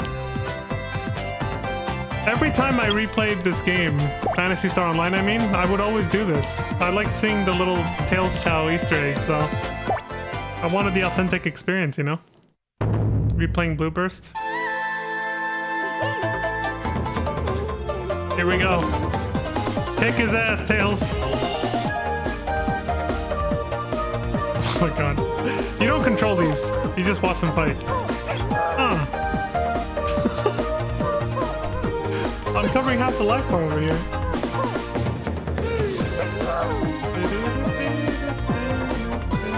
His name is Lucky. He kicked him in the face. Oh, he dodged it. Son of a... Hit him, dude.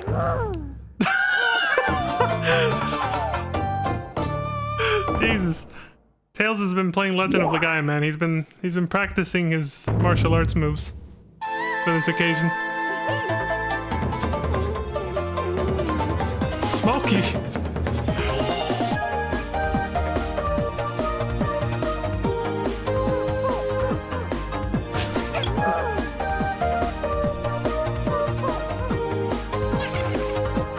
Oh, he dodged and laughed at him.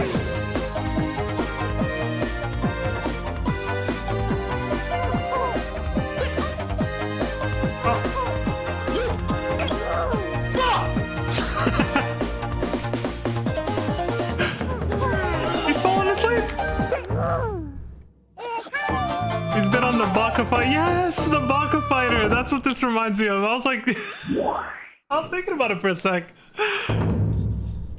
Oh my god. I wanted to play that more, but it kept crashing on the fucking emulator I was using. I think it's time I switch over to Duck Station. Maybe that one will work better for next time.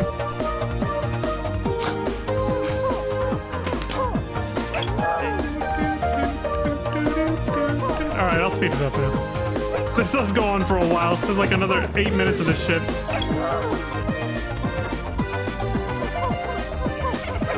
Fuck you, Stormy.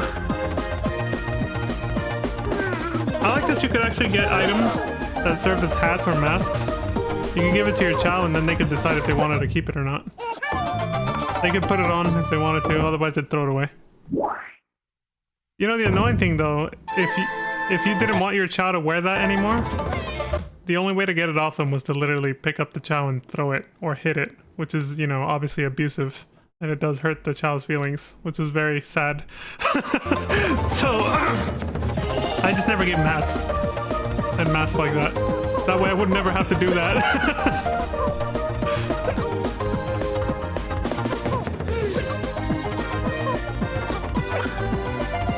Dude, Spooky's...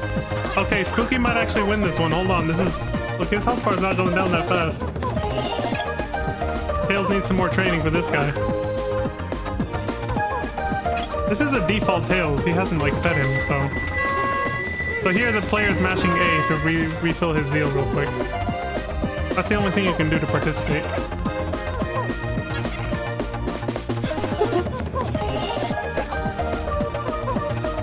Dude, anybody coming into the stream right now, when it's labeled as Phantasy Star Online, it's gonna be like, what the fuck is going on? What the hell is this? Timer's gonna fucking run out. Okay, well, Tails had more health, so he won anyway.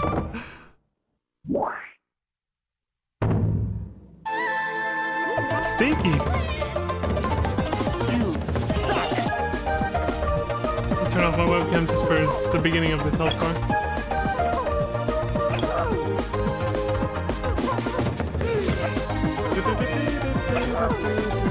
Oh shit, he's gonna kill Tails! No! Oh, Tails is fucked. Yeah. He needs to build him up. He can't win this. You should have given him like the beginner tournament. Oh. No! The Tails Chow is crying. That bastard. Son of a bitch! Oh, there you go. What else are they gonna fucking show? A race? Sure. I'll go down memory lane. I have no plans of streaming Sonic Adventure 2 Battle anytime soon, so we might as well. I'll speed it up though, because we got shit to do.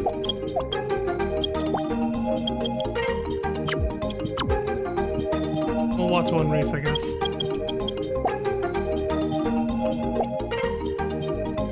See him in action. You're over... That's too much.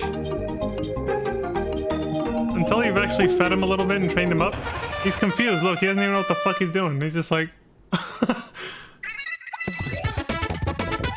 That's what I thought was hilarious about the chows, is just that, how they could do these little emojis that you could tell they don't know what the fuck is going on. Like...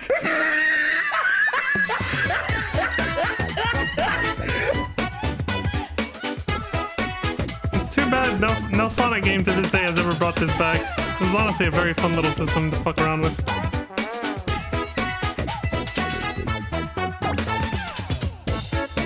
Get him, dude, get him! Okay, I'll speed it up again. Yeah, he's not even running, he's not even doing the full speed run animation. I guess the player just wants to show us how much he can already keep up with like high-level content, even though we haven't trained him at all. But he still can't win. He still, you know, you have to train him, but he just has an amazing starting point. You probably only have to level him up like a few times and he can destroy all the content. Go, dude! Look at him go! So I heard there was also a Sonic and a Knuckles chow that was only given out at a special event. So I was like, wait, how do you get it then? You had to go to the event with your fucking memory card so that they would like let you download it or some shit? How did it work? There's some big press event that Sonic Team did or something. So those chows are completely unattainable now. I'm sure if people know how to emulate this game, I'm sure there's a way to just get any chow you want on the emulator. I wouldn't be surprised if there's like this whole scene for it, you know? This whole like underground of Sonic Adventure 2 fans. Dude, he ran out of stamina, he's fucked. That's why he's going so slow. Jeez. Well, at least he'll get a participation trophy.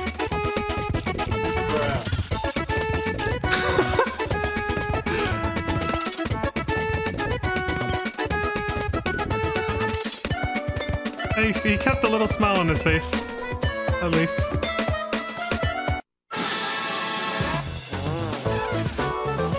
Damn these Sega Knights looking chows.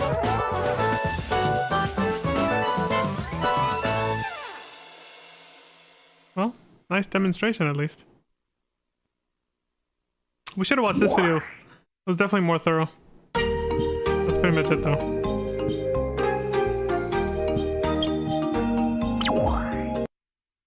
There it goes. Oh.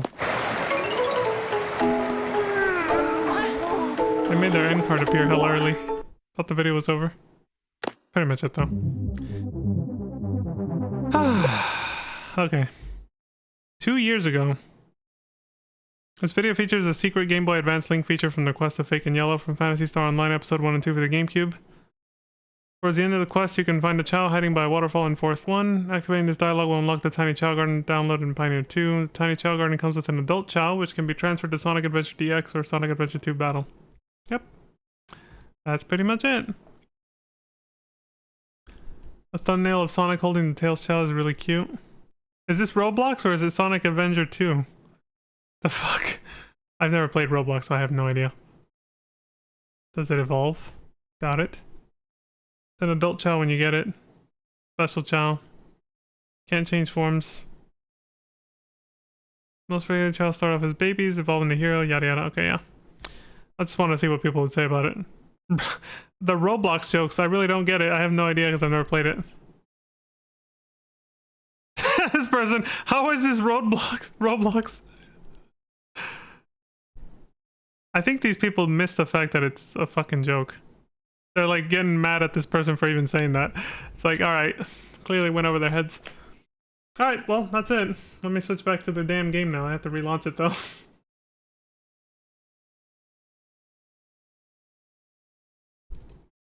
They're like, how do you mess up this bad on games? It's like, well, maybe it's because, you know, he's being sarcastic or just joking.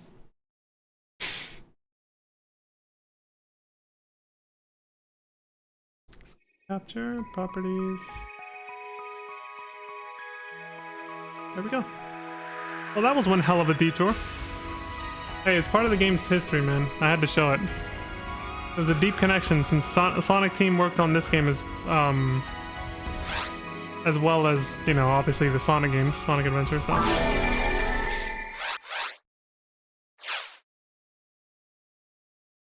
I love it when people will make a comment like that that's obviously a joke and then so many people take it seriously and they get pissed. It's like, it's like,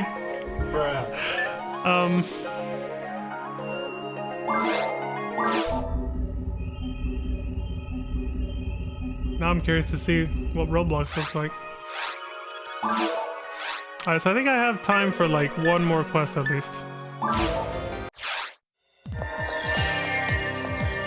What's this?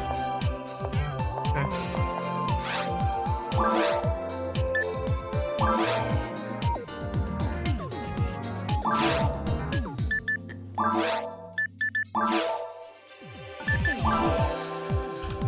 Oh well. Let's go.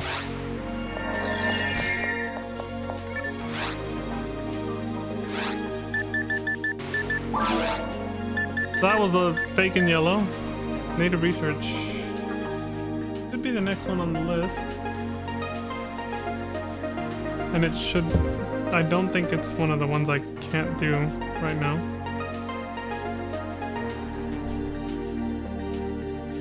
Nope, yeah, I can do this one. Safe. Collect data on the native animals. Collect data on native animals. Client Alicia. Quest says to help our study, collect data on native animals on Regal. 2,500 Meseta. This is going to be a very involved quest. Everybody get comfy because it's probably going to be a while. Or it's just a very generous reward and it's, you know, not even that bad. Are you Vaughn? I'm Alicia Baz. I'm an assistant at a laboratory. Ah, sorry, I can't tell you which lab I'm working at. We really need biological data on Regal's native animals. Sorry, I can't tell you why we need this data. Bruh. Oh, okay, I didn't ask, don't worry about it. I'm just asking you to get this data for us. I heard that animals on Regal are violent, so you need to kill them. Let me put this tool on you to take data from your weapons and bodies. As in, the enemy's bodies, or you expecting me to die here, or what's going on? What the hell happened? Oh, I had to push X again. The biological data is automatically stored in these capsules. Please collect data from 5 different native animals. The storage system only works for 20 minutes. Come back by that time. The tool doesn't detect animals if they are too small. Please don't talk to anyone about this request. Alright. You wanna be else? Keep your secrets? Oh shit, it's a timed quest! We got 20 minutes and we're going! Hey. Did you accept that quest? Yeah. I didn't do it because the client is untrustworthy. I can't work for someone who's so secretive. You agree, right? Well, apparently not, because I took it like an idiot. Alright, we gotta go. Oh. If you fail a quest, it's not a big deal. You can just try it again. You don't get locked out or something. Like if you accidentally let Noel die during that escort quest that I did, or you run out of time here, it's totally fine. You can just try it again. You do have to start the whole thing over again, so it is a setback, but because it, you know, all the enemies will reset and respawn again. But hey, it just means you get to level up and get stronger, and then it'll get a little easier every time.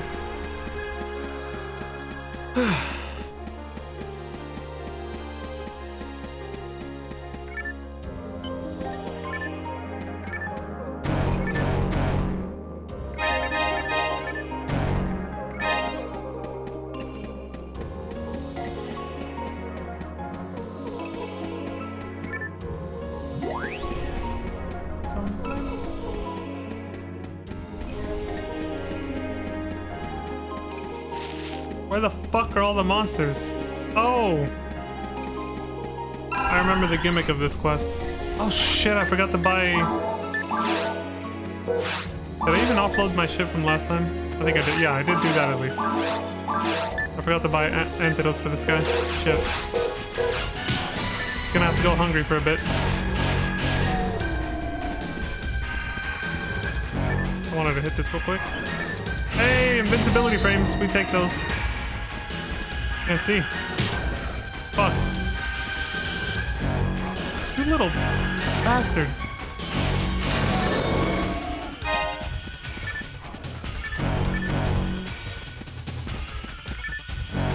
You son of a...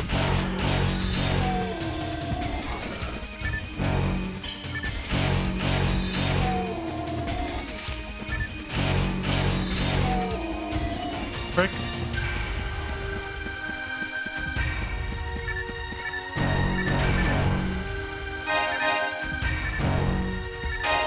So I think there's no mixed enemy types in this one. You just fight one enemy type per room. As for the quest, basically. Oh, my timing was awful for those attacks. Yeah, there we go. Analyzing biodata. Analyzing battle data. Setting data code. Got biological data too. I took the second route first. Second route, at least the way this game is classifying it.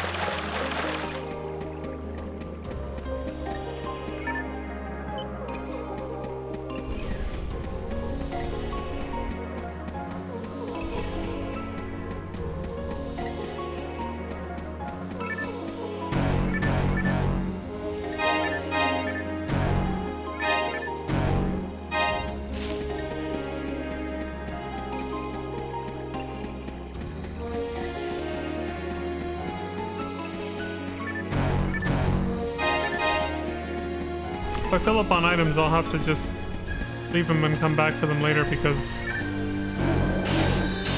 the timer's not gonna stop if I go back to town to sell shit, so.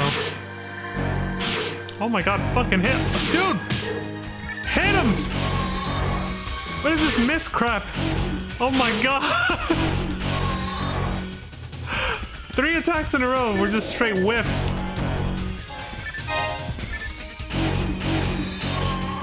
That's the kind of shit that gets you killed if you get surrounded.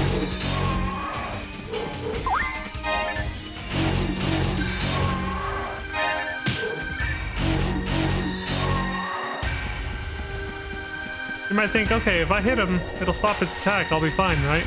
Yeah, but if you miss, that's it.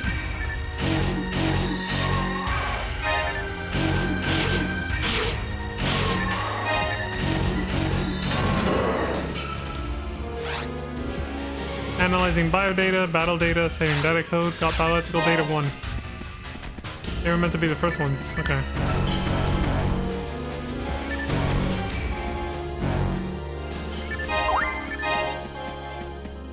Bunch of monomates, holy shit. Okay, what's over here?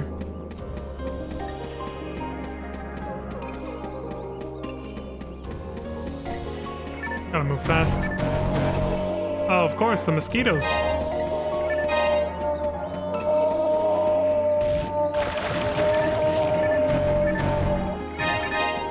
Gotta be efficient.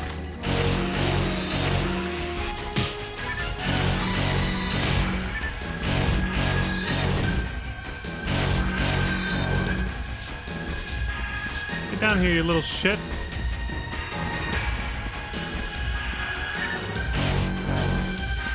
There we go. Oh, right. We would have gotten the message about the data.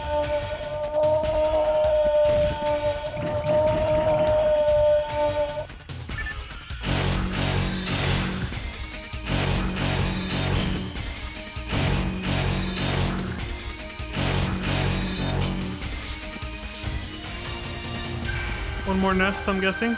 This eats up a lot of... This section eats up a lot of time because you have to wait for it to fucking come flying down and...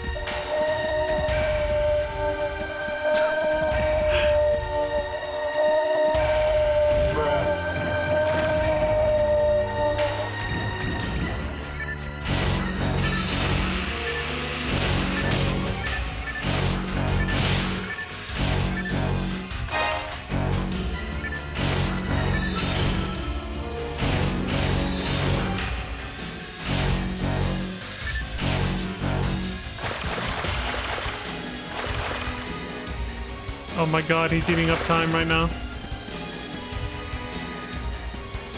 About to switch over to the handgun just to shoot him out of the sky. Analyzing biodata, battle data, setting data code. Got biological data 3. Okay.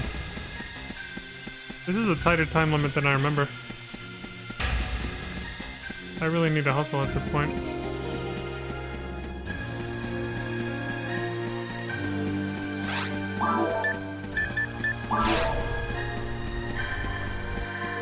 Shit, that's not good. Yikes, we actually need to go back. I don't think I can... I think because I went the wrong way first, there's no way I'm going to be able to clear this now. That is too far of a run. Just to check the other door. I think that door's a debate though, because there's no... I better just keep going instead of being indecisive. Pretty sure there's no zone to fight enemies over there.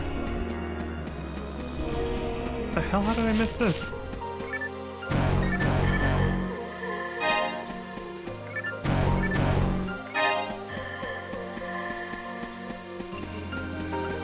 Those bug noises are kind of creepy. Yeah. Yeah, I was sitting there listening to it and I was like, ugh, these are some... It's like, it's such a loud buzzing sound that it's just kind of... Like, I can see how it's a little icky to listen to, yeah. Luckily, it's just another annoying enemy that will only appear in this zone. I knew it. This was literally just looping to a shortcut. We did not need to go this way.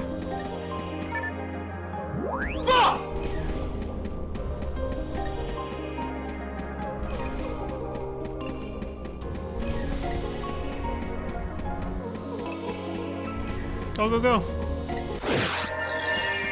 Okay,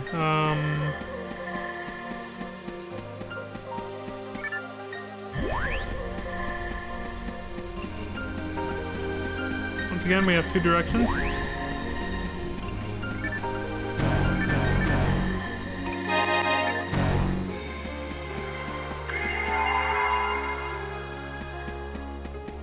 Going this way first, just following my gut. I already fought these guys.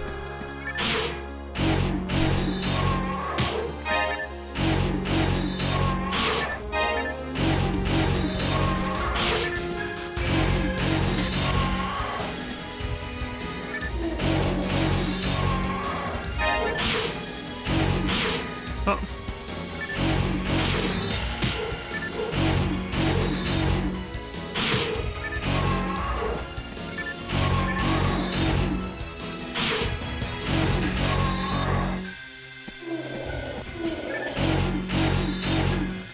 Shit. Oh my god. This isn't good.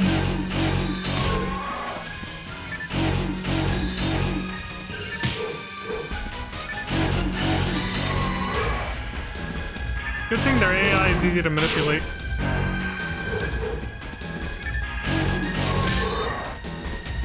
You just move back, they do like a circle when they walk, and so it gives you time to catch your breath a little.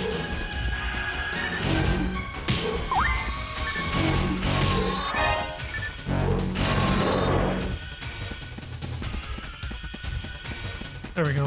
Whew.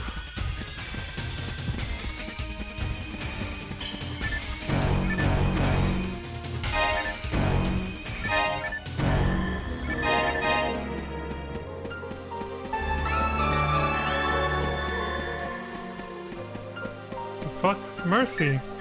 Psst. The Renmia Pink Ultimate Room needs one more body for a fiasco run. Anyone? Okay, thanks, bye. Heart. Is that a player-made announcement? How the hell do you do that? Just private server things, I guess.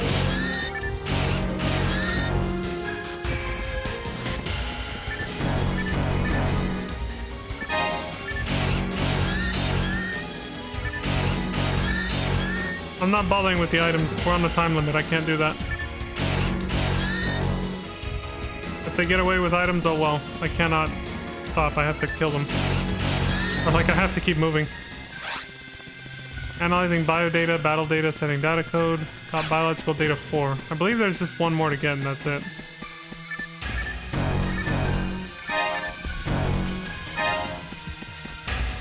It's the giant ogre thing, whatever the hell it was called. I don't recall the name. We've only seen one.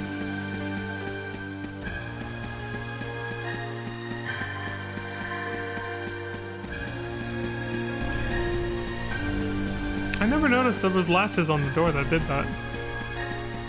Again, GameCube days. AV cables, no HDMI. You miss little things like that. Blurry ass image. Oh good, our photon blast is almost charged up, so I'll be able to demonstrate that in a second.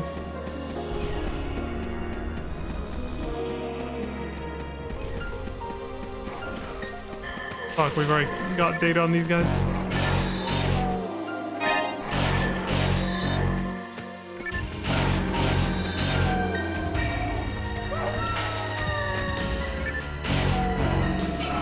Stats didn't go down. What the fuck? Oh, there it is. Take this, you pricks.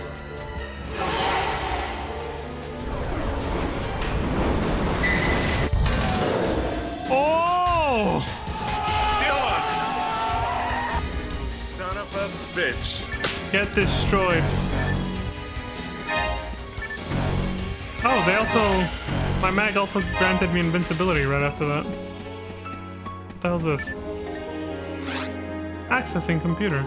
Access denied. Well, fuck you too then.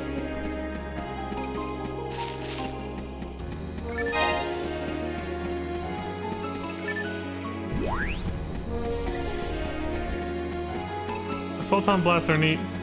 Also, I think it depends on the weapon you're holding, the animation your character does when they summon like that. I like the animation we just saw that Vaughn did.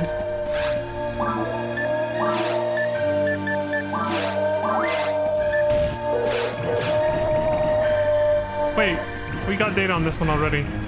And we don't need to kill this to open another door. I'm just gonna leave it. We only got 5 minutes left, we gotta go.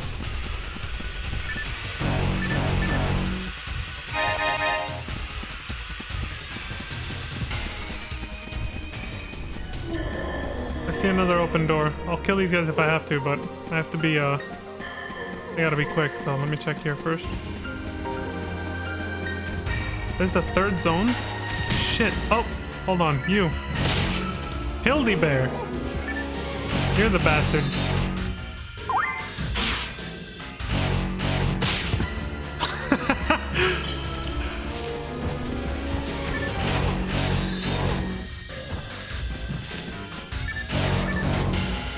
Get dodged. Surprise, motherfucker. Analyzing biodata, battle data, setting data code. Got biological data 5. Got all biological data. Whew, there we go. Beat the time limit. Now we can take our time with the rest of this. Whew. Mission complete.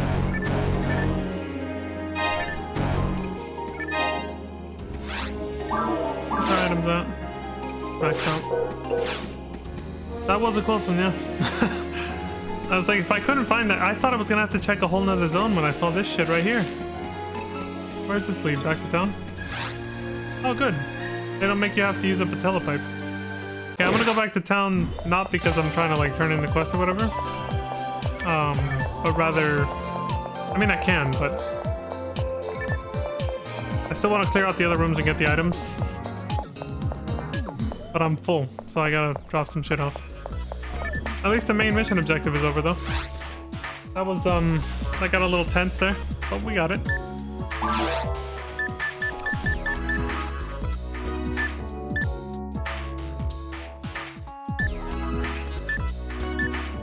Okay, so sell that. Let's sell these.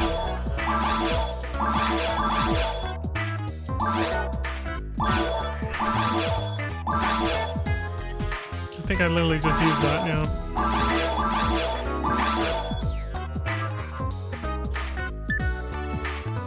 I gotta check, but I'm pretty sure... Yeah, I have a saber plus 3, so don't need this. Keep that, yeah. Trimate. 47, 44. Sorry, yeah. Mag's hungry. Let me get some antidotes.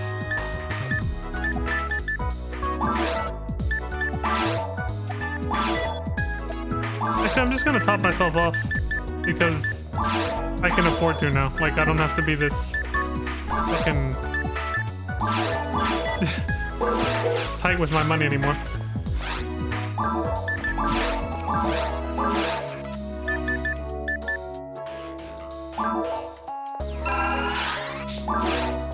So the higher his synchro goes, the more photon blast I can use.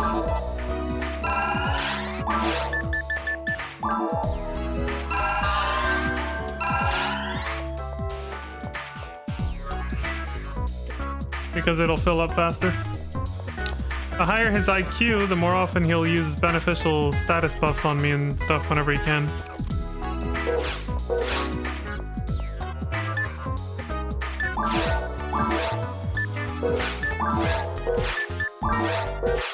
Everything else is fine now.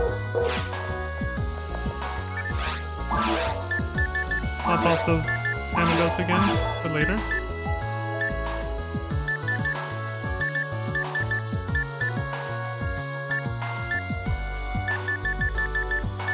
Okay, we're good.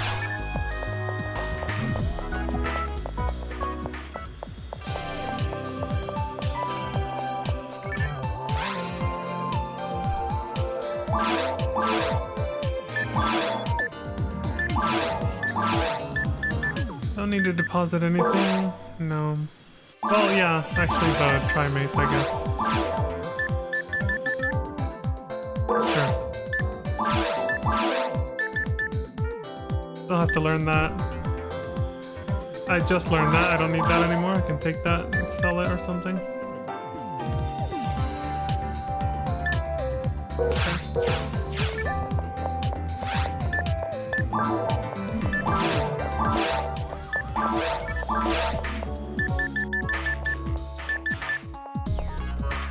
I wonder, can you?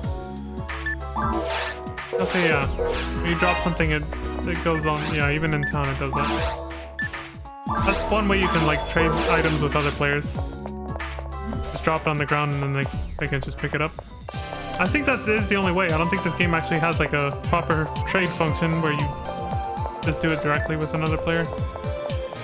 You have to actually drop it on the ground. Oh, we still have monsters to fight. I'll refill my HP. Oh wait, no, there's a free HP refill when we get back there. Never mind. Well, I don't remember that shit. Oops. Forgot you can just skip to... There we go. Force 2.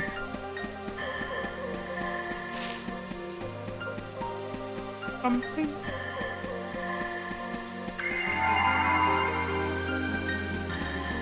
Okay, now we can do this calmly.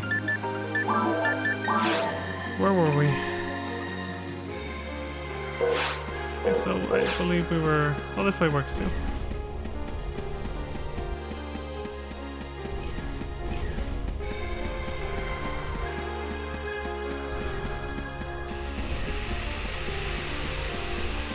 You can kill the icky bugs over here, the mosquitoes.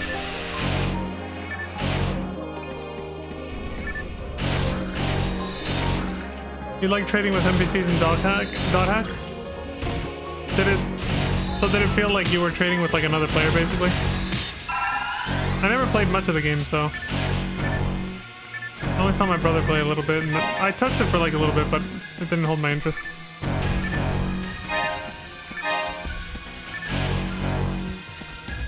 But I did like how much it emulated an actual MMO though.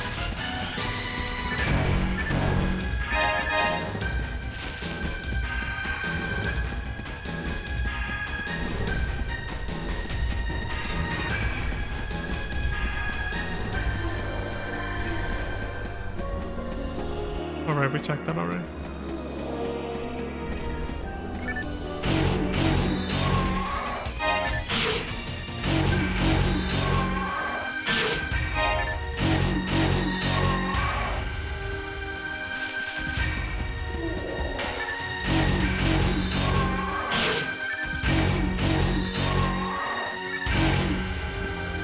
Some enemies would ask for specific types of items.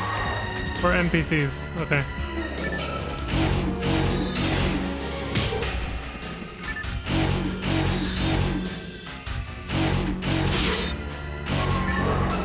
Did they ever make an actual MMO of that game?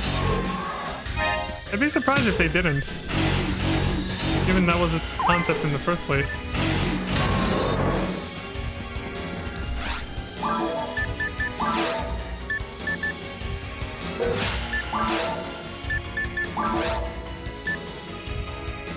That's less defense and more...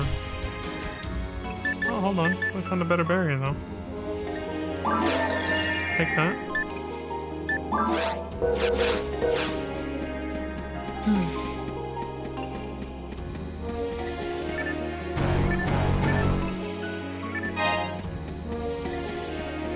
We cleared this room out, right? This was the Rappies. Yeah.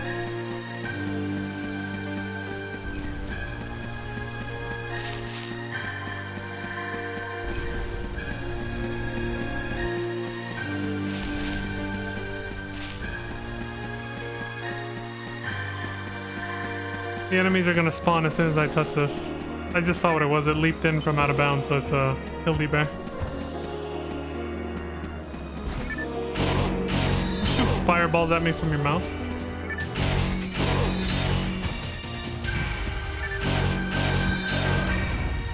Correct.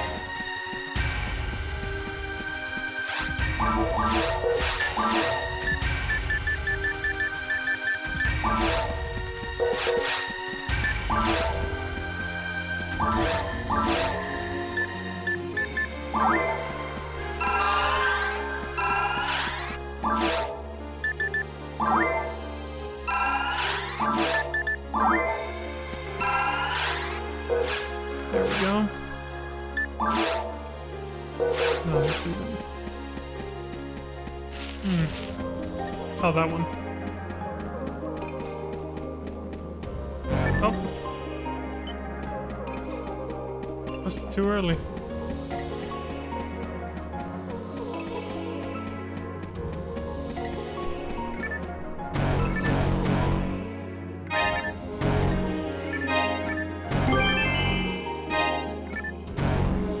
Photon drop. I remember finding those in the offline single player version, and I had read a guide much later when we actually did have internet, but either the servers had shut down or, you know, didn't have the money to pay for the subscription. But I read about them and realized, realized that photon drops are just traded to an NPC that can only be found in an online quest. So I was like, well, these are worthless to me. Not anymore, though. Now I can actually trade them in for what they were meant for. Decades later. Alright, I think we actually cleared out all the rooms. We didn't have that much left. So maybe we actually did have time, but it would have been tight if I did that. We could have killed all those enemies before the time limit ran out, but why cut it close and risk having to do the whole thing all over again, right? So, I don't regret it.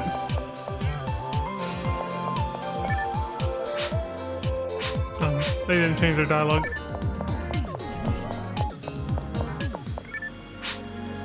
I work at the lab too. I hope you can be of assistance to us. What can I do for you? Please hurry back.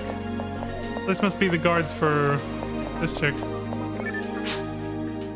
I confirmed all 5 sets of biological data. Your job is complete. I'm sure that this data will help us to proceed with that research. Oh, no, nothing. Sorry. Now please visit the Hunters Guild to receive your Meseta. Like they're trying to nail it home that it's, you know, very secretive. Vaughn, did you receive your reward at the guild? Sorry that a request was so secretive. It wasn't my intention. Oh? I'm just a grunt. 2,500 Meseta. It's quite a hefty reward. Alright, there we go. Alright, I think I'll just start a session to sell off my shit so I don't have to do it at the beginning of next stream. Real quick. But that's pretty much it. For me for now. In person, go. The logistical micromanagement stuff. Just to wrap up.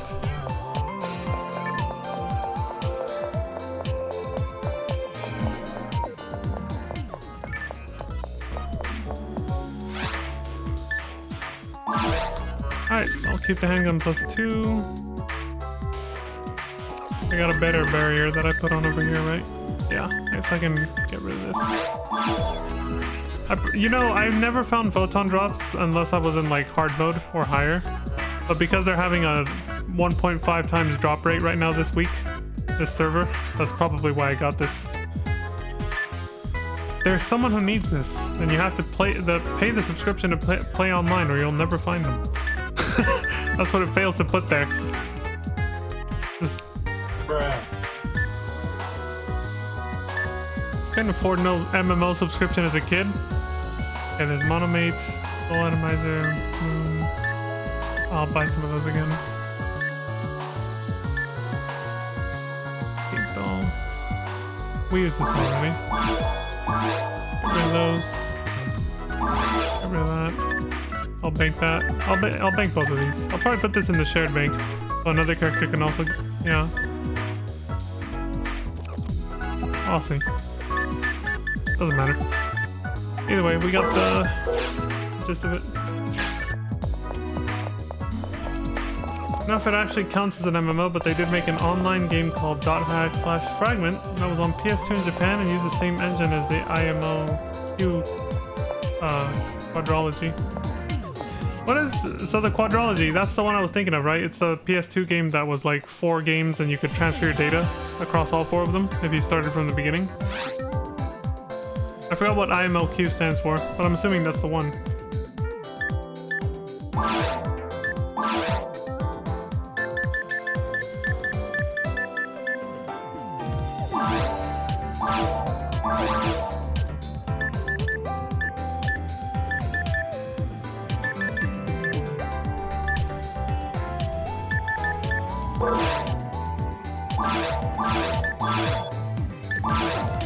check the bank.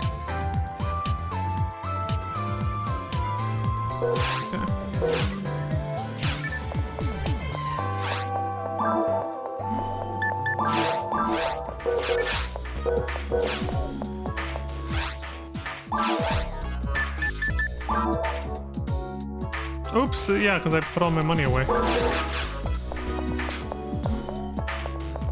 You suck! I know.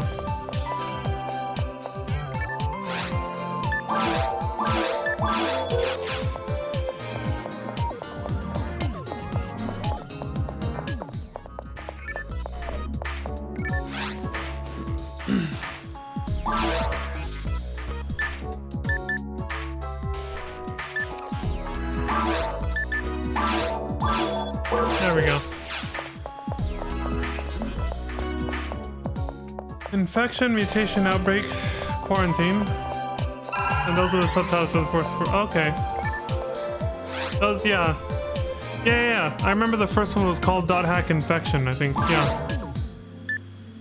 Whatever the first one was. That's definitely the one we had. I don't think my brother ever bought the sequels. He completed the game and got his save data ready for it, but then he never got around to actually getting the next game. And there we go.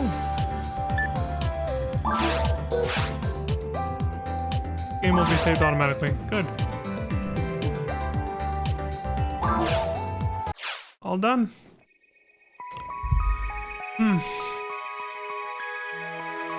I'm still curious. Maybe I'll look it up and see if... But yeah, it sounds like... Cause I never heard anybody talk about a .hack MMO, so... It sounds like they probably never did it. They probably just had a game with online functionality, but not necessarily an MMO, like the one you mentioned.